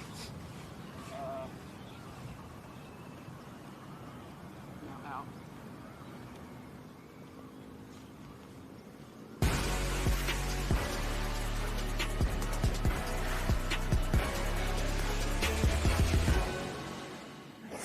It's great to be here, isn't it? Replacing for Peter Schmeichel last minute. You're really embracing this opportunity. I'm really thankful to be part in this organization. I'm happy. Last 2 holes not, but so far I play well.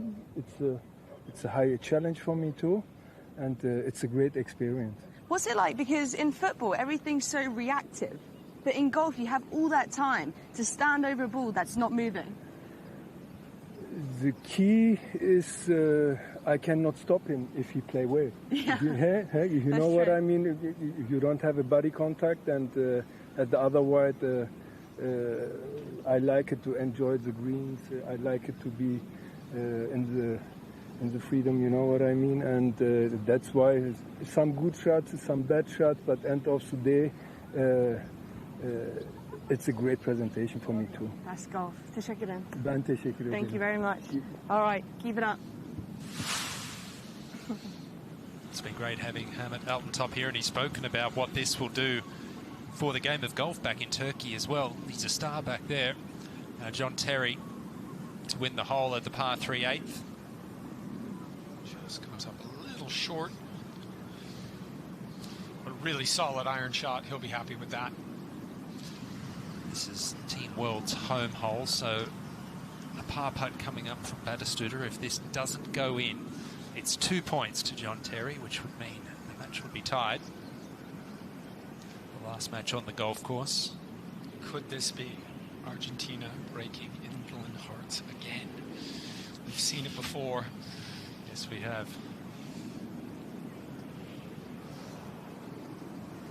Oh, he tried. Man, that was a good-looking putt. Was Batistuta part of that infamous World Cup match where David Beckham got the red card? Still haunts England, now out top. Up against Joe Hart, this on the finishing hole. Oh, no.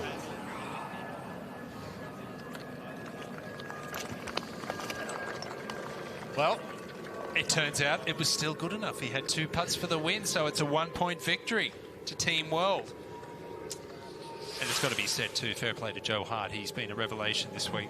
Joe Hart, double bogey at 7, birdie at 8, double bogey at 9, double bogey at 10 to finish. We love JT out here in Africa. He's loved everywhere. Greatest captain of all time. It's subjective, but hard to argue.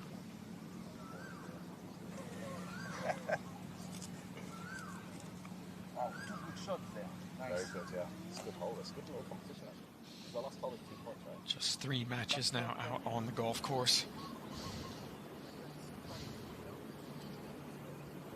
All square in that last match, which is what we want to see. I'd love to have that come down, that Terry Batistuta match, come down to the last hole. See if someone can win that match with a birdie on the par 5.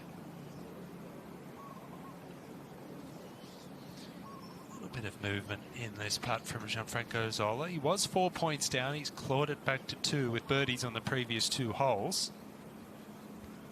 Again, channeling that mindset. Do not want to lose. And a birdie putt as well, Claude. Yeah, it's going to break from his right to left. It's going to be slow early. This 9th green slopes a little bit from back to front.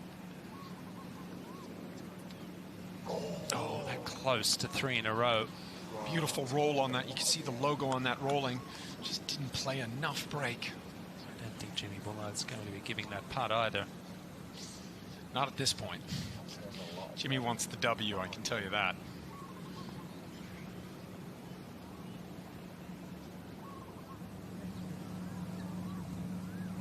I've got it.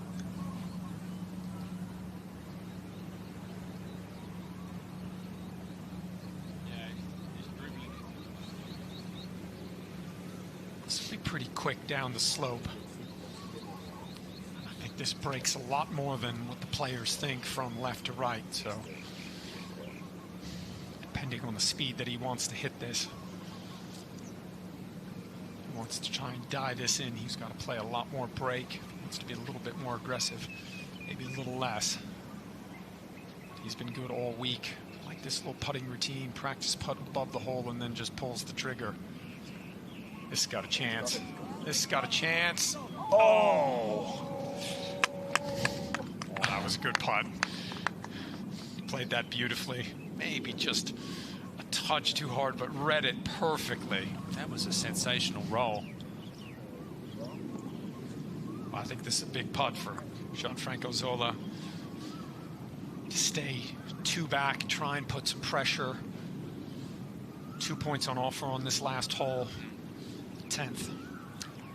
Puts this in, he can still mathematically tie the match. Not a gimme. Jimmy making him putt this. Oh, I would too.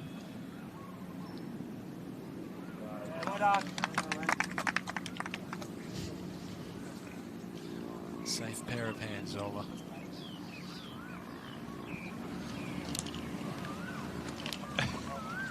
He's apologizing for not giving it to him. Let's get ahead to the finishing hole. Nigel de Jong, a 2-point lead over Phil Jagielka.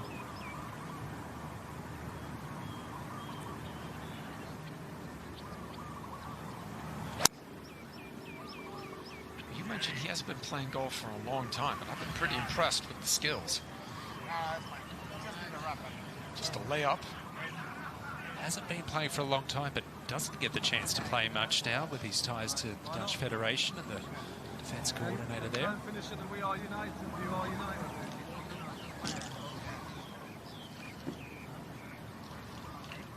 What a rock of that foundation of that defence at Man City. Certainly was. Teammates, of course, with Tevez, Joe Hart. Over 100 appearances for the Blue Moon. Driver off the deck for Jagielka. Wow. The Chief off the deck. That finds the green. Oh, that was all over it. That was right at it. What a great shot. Driver off the deck. Everybody loves that one. I won't take up the tee box, but I'll take up the fairway. I mean, almost 24 hours ago, he had IV drips coming out of him, and now he's hitting driver off the deck. This is how things stand. 3 matches left on the golf course, 2 of them on the final hole. It's a big, big, big lead. 38 points, in fact, to Team England over Team World. It is definitely coming home. Safely say that now. Here's Nigel de Jong on the 10th.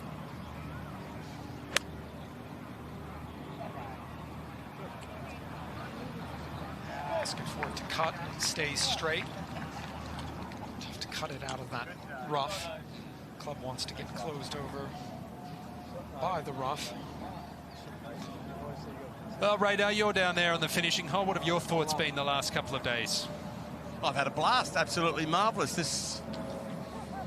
This great championship, the icons of golf. I mean, it's, you know, it could be anything. I mean, it really is fantastic. It could be the icons of anything. Sport, music, could be, you know, it's a fantastic thing. This week for me has been truly magnificent. And watching these players, I've been so very impressed with the way that these footballers conduct themselves as people, as men, not only men, but as golfers. And they've been so very impressive. I wouldn't like to play any of them off handicap. Gee whiz, it's been a blast. It's been a pleasure to be part of it. Well, you and Sergio Garcia would give anything to be a footballer or a tennis player, and I just always find it golfers would love to be the athletes, their heroes, and all their heroes would absolutely love to be golfers. I think it's where sports unite, right? Absolutely. I think those sentiments are echoed by just about everyone tuning in, certainly everyone here on site at Reignwood Park. This is a difficult long bunker shot. Well, not as difficult as the driver off the deck. He had 285 off the deck. And that takes a lot of talent to be able to sweep one off the deck. Water left. Hospitality suites right, where a lot of liquids are flowing. One would have thought. Is David Ginola up there? He was pointing there when he putted out. Imagine he'd be up there somewhere. I'm betting Radar might be up there soon. Swinging there now. We don't have a camera on it. Good speed for Jagielka. An impressive performance today from Phil. Now, Josh, let's head down his way. He's standing by in the studio. Joe. I've been waiting to do this because I know there's a little bit of devastation just there, but we're going to get to that because what I've loved so much about this week has been your evolution as a golfer from day one to this. I mean, it's a completely different person. You said to me, I've cracked it. And listen, on the first tee, I watched you take this drive, and hopefully we can see it now because it was absolutely special. We might get to it in a little bit, but you look so confident. You said to me, Josh, I'm going to crush this. I'm going to crush this in front of Lee, in front of a grandstand full of people, and you piped it straight down the middle. Yeah, that's just the headspace you've got to get into. Like I say, evolution, literally the most golf I've ever played in a week, and I've loved every minute of it, mate. I've loved the drama, the getting psyched up again. I've not been on a football pitch since May, and I know a lot of these boys haven't been on for a long time, but... And if you take a look down here, you'll see your reaction. Yeah. And it was well-deserved. Everything to be going right for you on that first tee. Yeah, well, to be fair, shout out Stuart Parkin, who's come with me, family, friend, give me all the advice I possibly could, and we were trying to get in a good moment. I've got a million things going through my head. Get that left foot screwed in. Wait through the back. It's a driver. Get slightly leaned up, and then next minute you just flah. I was like, no, it all came together for that moment, so I'm happy. But you've been grafting. Your road to Reignwood has been incredible. Talk me through the grind and the process that you've been in to get here and perform the way that you have. Well, look, Thomas called me. He knew obviously I came out of the game and he had something special coming. I put my cards on the table like I always do. I went, Thomas, I'd love to, but I don't want to let you down.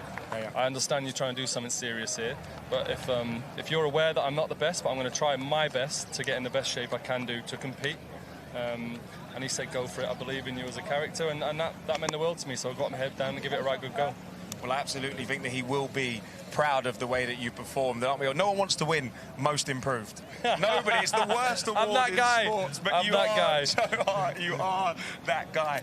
And now, as we see people are finishing up on the 10th green here, Joe, I'm going to let you go because you deserve a beer, you deserve a drink, you deserve to relax and get a cold towel because it's been special watching your growth as a golfer, and we look forward to seeing you at the next one. Your handicap, single digits, I'm sure. Listen, you'll be out there with the Jimmy Bullards of the world, the JTs, the Battistutors, you'll be giving them out. It won't be through lack of effort, mate. Nice one, brother. Always a pleasure. All right, cheers. Back to the golf. Great stuff, Josh and Joe Hart. We just saw the victory there for Nigel de Jong over Phil Jagielka. We'll go back to the 9th. This is Batistuta up against John Terry in the final match. Yeah, this is some duel. Last group on the golf course for birdie. Oh, yes! Batty goal. He had 2 shot of the day contenders in the morning session. And there's one there. To go back 1 up. JT's got to be thinking, what I got to do? Unbelievable. John Franco will just squeeze one down there. Hit another fairway. This guy's just a machine. He reminds me back in the day, the great Calvin Peete. That's how straight he hits it. And he could hit it straight, let me tell you. So very neat, John Franco. That's a great way to describe his swing. I don't think he has missed a fairway in a few years. And guess what? Oh, you're kidding. It's on the fairway. He really shallows the club beautifully on the way down too, doesn't he? Absolutely.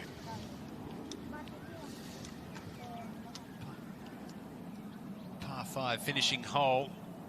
And, well, I don't think JJ or David Ginola, maybe Ruud Gullit as well, want to see where their balls finish, but or maybe Theo Walcott, Phil Jones as well, but certainly some great ones up there. Look at Nemanja Vidic taking it down the left side, longest drive. He has got some speed.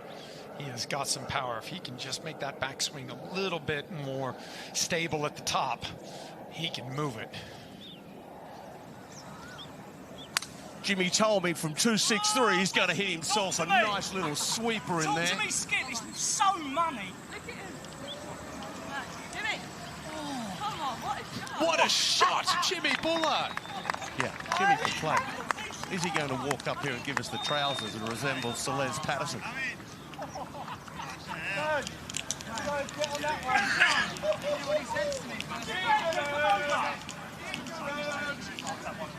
Lock him up. Jimmy Bullard, he's had some iconic moments here in the finishing hole, hasn't he? Yesterday, hit a beautiful shot in here, walked after it. This morning was something else, we won't go there, and that was just a cracking way to finish. It's just what he does, you know. He loves the big stage. It's such a tremendous action. Wesley, talk to me! Talk to me, Skip. It's so money. Look at him. Jimmy.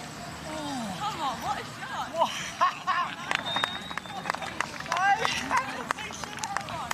And that's not an iron shot. That's not a short iron shot. That's 3-wood or 5-wood. He's such a character. He has been such an integral part of Team England's performance this week. Let's get back to the tee. Final match out there. No. Shit. Water left.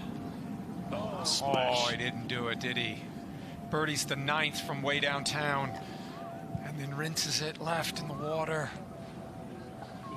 Double points on offer. John Terry 1 point behind. His eyes have just lit up. All right, John Terry, all you got to do is try and get this in play. Plenty of room out there. Anything to the right will be fine.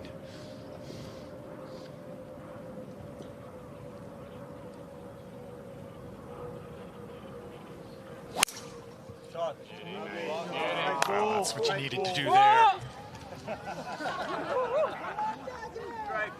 Oh, one of the best of the day there. That's 298 yards to that tree, 10 yards short of it. Let's say a 290-yard drive to finish for John Terry.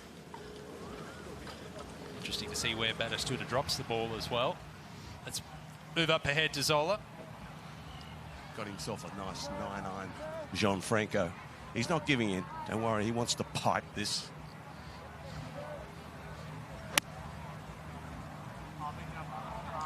Good line, giddy up. Yeah, good solid shot, as he's done for the last couple of days. The magician. Bangkok. What about that shot from Jimmy Buller? Wow. It was as good as any tour pro. That's got to be shot of the week. You reckon tour pros wouldn't like that on a Sunday afternoon? Oh, yes, they would. Give it to me right now. I've enjoyed it. I've enjoyed it so much. Yeah. Hope you hold And he it. called Really it. impressed. Yeah, thank you. Before he hit it. Don't you hate guys like that who aren't professional golfers? Oh, I know. That's a big hit, too. 263. Carry it all the way there. Into it. Fly it all the way back there. We've seen guys struggle with wedges to get it all the way back. So to smash 3-wood. You know he wants to make that putt as well. It's not been an eagle last 2 days. He makes the putt. Does he take a dive into the water? He's got it.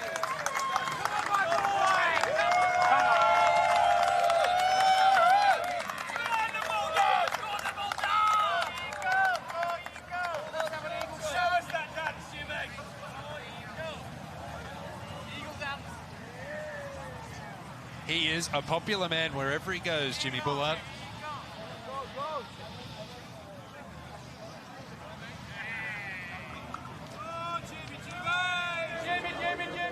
Jimmy boy!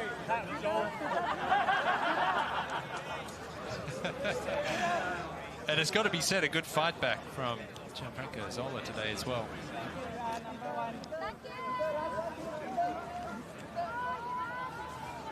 Clawed his way back from 4 points down to 2. Not going to be enough at the end, but been a fun battle to watch these two. Nothing but respect between the pair. You wonder how many of the younger generation of footballers, Gianfranco Zola was their hero, things he could do, the magician. Looked like there wasn't anything he couldn't do with football.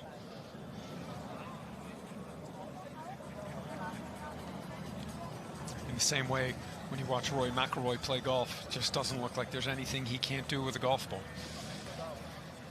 And that's the great thing when you watch elite professional athletes, the way they perform at the highest level.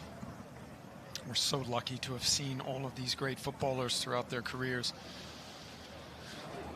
And there's a reason why they have the icon logo on their shirt, because that's what they are. This is a difficult putt. This is into the green. It's uphill. And then it's downhill. It's out of his left. How's your touch, Zola? How's your feel? Looking pretty nice. Oh, it's pretty good, I say. Good try.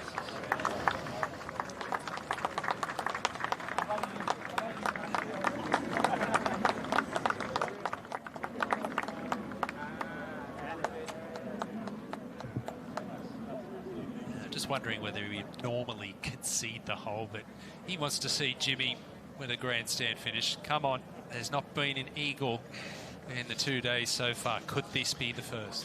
Well, we made the comparison yesterday, Radar, to Ian Poulter. This is the type of stuff that Ian Poulter used to do in the Ryder Cup, and he'd pay it off by the putt.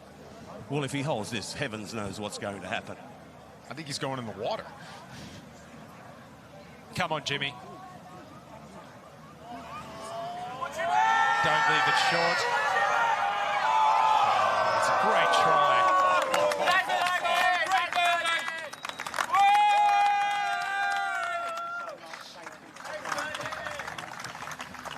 It's a victory for Team England. Another 4 points on the board.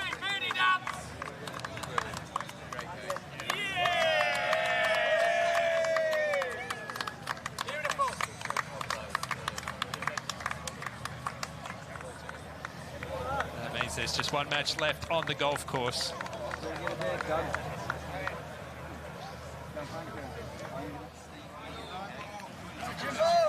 Great having Jimmy Bullard here, Reignwood icons of football.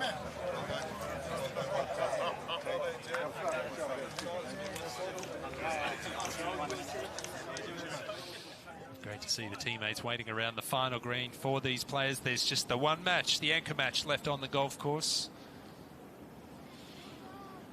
And John Terry, 285 yards off the tee, equal longest drive. Stood playing some army golf here at the final hole.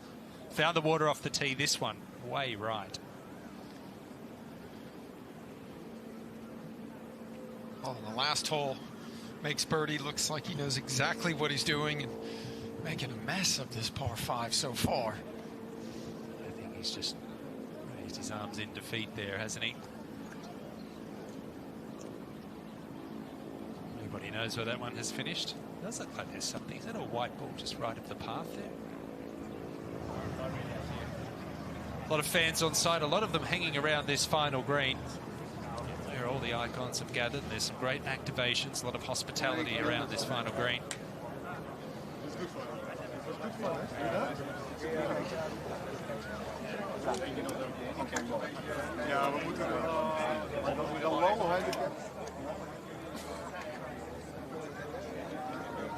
So many of these players, such fierce rivals, even on this Team World team 10, 15, 20 years ago, all coming together.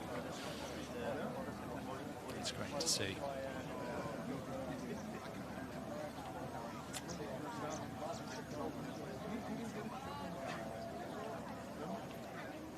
I think JT's still waiting to see what Understood is doing here at the final hole.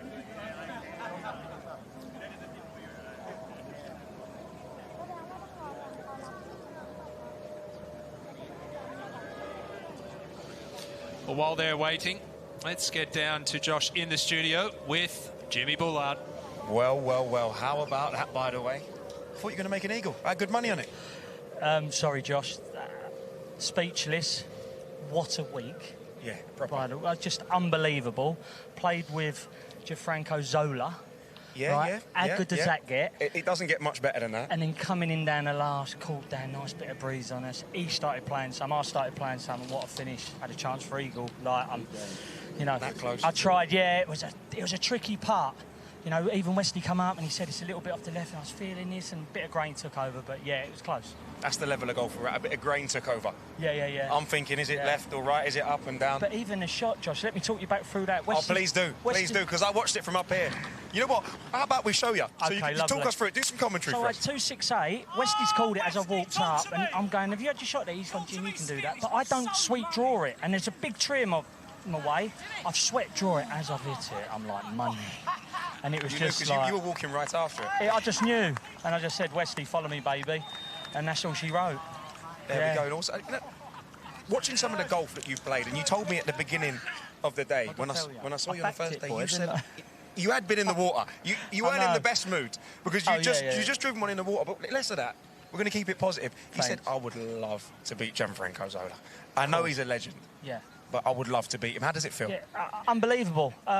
Whatever the score was, I don't know. But he's a good player. He's steady. He's solid. You know, he had a couple of shots on me, and you've got to be careful. There's a few tricky holes here. It looks like it suits me, like a longer ball. Hit the ball longer, but it doesn't. There's a few bunkers. So to beat him, he birdied the par 3 7th, I believe. Yeah. So it's like, oh, this could go either way here. Oh, John's going for the green here. Come on, John boy. Yeah? This is the level of support. Come on, JT! That's what I wanted to hear. We need some support. Not that we need any of the points, but Jimmy, please do a bit of commentary for us here as JT goes for his green on the I think we're behind that big apple tree. I'll say he's got 280. I don't think he's going to get there. What's he got? Let's have a little butchers. Yeah, have a He's look. got a Get little close. He's got a little freeward. He does like this shot, to be fair to him. A little bit of breeze into. Let's see where it goes. What would you do? I mean, this is basically the shot that you had. I'd be at it. No, I've had to sweep it round the tree. He's got it slightly yours was easier. harder. Struck it. Is it a tad left? Where's he going? He's not happy with with it. it. Does he like it? Is he walking after I it? don't No. think he likes it. No, he's mermaid's flicked it on. Oh. No good. Is there a ball in your pocket, Jimmy, you can throw down there? What's the score with JT? He'd be fuming if he's lost this. No, I don't, you know, he is fuming. He's not a good loser, is our JT. Well, he's won all his life, hasn't he? I play golf with him every week at the Scratch Club at Wisley. Oh, sorry, boys, I shouldn't say Scratch Club because they said it's a secret, but I've just let it out on Sky Sports. But I play golf with him every week on a Friday, and he hates losing, like, with the best of them. Do you know what I mean? Like, sure. he is officially the hardest grinding golfer that I've played with. Him, Stephen Hendry. Fair play. Unbelievable.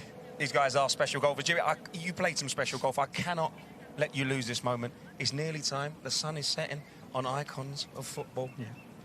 Is it too early to say golf is coming on? It's coming on. It's coming on. It's coming. Golf is. Get out of here, Jimmy. Hey! Go join your team. Thank you, guys. No more to say. Thank you, Jimmy Bullard. Thank you, Josh.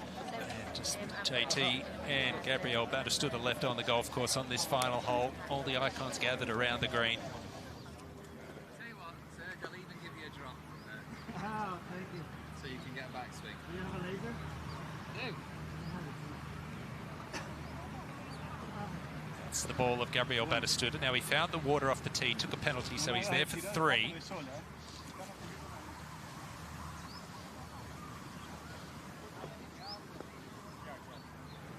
Which side you going? That side? Here we go. No, closest we're going to be here. Oh, call the captain. Nearest point, you've got to consider your stats too. Nearest point with the relief is over here. You've got to consider your stats Here. too. Westy has agreed to this one. Team World haven't had their call the captain option this afternoon, so Sergio Garcia will be hitting the 4th shot.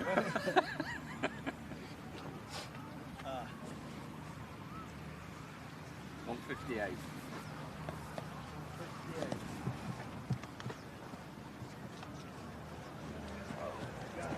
Well, assuming this is his 4th shot, Claude, still in this hole because JT's hit it in the water. He'll be playing 4 from a little further up. Yeah, absolutely. Well, Sergio's pulling out a couple of clubs just to check out which one he wants to hit. This lies, yeah, the ball's just nestled down a little bit. One thing's for certain, I've called more shots for Sergio Garcia than these footballers before. But look, this flag position over there back right, well, Jimmy Bullard's flag, let's face it, that was the shot of the championship. Now this thing could jump. He'll take this on, he won't bail out. It's just whether he can hold the back edge out of this jumpy kind of lie. The wind is out of the right-hand side a little. Got himself an 8-iron. He's still a long way back. So can he hold that back edge?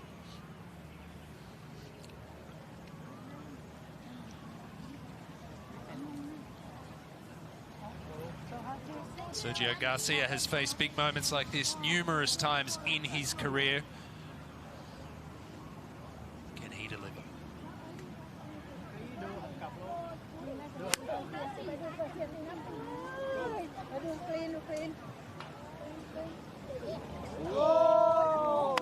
Got the jumper. Oh, man.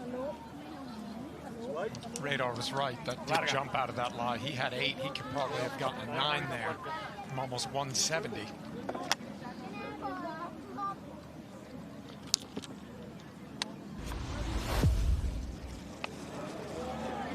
Oh, and the reaction from his team. That's going to leave Gabriel Batistuta a very difficult bunker shot coming up. It's been an excellent couple of days, Claude. It's all coming to a conclusion here. Oh, what a fantastic week.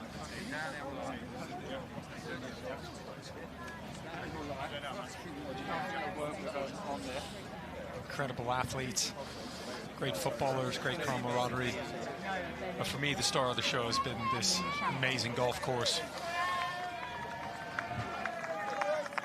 here at Robbinswood. I think every one of these players would love to play here every day, I can tell you that. But I think the whole format really has been wonderful, hasn't it? I mean, it's just a great innovation, the Icons series. It's here to stay. 24 icons of football, a global game. Never been so nervous back there. Mohammed in Africa. They love JT. They love JT all around the world.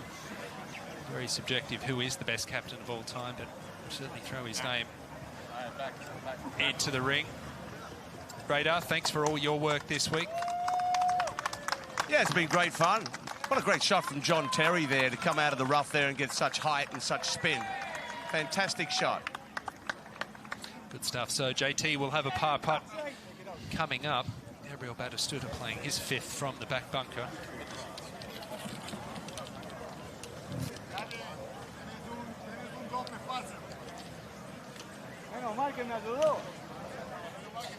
Talk about a pressure-packed moment. Every single person on site at Robbinswood is here. Absolutely, and he couldn't have a tougher bunker shot down on the downslope. He's got to land this. He's got to land this in the fringe and try and spin it. Surely you've got to have words to your captain for putting you in this position, don't you? Come on. If he gets this 50 inside feet would be good. Absolutely, 50 feet. Radar. 50 feet, Radar said, would be good.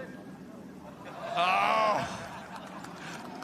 I'm guessing that's a concession. That's a pretty good shot from Sergio. Well, there's the concession. And we know JT hates losing. Double points on the final hole, so it's an England victory in that final match. Well done, John Terry, but well done, everyone involved with this Reignwood Icons of Football. What a treat it's been the last couple of days.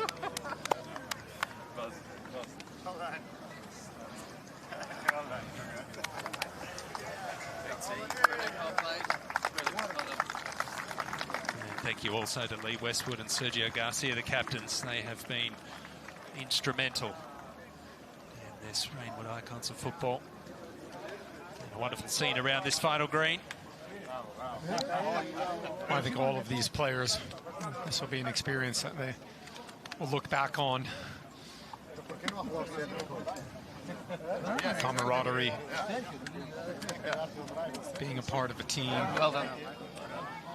And like I said earlier, every one of these players, they all hit a good shot at some point. They all did something under pressure on the biggest stage for them. No, they're leaving. He was looking. Congratulations, man. Lucky, man. Well done. That was a bit of a demolition derby in the end, a 39-point victory for Team England. Plenty of highlights both days in the competition here at Robbinswood Golf Course. Let's take a look at some of those.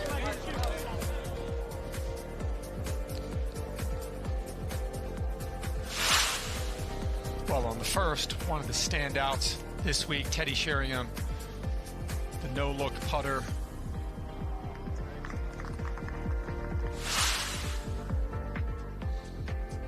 And on the second, this is Lee Sharpe out of the fairway bunker. Yesterday, Nigel de Jong producing from the same position. This was also an excellent shot from the former Man U icon. That would be a win for Team England there. But the hottest player on the golf course today was Double J with the touch. He can hit the golf ball a long way, but beautiful touch. Well, he birdied the opening hole for a win. What can he do in the second hole? This is for a birdie and another win. Can't birdie them all if you don't birdie the first two. You can't birdie them all unless you birdie the first three, and that's exactly what he did. Another quality iron shot, 3 in a row. This time, it's not Jermaine Jenis, but it's Phil Jones for a birdie at 6 in the win. Playing against Carlos Tevez, and in it goes, Phil Jones. then at the 8th, Paul Ince. What a good shot that was. Right in the middle of this green to about 10, 12 feet. At the 10th, Diego Forlani birdied hole 6, he birdied hole 7. Can he do it at the finishing hole? Yes, he can, right in the middle.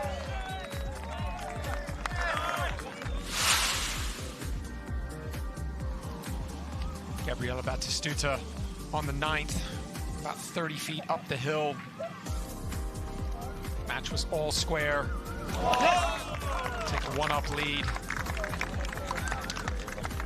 Let's see what that means to him. He loves it.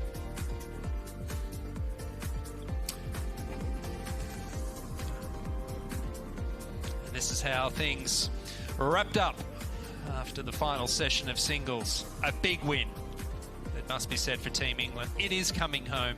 A lot of red on the board in each session. And what a weekend it has been.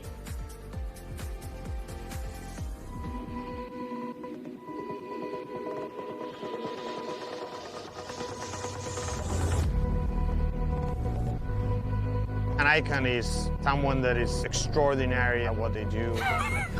Elegance, unique. There's few in the world that are iconic, full stop. All the names who are actually present here, they are all icons. Which is going to be the most iconic thing to do? Hug from Theo Walcott. Oh gosh, Theo, how are we, mate? So, here I am. I'm absolutely buzzing. I think you can tell by the smile on my face, I've been quite excited to get here. I'm in heaven, mate. Let me show you how I prepare like an icon. Whoa! No, slow down, John. Whoa! I want to go back to school. To go home with a cream jacket would be incredible. Be nice with a glass of champagne in my hand. I think rivalry in sport is very important. There's still that hatred there.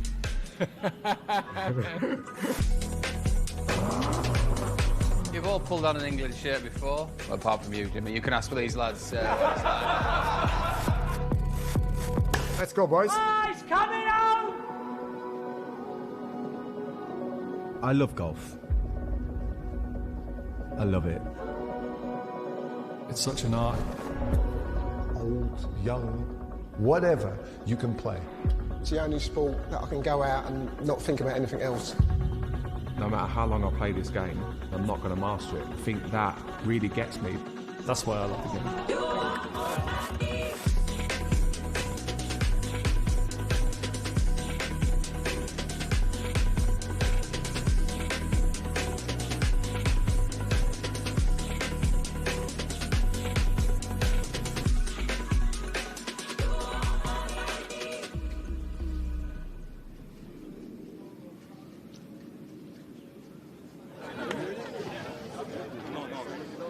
It really has been a treat the last couple of days, Claude, but I think the overriding, or the one word that a lot of these players have used is gratitude. Yeah, absolutely. And I think for everyone watching, you've watched these players throughout the years on the football pitch do just some extraordinary things that you just can't relate to. But I think this week went a long way to help humanize these players, because golf is the ultimate equalizer, right? It doesn't matter who you are, doesn't matter how great an athlete you are in another sport. Golf is a different animal altogether, and I just think we've seen some great shots, we've seen some bad shots, but we've seen golf, and this is what golf is. And right now, with all the stuff going on in the professional game, it's been so refreshing to see this is golf. This is what will help grow the game of golf. The Icon Series can do a lot for that, to bring golf, to bring these athletes to these type of places. And what an incredible golf course. What an incredible facility. The Reignwood Group, Robbinswood Golf Club, the members here. It's a special place. I'm proud to be associated with it, having my academy here, and I look forward to getting back as soon as possible, I can tell you that. Here, Hamid Altintop spoke about what the sport of golf will do in Turkey after this. Well, Team World are wearing green, and at the Masters you win a green jacket for winning. What about here at the Icon Series? You win a cream jacket. It's something sentimental you can look at. It will go in the trophy cabinet. to go home with a cream jacket would be incredible. Be nice with a glass of champagne in your hand. I didn't touch it, barely looked at it. Like the World Cup trophy where you can just look and stare at it and not touch it. The losing team has to put the cream jackets on the winning team. He's going to present me the jacket. Are you serious? Well, that's brilliant. Nah. For the other team to put it over your shoulders, you know, rub it in a little bit. I can imagine there being some very smug people around. I'm gonna go in front of John Terry and I'm gonna show my jacket. We won't lose. We won't lose. I don't have to do that. We are the one who's going to wear the cream jacket on the final day. It's time for the official presentation. Let's get down to the final green with Dick Doherty. Thank you very much, Ewan. Ladies and gentlemen, warm welcome here to our prize-giving presentation of what have been a sensational Reignwood Icons of Football tournament. This has been a fitting venue for the best players of football that you could ever imagine to pit their golfing skills against each other for England and the world. And because of that, they put on a great show for you. But huge congratulations to all of you here in Thailand. You made it a special event. Thank you so much for your support.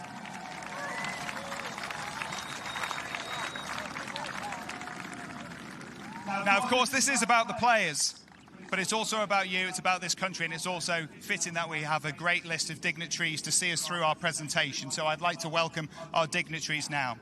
First of all, Dr. Thaksin Shinawatra, former Prime Minister of Thailand.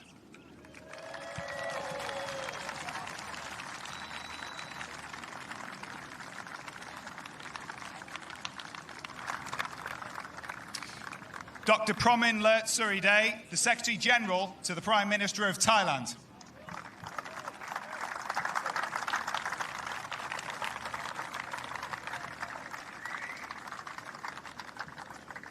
The CEO of Icons, Mr. Tom Brooks.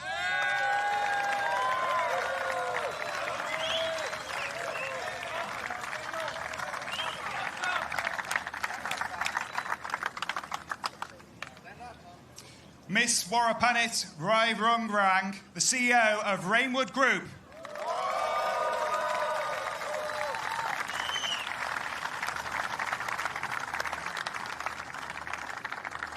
And finally, Mr. Parit Ruktapong Paisai, licensee and founder of KIS International School.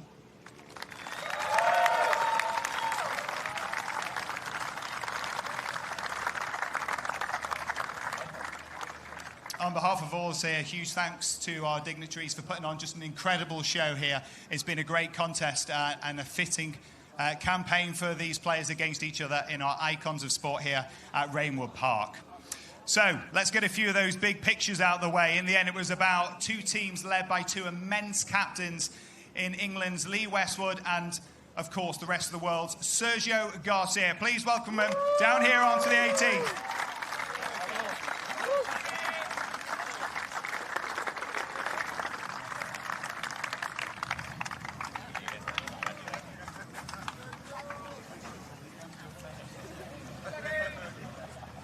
Great leaders, icons of golf in Sergio and Lee. If I can get you to go ahead into the centre, we're going to get a couple of pictures with both of you with the trophy. Of course, only one of you will get to keep it.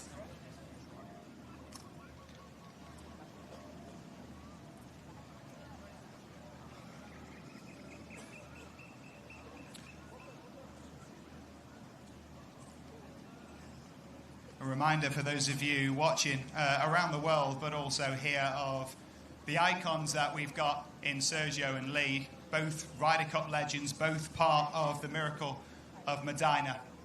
11 Ryder Cups for Lee Westwood, a former world number one, and of course the 2017 Masters champion in Sergio Garcia, the highest ever point scorer in a Ryder Cup.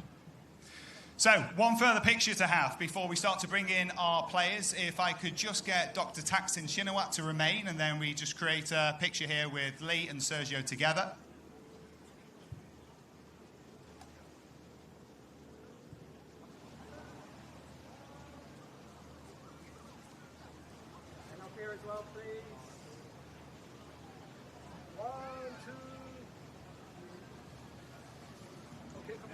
Gents, thanks for putting on such a great show. Before we let you leave, Dr. Taksin, one other picture we'd like to get would be with our two teams. So if we can get both teams of players to come up here now, that would be great. A warm welcome to Team World and Team England.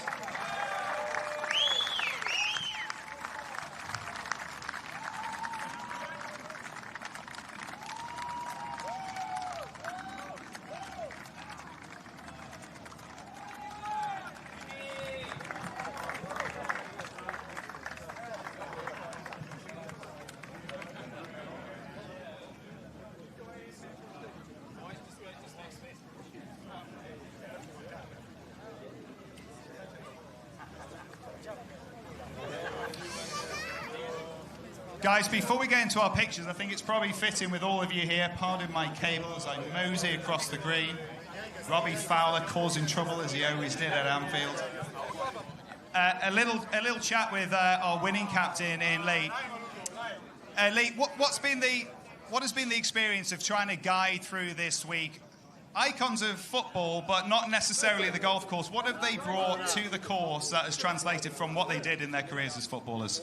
I think a coach or a captain's only as good as the talent he's got to work with, and this is a talented bunch. You know, obviously world-class footballers, but they've managed to transfer it onto the golf course this week. They're all ultra competitive.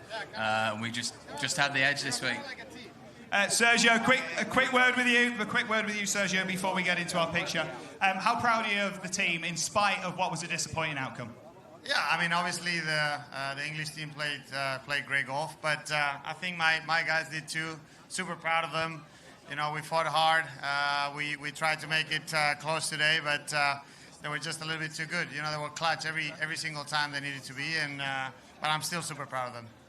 Okay, gents, I'm going to move out the way here, just behind you. And as much as this is obviously a picture we want to get, there's another one we've got to get in just a second as well, which might not be quite as pleasurable for Team World. Let's just grab this. Everybody in? Okay, can everybody see me? Some simply incredible golf played across the week. Jimmy Bullard on the end here, a new postman of icons of football, trying to follow in the footsteps of the great Ian Poulter in Ryder Cups.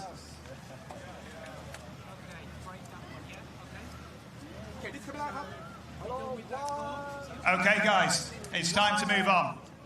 This, of course, leads to the thing that we've been talking about all week long. The winners here have received the cream jacket. The winner is going to be Team England. So if I could possibly get Team World lined up behind Team England here.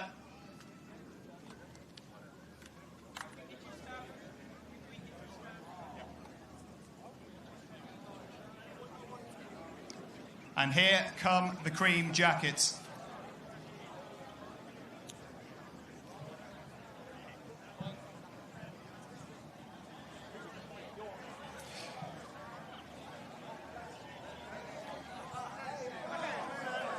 Gents, if I can get Team England to line up in front of Team World so they can put the jackets on you, although Figo looks like he's keeping that one to himself. One in front of the other guys. We can get you to work around the back of Team England here, or vice versa. Excellent.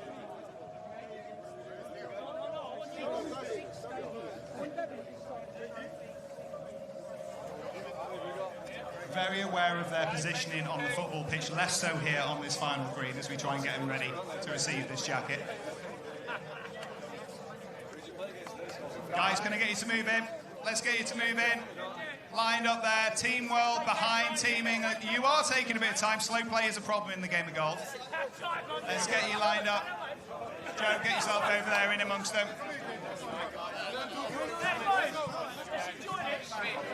Take that time. Just got to go back a bit. All lined up, guys. It's like making a wall in football. Got to make a nice wall in front. Let's get you lined up, one behind the other. We all lined up? One player. So Team World, each player lined up behind a Team England player.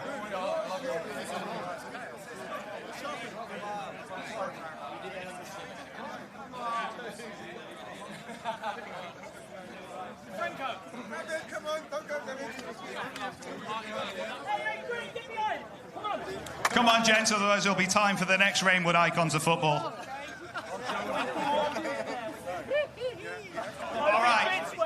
Here we are. Gents, have we each got someone lined up? Team England, are you ready to receive the cream jackets? Team World, are you ready to suffer putting it on them?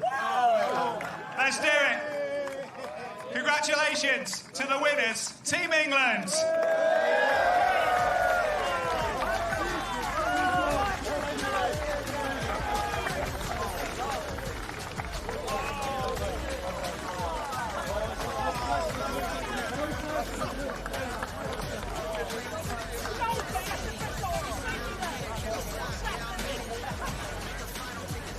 I'd like to reintroduce here with our winning team, Dr. Thaksin Shinawatra, the former Prime Minister of Thailand. If I could get you down here with Team England for the picture, and Lee with the trophy. Lee, let's get you with the trophy. It's time. I'm going to take you around. That's pretty heavy. Team England, can I get you to just back up next to the trophy?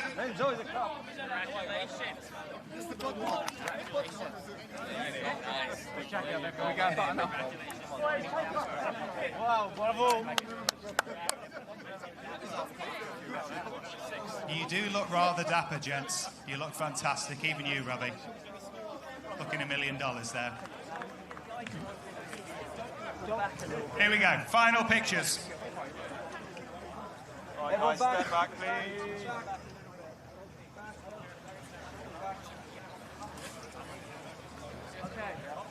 Okay, nobody more. Step back, step back. No, don't listen to him. Like me. Carl, on you. Yeah. Okay, could I please ask Dr. Thaksin Shinawatra to present the trophy to our winner and our winning captain in Lee Westwood.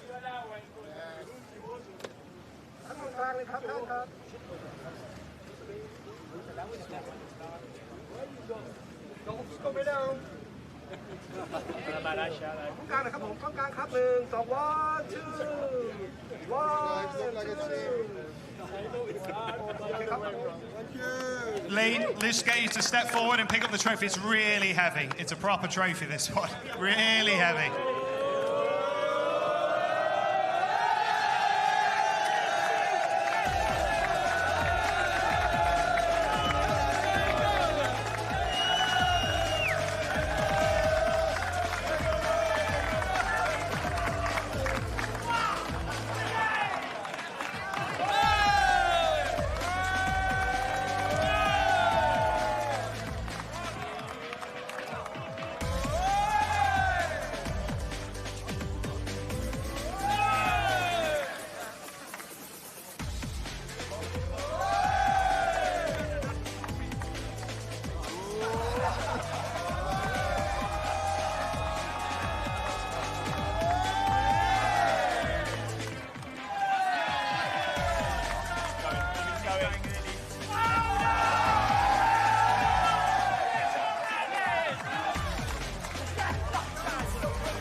We'll leave Team England to the celebrations. A lot of very happy Englishmen in the land of smiles. We'll see you next time.